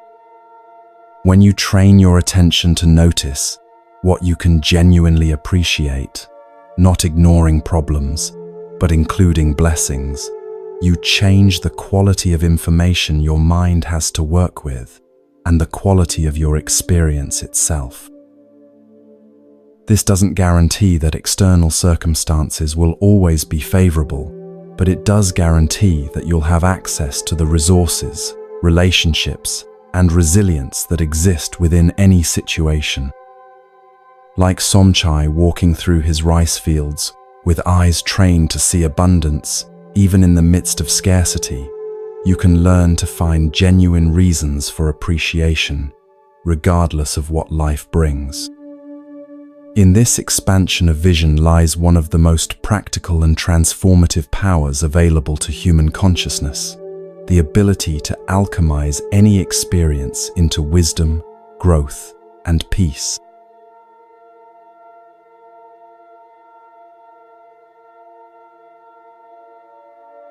Principle 10. Trust the process and let go of control.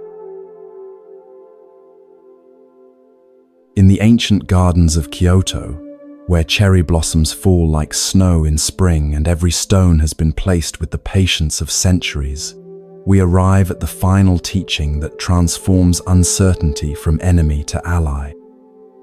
Here, where Japanese masters spent lifetimes learning that true mastery comes not from controlling outcomes, but from perfecting the art of letting go, we discover the principle that makes all other wisdom possible.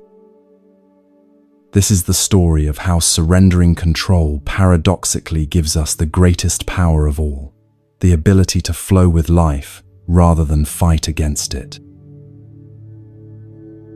The Ryoanji Temple in 15th century Kyoto was famous throughout Japan for its rock garden, 15 stones arranged in white gravel with such perfect simplicity that visitors would sit for hours trying to understand what made the arrangement so profoundly moving.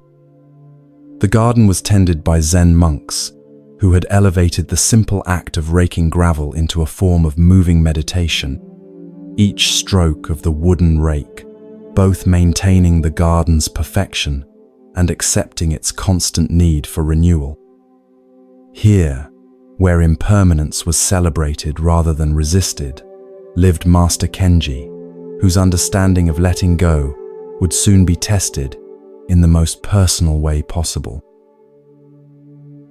Master Kenji had devoted 30 years to perfecting his art, not just the maintenance of the famous garden, but the deeper art of living in harmony with change.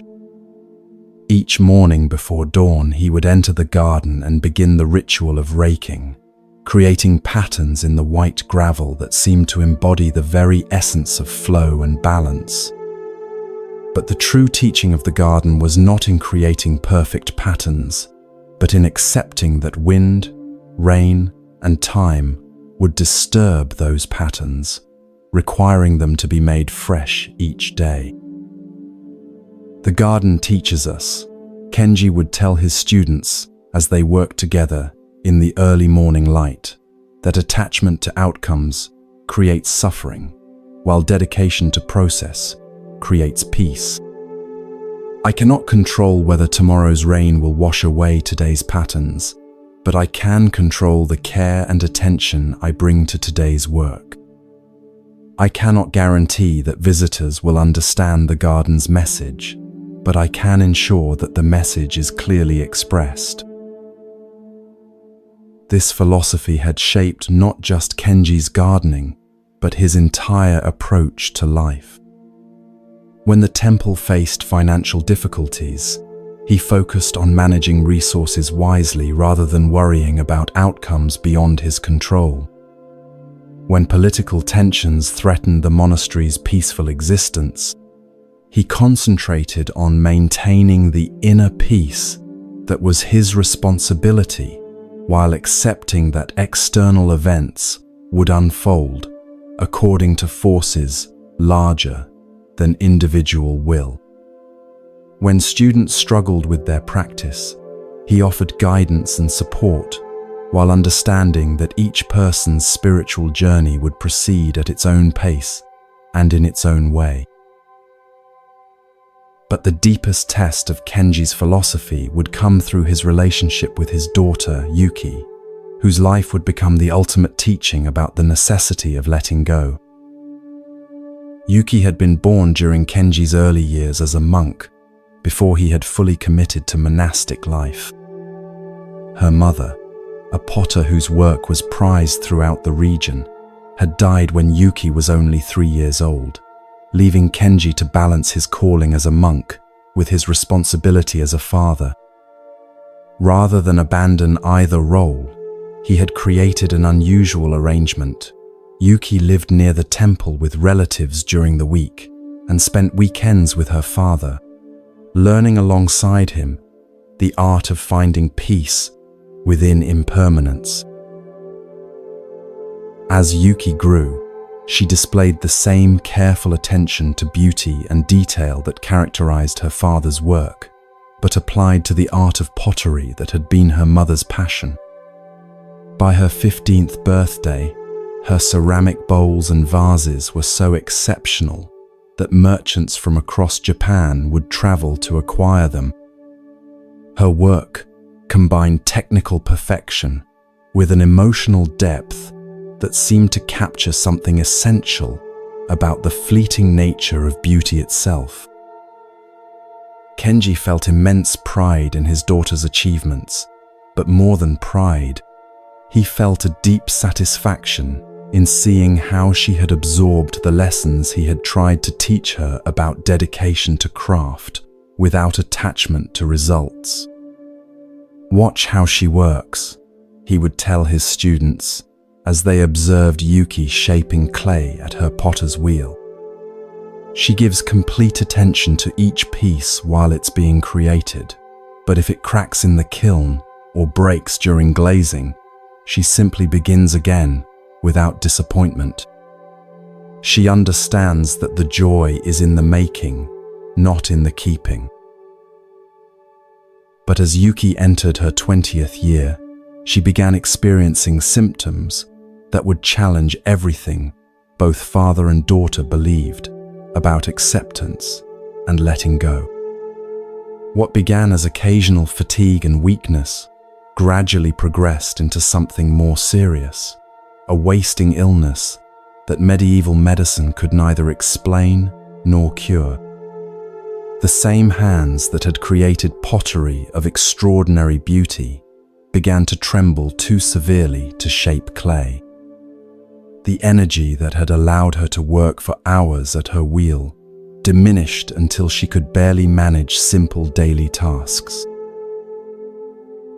Kenji's initial response demonstrated the depth of his practice. Instead of raging against the diagnosis or desperately searching for miraculous cures, he approached his daughter's illness the same way he approached the daily disruption of his carefully raked garden patterns, as another manifestation of life's impermanent nature that called for acceptance rather than resistance. He arranged for the best available medical care, while understanding that the outcome was beyond his control. He spent more time with Yuki, treasuring each conversation, while accepting that their time together was limited.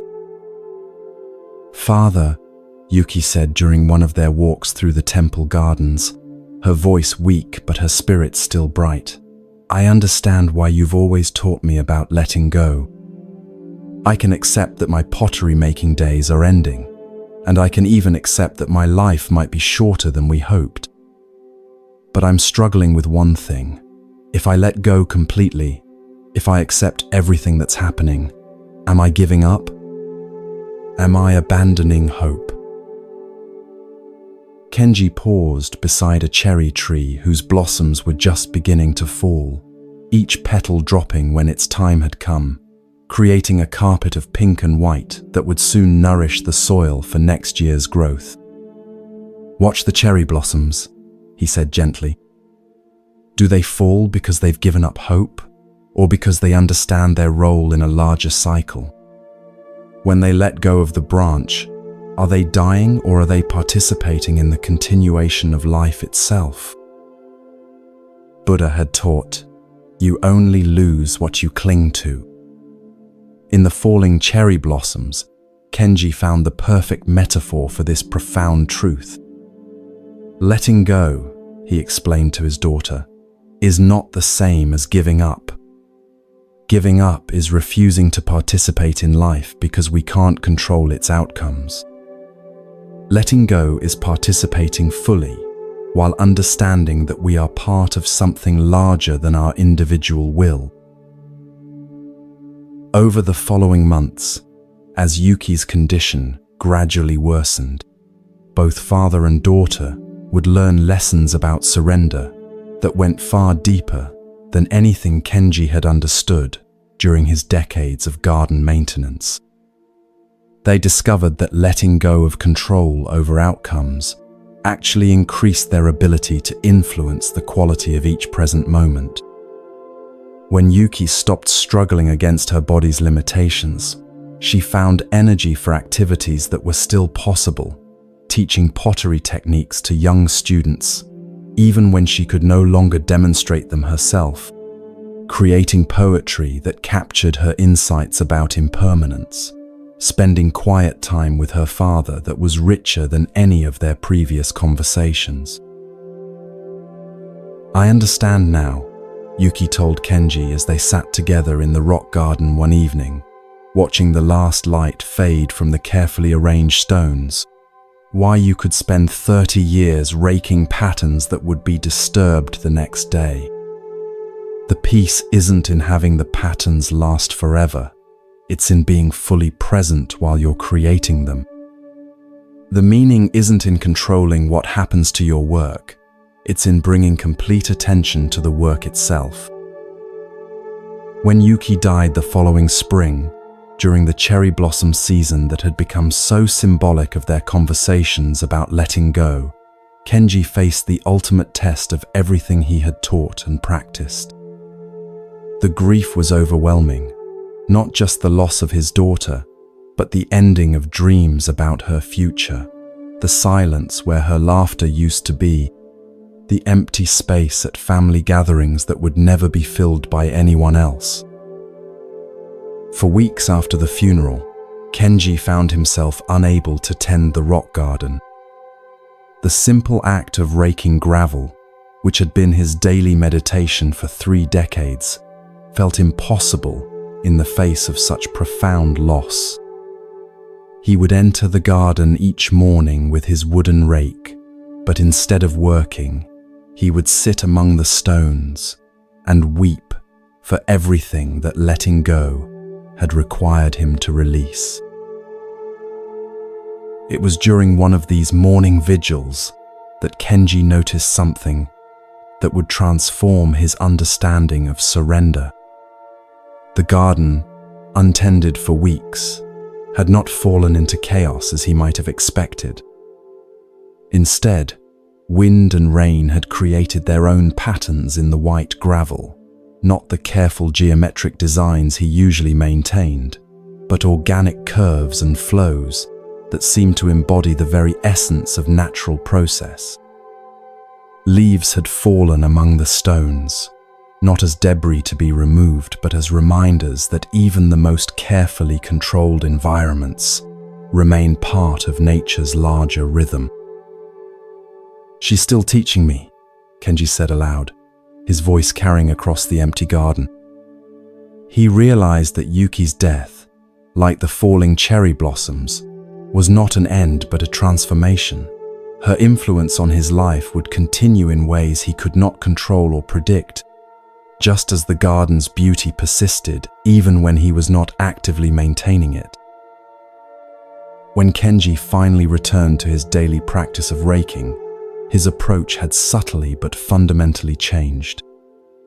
Instead of imposing rigid patterns on the gravel, he began working with the natural formations that weather had created, enhancing rather than replacing what was already there. Instead of viewing wind and rain as disruptions to be corrected, he saw them as collaborators in an ongoing work of art that was larger than any individual's vision. "I spent 30 years learning to let go of attachment to outcomes," he would tell visitors who came to meditate in the garden. "But it took losing my daughter to understand that letting go is not about detachment. It's about participating in something so much larger than ourselves that our individual control becomes irrelevant." The garden teaches patience, but life teaches trust.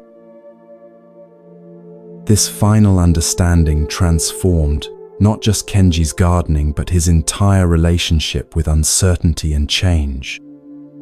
He had learned that the deepest letting go is not passive resignation, but active trust. Faith that life has an intelligence and direction that individual effort can serve but cannot command. Like a river that accomplishes its journey to the sea, not by forcing its way through obstacles, but by finding the path of least resistance. Human life achieves its greatest purposes when we align our efforts with forces larger than our personal will. In our modern world, this principle applies to every area where we exhaust ourselves trying to control outcomes that are fundamentally beyond our influence. In relationships, we can give our best effort to love and communication while accepting that we cannot control how others respond or how relationships evolve. In careers, we can work diligently and skillfully while understanding that success depends on countless variables beyond our individual actions.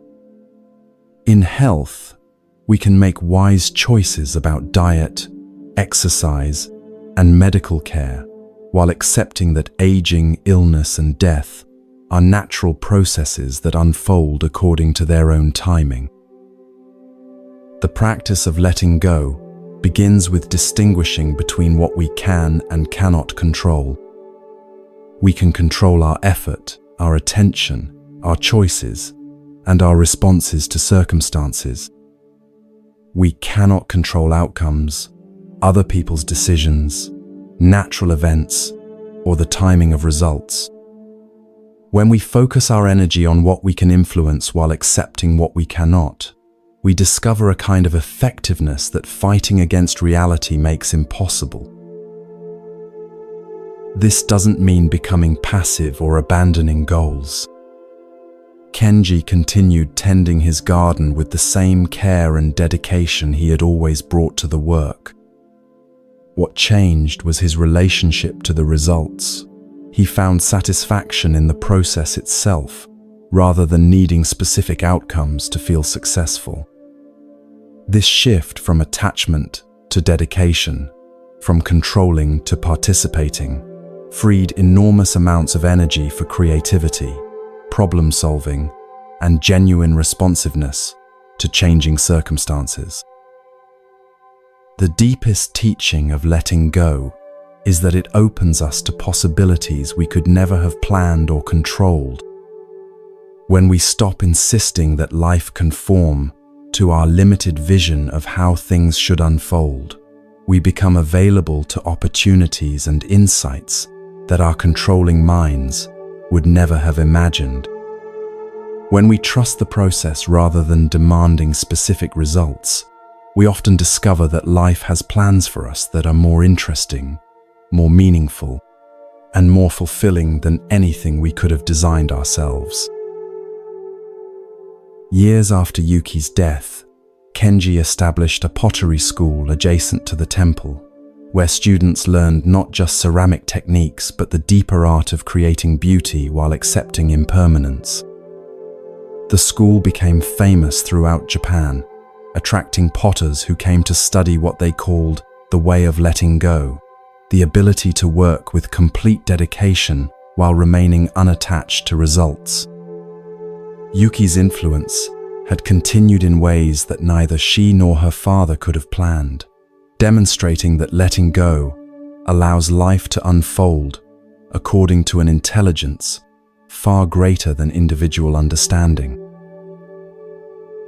As you come to the end of this journey through 10 principles of unshakable wisdom, notice how each teaching has pointed toward the same fundamental truth. Peace comes not from controlling life, but from learning to dance with it. The words that cannot hurt you, the difficult people who become teachers, the envy that transforms into inspiration, the balance between self-discipline and compassion. All of these practices prepare us for the ultimate letting go that makes genuine freedom possible. Tomorrow, you'll face situations where you're tempted to force outcomes, to control what cannot be controlled, to exhaust yourself fighting against circumstances that are already unfolding. In each of these moments, you can remember Kenji's garden and ask yourself, what would it look like to participate fully in this situation, while trusting the larger process of which it's a part? The 10th and final principle of becoming unshakable is this: trust the process and let go of control. Focus your energy on what you can influence, your effort, attention, and responses, while accepting what you cannot control. When you stop fighting against life's natural flow, you discover that you're part of an intelligence far greater than your individual will, and that this intelligence can accomplish through you what your controlling mind could never achieve alone. In this final letting go lies the secret of all the previous teachings. You become unshakable not by building stronger defenses against life's uncertainties, but by learning to flow with those uncertainties so skillfully that they become allies rather than enemies. Like cherry blossoms that fall when their time comes, participating in cycles of renewal that extend far beyond their individual existence, you can learn to live with such trust in life's process that even endings become beginnings, even losses become gifts, even uncertainty becomes the very foundation of unshakable peace. Rest now in this final wisdom. You are part of something infinitely larger and more intelligent than your worries, your plans, or your need to control. Trust the process and let that trust carry you into sleep as gently as cherry blossoms falling into the welcoming earth below.